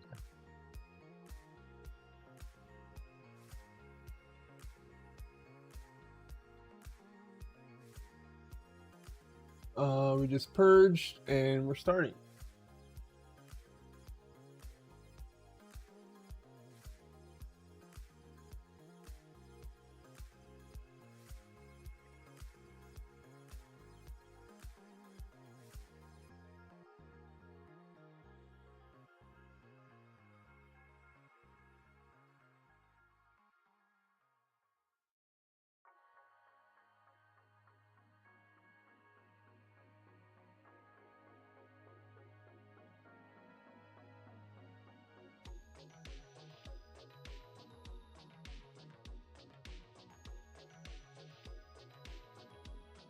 Yeah, and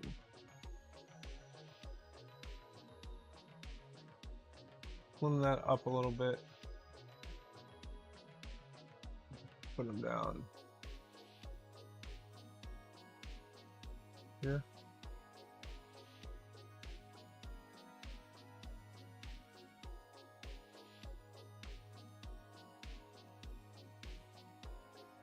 I can play the vid.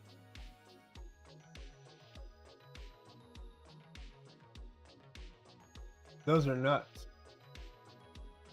I wish it would just let me open them in the browser.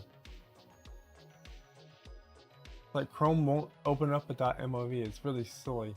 I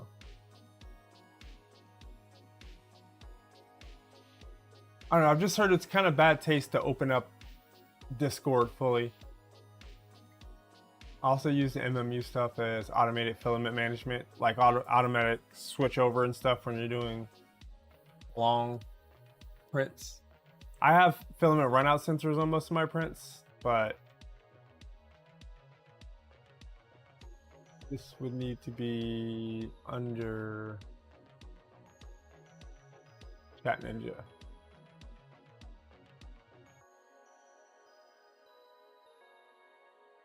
There we go.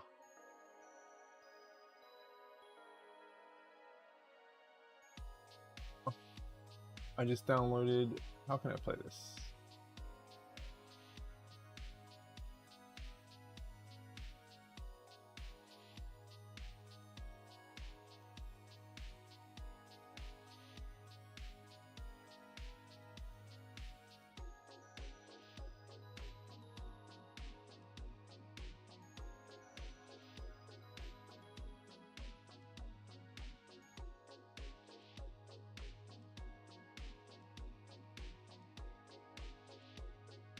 Here we go. Those are two really big chunkin fans. Are those 60 by 30 or 60 by 20? Not 60 by 30, that would be almost half the width, but 60/20s over the stepper drivers.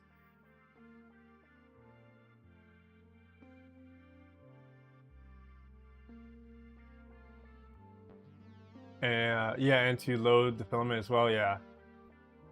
Especially if you have a complex filament path. Doing it by hand is kind of a pain in the butt.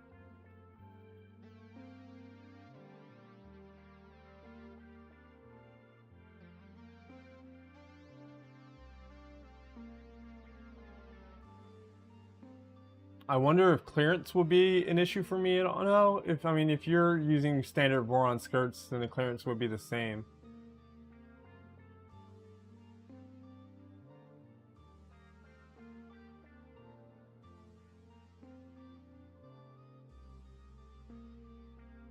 Wish I had a 0.2.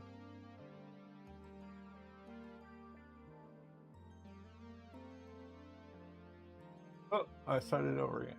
Those are nice, Jeff. I'm gonna check those out. No, I'm just lazy. Waiting for the H2S to heat up. I think I could have printed this on my V0.2, but I kind of wanted to print.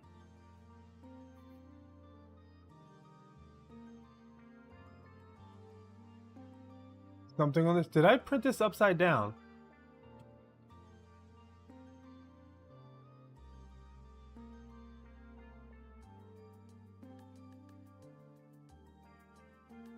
Or did he design it to have bridges?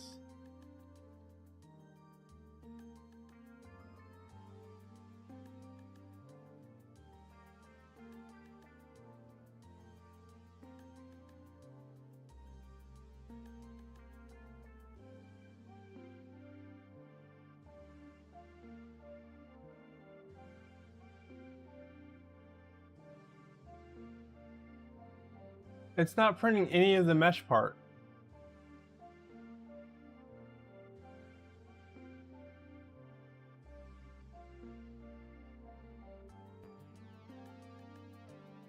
Your bamboo spoiled you with auto loading. 3010 over the CB1. I should have fans to look at like all of your guys' recommended mods.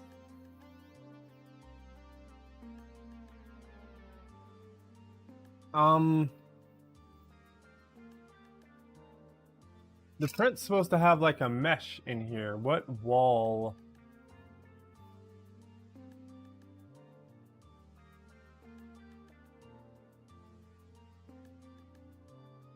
Generator, classic.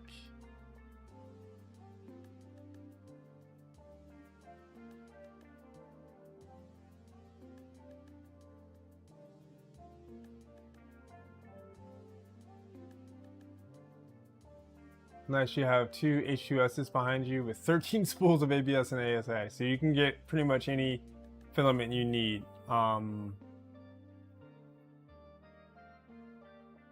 So that printed very fast, but as you guys might be able to see, it does not have any of this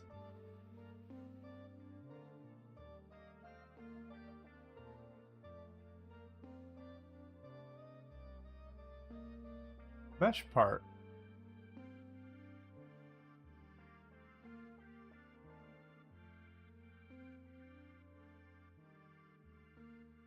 This is the Arcane, you think might... Yeah, that's... The weird thing is that this 0.2 Voron parts is the same one I used on my V0 when I printed it.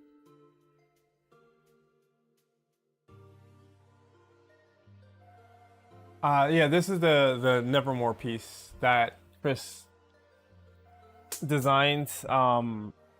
Instead of the stupid plenum, let me see if I can grab it out of my V0.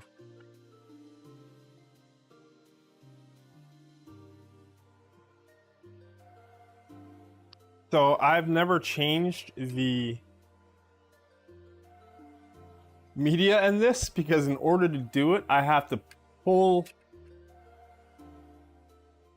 what I would consider a over-designed, like, it's just really, really hard. It's a cool concept. It's essentially like a garage door, like flex door, print in place, but it's such a pain in the butt to get in and out. So Chris's idea was to take this default mesh and put it onto that part, but so do classic, but detect thin walls. I don't think I've ever had to do that.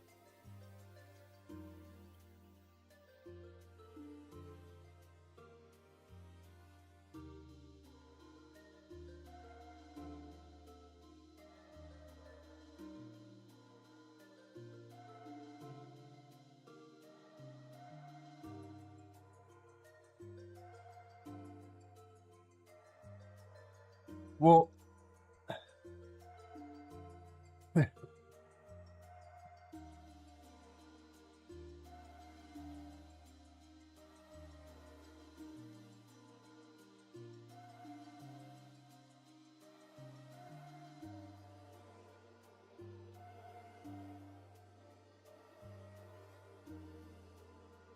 I'm getting into the printer and not the way you would expect, but. So this is meant to slide in this way with magnets that lock into these magnets. And then there's meant to be a mesh here. So usually this is one part and then it has that plenum thing that you have to slide back and forth. Chris's redesign made it so that you have this slide in place. But yeah, we need to reprint that apparently.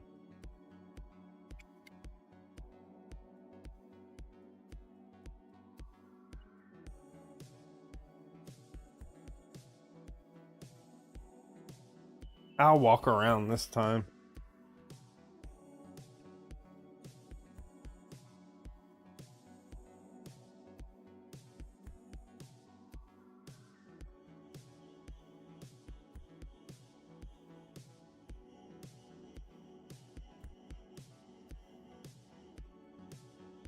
This is where I wish I had some bed alignment. It's close enough.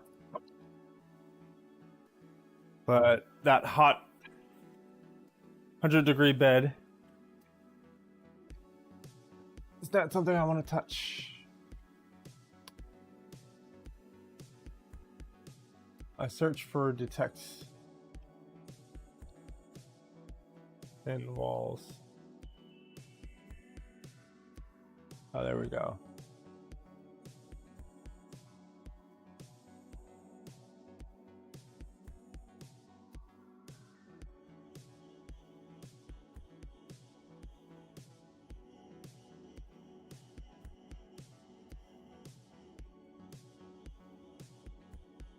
Wait, why? Oh, okay. Let's print it again. 9 minutes now.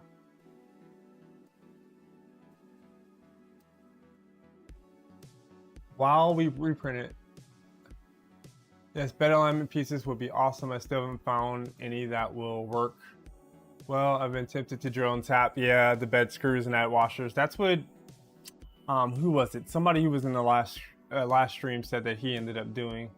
I hope, I've kind of poked Steve about it a couple times, and I was like, hey, any chance the Voron team would consider like kind of universal bed alignment setup? And it didn't seem like something that's on their priority list, but I would appreciate it. I think it's a, you know, Prusa kind of started it in terms of the printers I'm used to, and then it seems like Bamboo have carried on with it, and now basically every single printer that's copied Bamboo has bed alignment.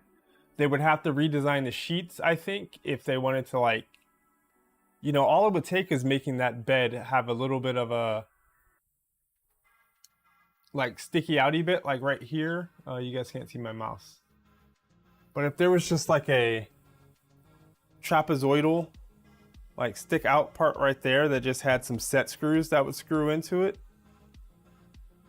really you wouldn't even have to redesign the bed sheet. It would just be redesigning the actual physical bed.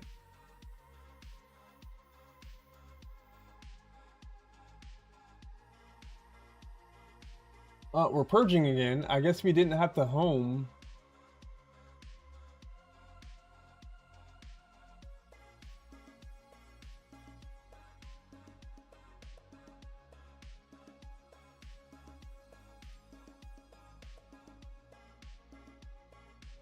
Nozzle wipe. So let's look at our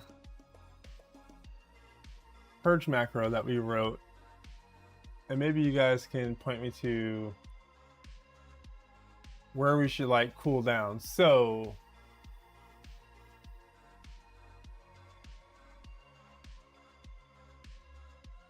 you can make a bracket that can come off the middle bed beam. I was almost thinking about, you guys saw that I have that purge bucket like right here. If there was something protruding out of the top of that purge bucket, and then I had something equidistant over this side that kind of protruded out like a little head of a screw, it could kind of serve as that. Yeah, then have some screws there.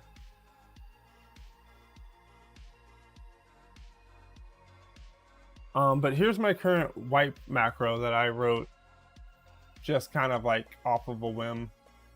It checks to see if X and Y is already homed. If it is not homed, it homes them. Otherwise, it sets absolute positioning, moves over top of the purge bucket, heats up to 220, which is like a good temperature for, you know, a lot of filaments. M83 relative extrusion, purge. I started out at 15 millimeters, but have increased it to 55 millimeters of filament. We do a 30 millimeter retraction and wait. And after the retraction, I'm currently doing the brush wipe. And then that's it. Yeah, if you mirror it, then there's already the cables coming in. But I wonder if we could do something that would wrap around some of the stuff that's happening on that side.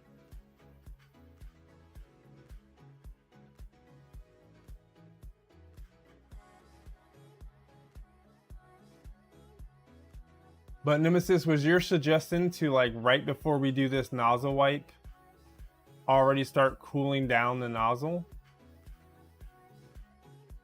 Would I do that before or after I do that retraction?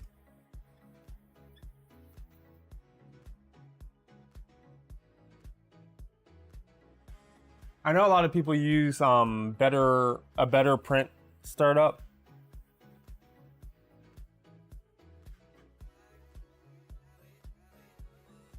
Was that Wayne that did the screws?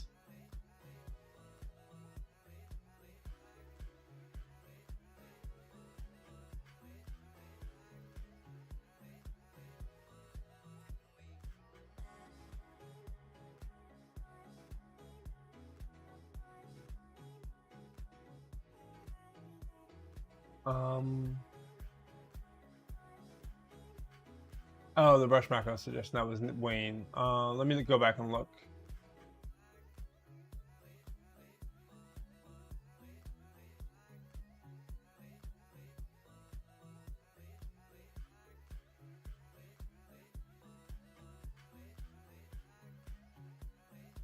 Oh man, we've talked about a lot.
Check, check. My mic died, guys. This time the actual mic and not the transceiver. What I was saying during that was debating, I think, was it Steve's idea to cool down the nozzle in the wipe macro? I was debating where exactly we would want to put that. So M104 should be set temperature, but don't wait on that temperature. So while it's moving to the wipe location, I have Orca Slicer downloaded, and now I'm looking at the calibration features. Once run, do they give you suggested settings? The different calibrations will do different things. So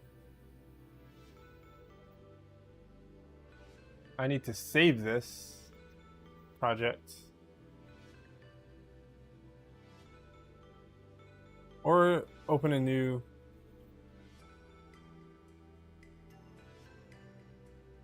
instance. How do I do that? Alt click? No, shift click. There we go. Most of them you will have to look at the results and make a judgment onto what you want to make that setting as. So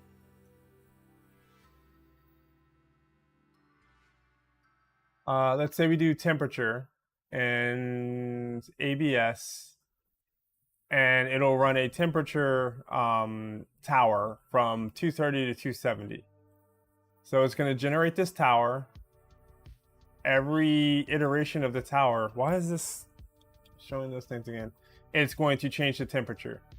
After it's done printing, you want to look at these overhangs, the text, these little spirals, and look for excessive stringing. See if maybe it starts to get that kind of warped look when you're printing too hot. Whatever the case might be, you just want to look at these different levels, and for that particular filament decide this has the best overhangs, it doesn't look too glossy, it doesn't look too matte, it doesn't mess up the text. And you can also poke at this little triangle and see where layer adhesion seems the best, or you can even try to break these layers apart in between it. So after that, you'll kind of use that as your temperature for that filament. So you go into the filament, edit it, and set the print temperature at the one that you found the best. Does that make sense? For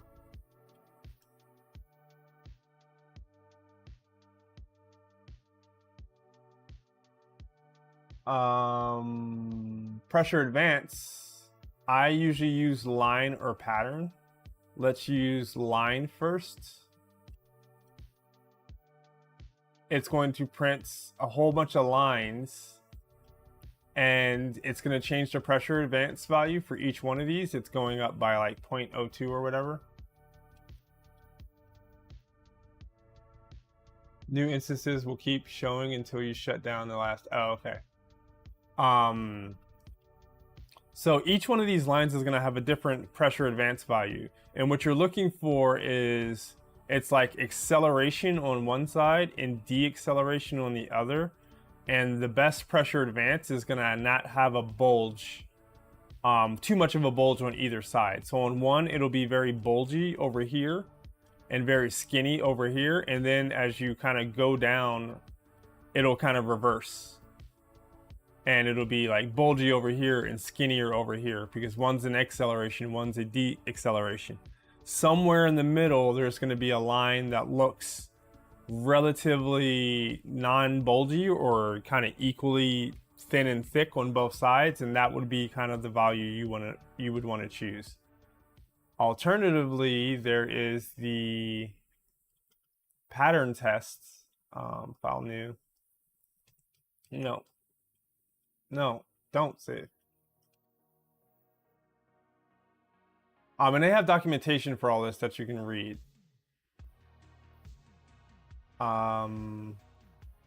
Pressure advance.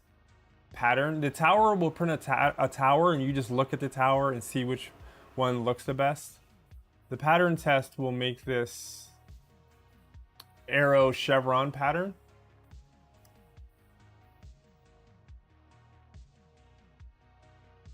And you're going to be looking at these attachment points and these sharp points. And somewhere it's going to be, these are going to be very rounded when the pressure advance is like too high. And it might not attach well at these attachment points on the end. And when it's too low, it might be like way too thin here, and it won't be pointed. So it'll look blunted or gapped. Somewhere in the middle, it'll look kind of really good. Ellis has a really good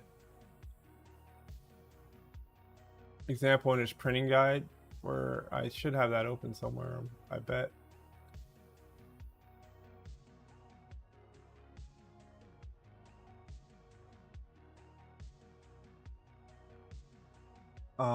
Pressure advance pattern method. So he's got a really good example of what kind of good and bad looks like. So you don't want that thinning gap, and you don't want it to look kind of over extruded.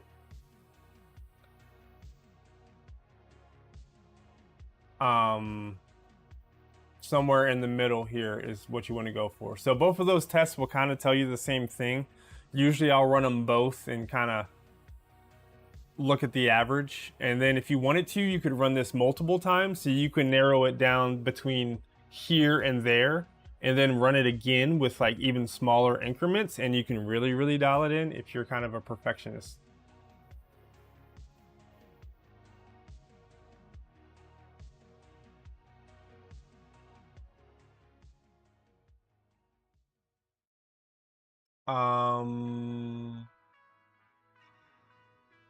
What else can you run in here? You can run the,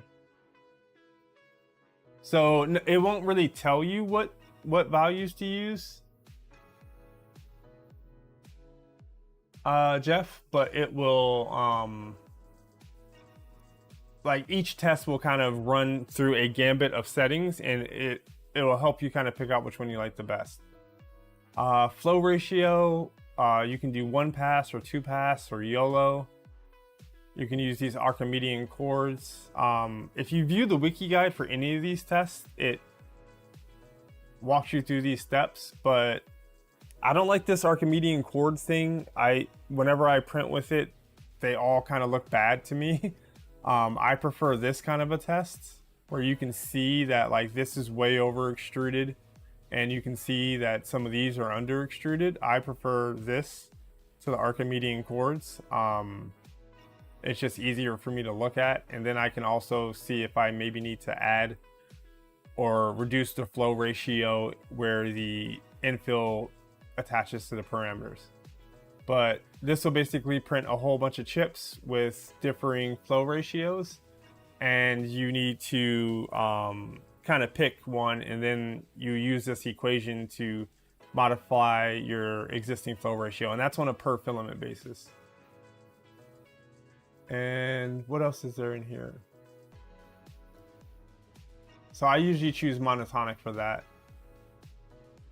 Retraction is kind of the same thing. It makes a bunch of towers, and as you go up the tower, it increases or decreases the retraction. You look for the optimal kind of amount of stringing. And then max flow rate will do this cool thing where you kind of need to know the maximum flow rate of your hot end and extruder combo, and you can give it a range, and you probably want to go like 5 to 10 above what you expect, and then it'll produce this swooping test,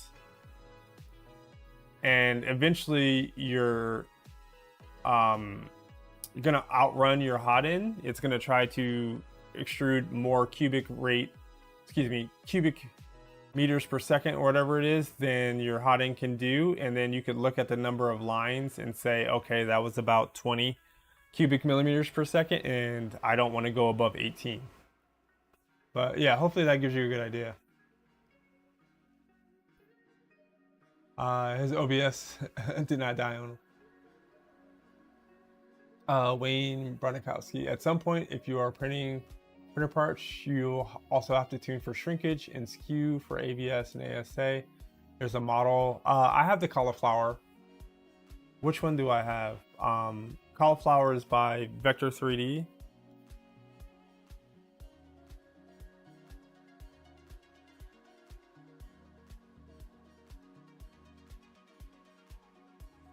I don't know which one I bought. I don't know if I got the MK2.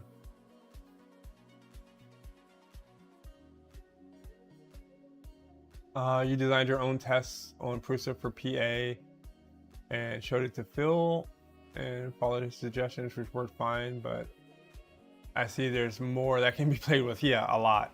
There's that whole list of stuff. They do have a wiki article, I think, on every single variations of the test.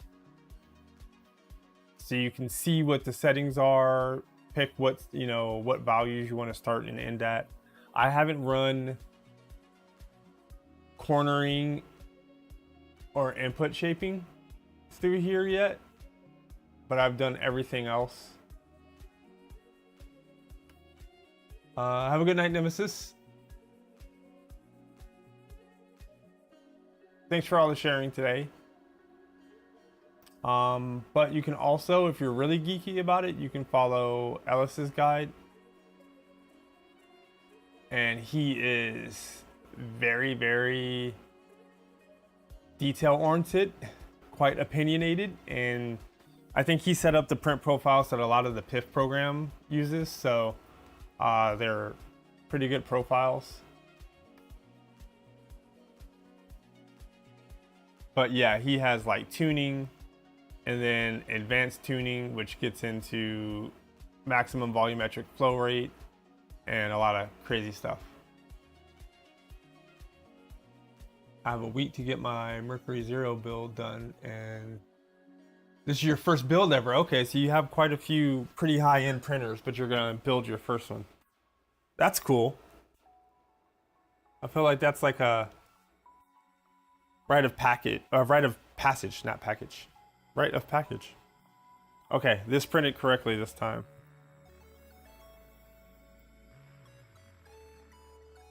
For streaming, at least, it's kind of nice to be able to reach in here and grab the plate real quick.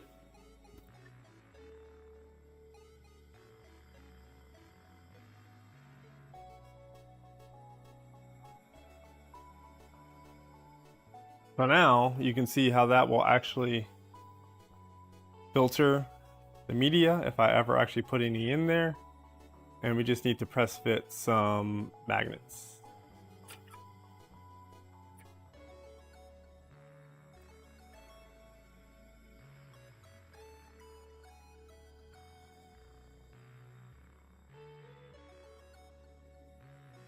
Yep, index on a SV08 Max as soon as I'm done with the Mercury Zero.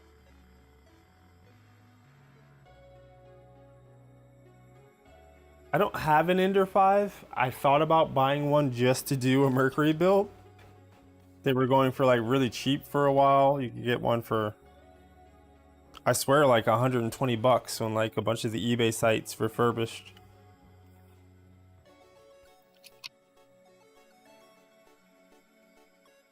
I saw Ender 3 refurbished, like the original Ender 3 for like $60. And I was tempted. Paid $104 for yours.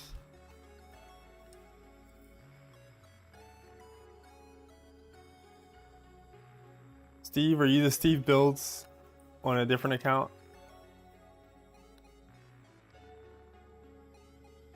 Different Steve, who also is a builder.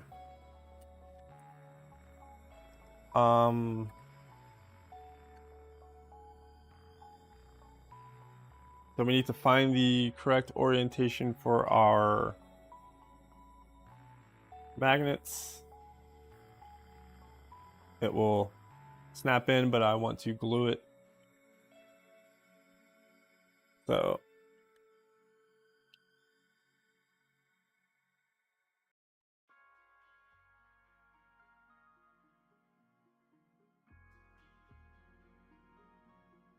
Another thing I showed off in my recent haul video were these little bottles I got. So I put some CA glue, some very thin CA glue. It's very runny. Whenever I try to use it out of the bottle it came in, it never really works. Way too much of it pours out. But these bottles have these super fine tips, and I have to often use an acupuncture nozzle to clean it, but after I do that, I'm able to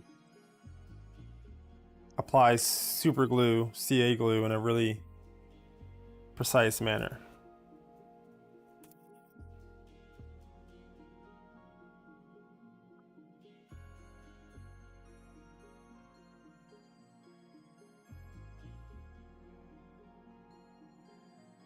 Might have to do it from the back side.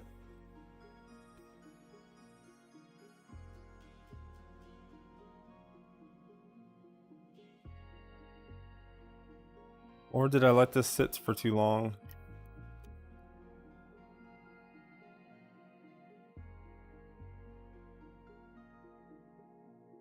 My stream filler content is a Mercury conversion.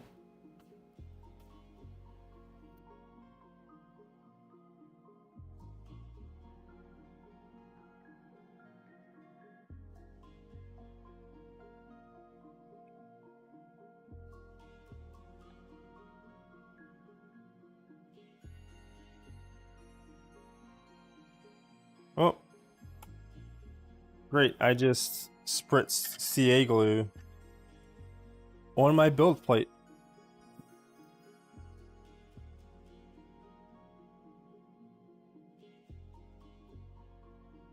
Okay. So, very precise amount of very thin CA glue.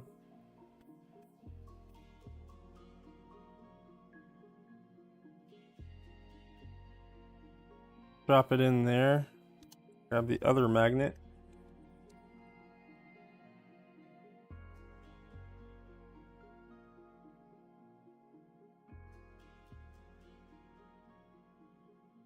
The orientation. Oh, that's less than optimal.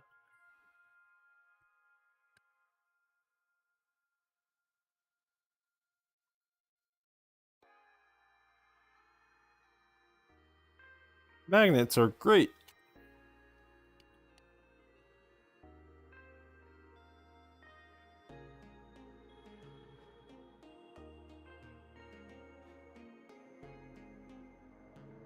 I'm going to grab the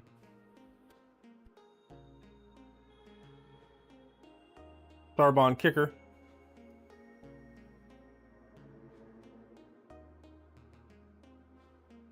Really gotta go now. The wife will be on her way home, and I probably should start preparing for the evening meal for once you see tomorrow. See you, Jeff. Thanks for everything. Really enjoyed chatting on the stream. Good banter. I started making those same oil sticks that Slant 3D is selling. I need to check those out maybe. But I use the Starbond glue, and it has its own kicker. So I'm gonna go off screen and give it a spritz just to make that CA glue kick a little bit faster, and then it kind of nicely just snaps into place, not too hard to pull out.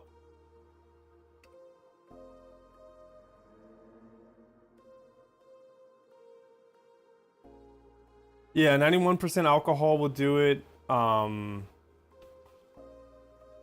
It's not baby powder, is it? Adam Savage had a whole video on like stuff that you can use to kick CA glue.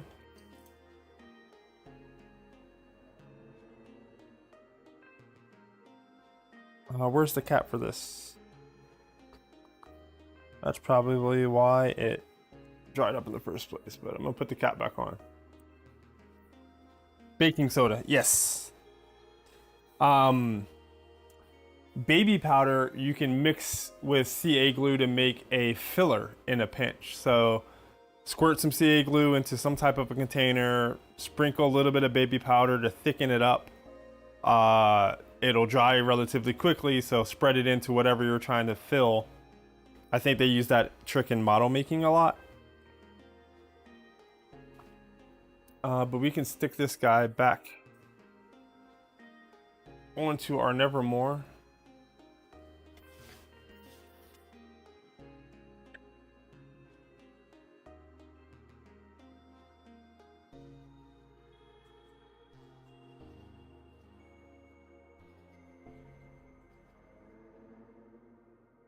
Oh, they do give us some media.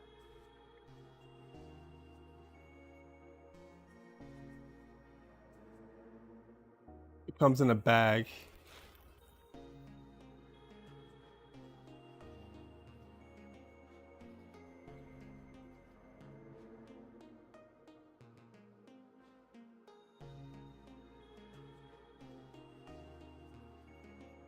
Obviously, a better filler would be like Bondo or glazing putty or whatever you might have, but is this even gonna fit in there? These are kind of pellets. I think their intention was for it to slide kind of wholly in there, but we're just gonna cut it open, put it in there once, and probably never ever change it.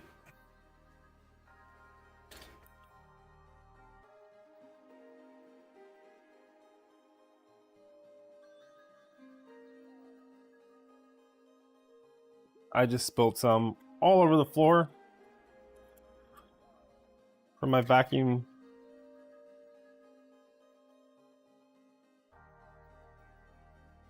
So I just poured it in there.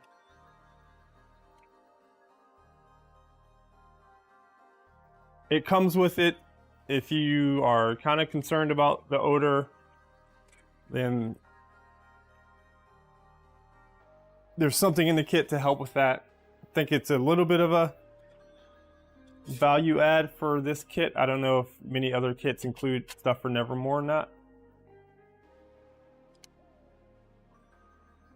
Let's put our build plate back on, and I think we're about ready to wrap stuff up. I've got some R1 printing to do, or excuse me, R2 printing to do. Lots of sheets, bed sheets to run off. I can probably start some tonight. It's a balance, right? Like sometimes I just want to fill up a whole sheet, but then if you have a failure, you're kind of like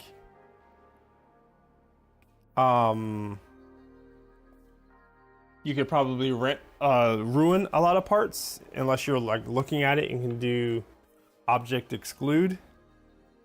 Got a hangnail that's annoying me. I want to cut off. But you obviously don't want to do like one part per bed because it'll end up taking a very, very long time. But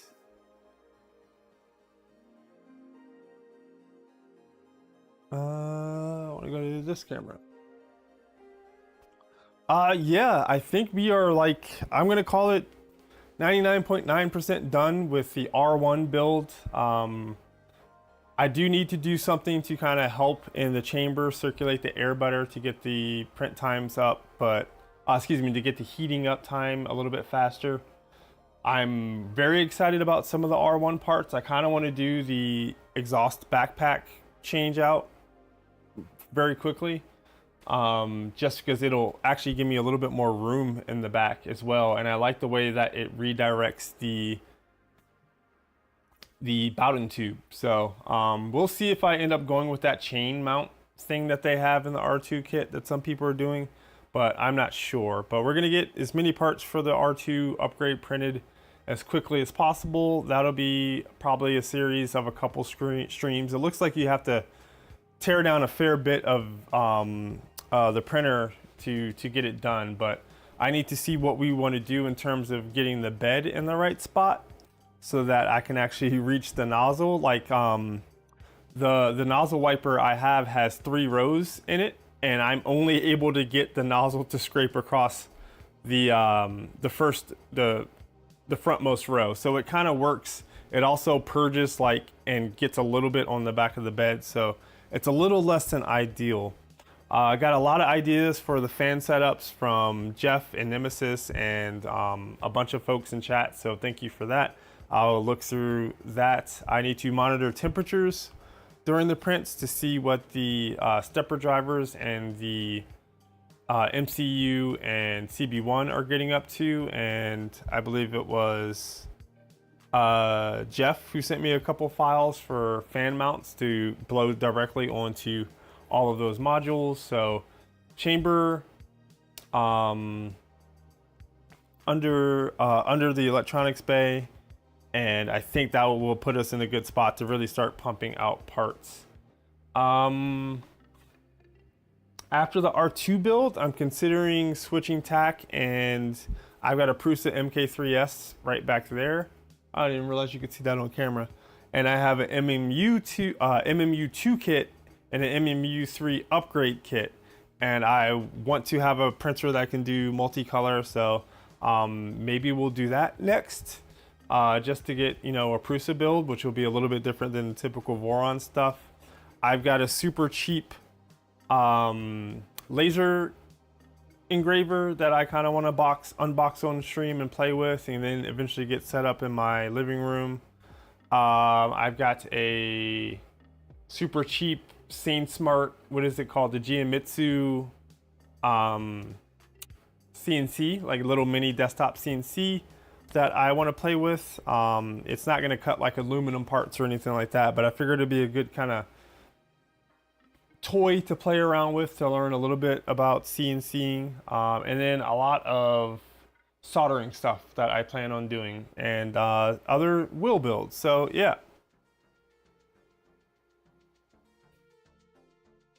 Yeah, lasers are definitely garage devices. I won't likely be doing any actual laser cutting in here, maybe like a quick demo. I have a door right over there, and I actually have some tube that I use for shop vacs in a previous garage setup I have. So I have a way that I could get it to go outside, but it would be less than ideal. So I'll probably like build it, show moving the X, Y, and Z in here, or focusing it, and then actually do any cutting out of the out in the garage. But yeah, thanks to everybody who tuned in. I have links to like a ton of stuff in the description, so if you have any interest in this kit, I'm going to try to have links to all the different mods and printables and things like that for everything.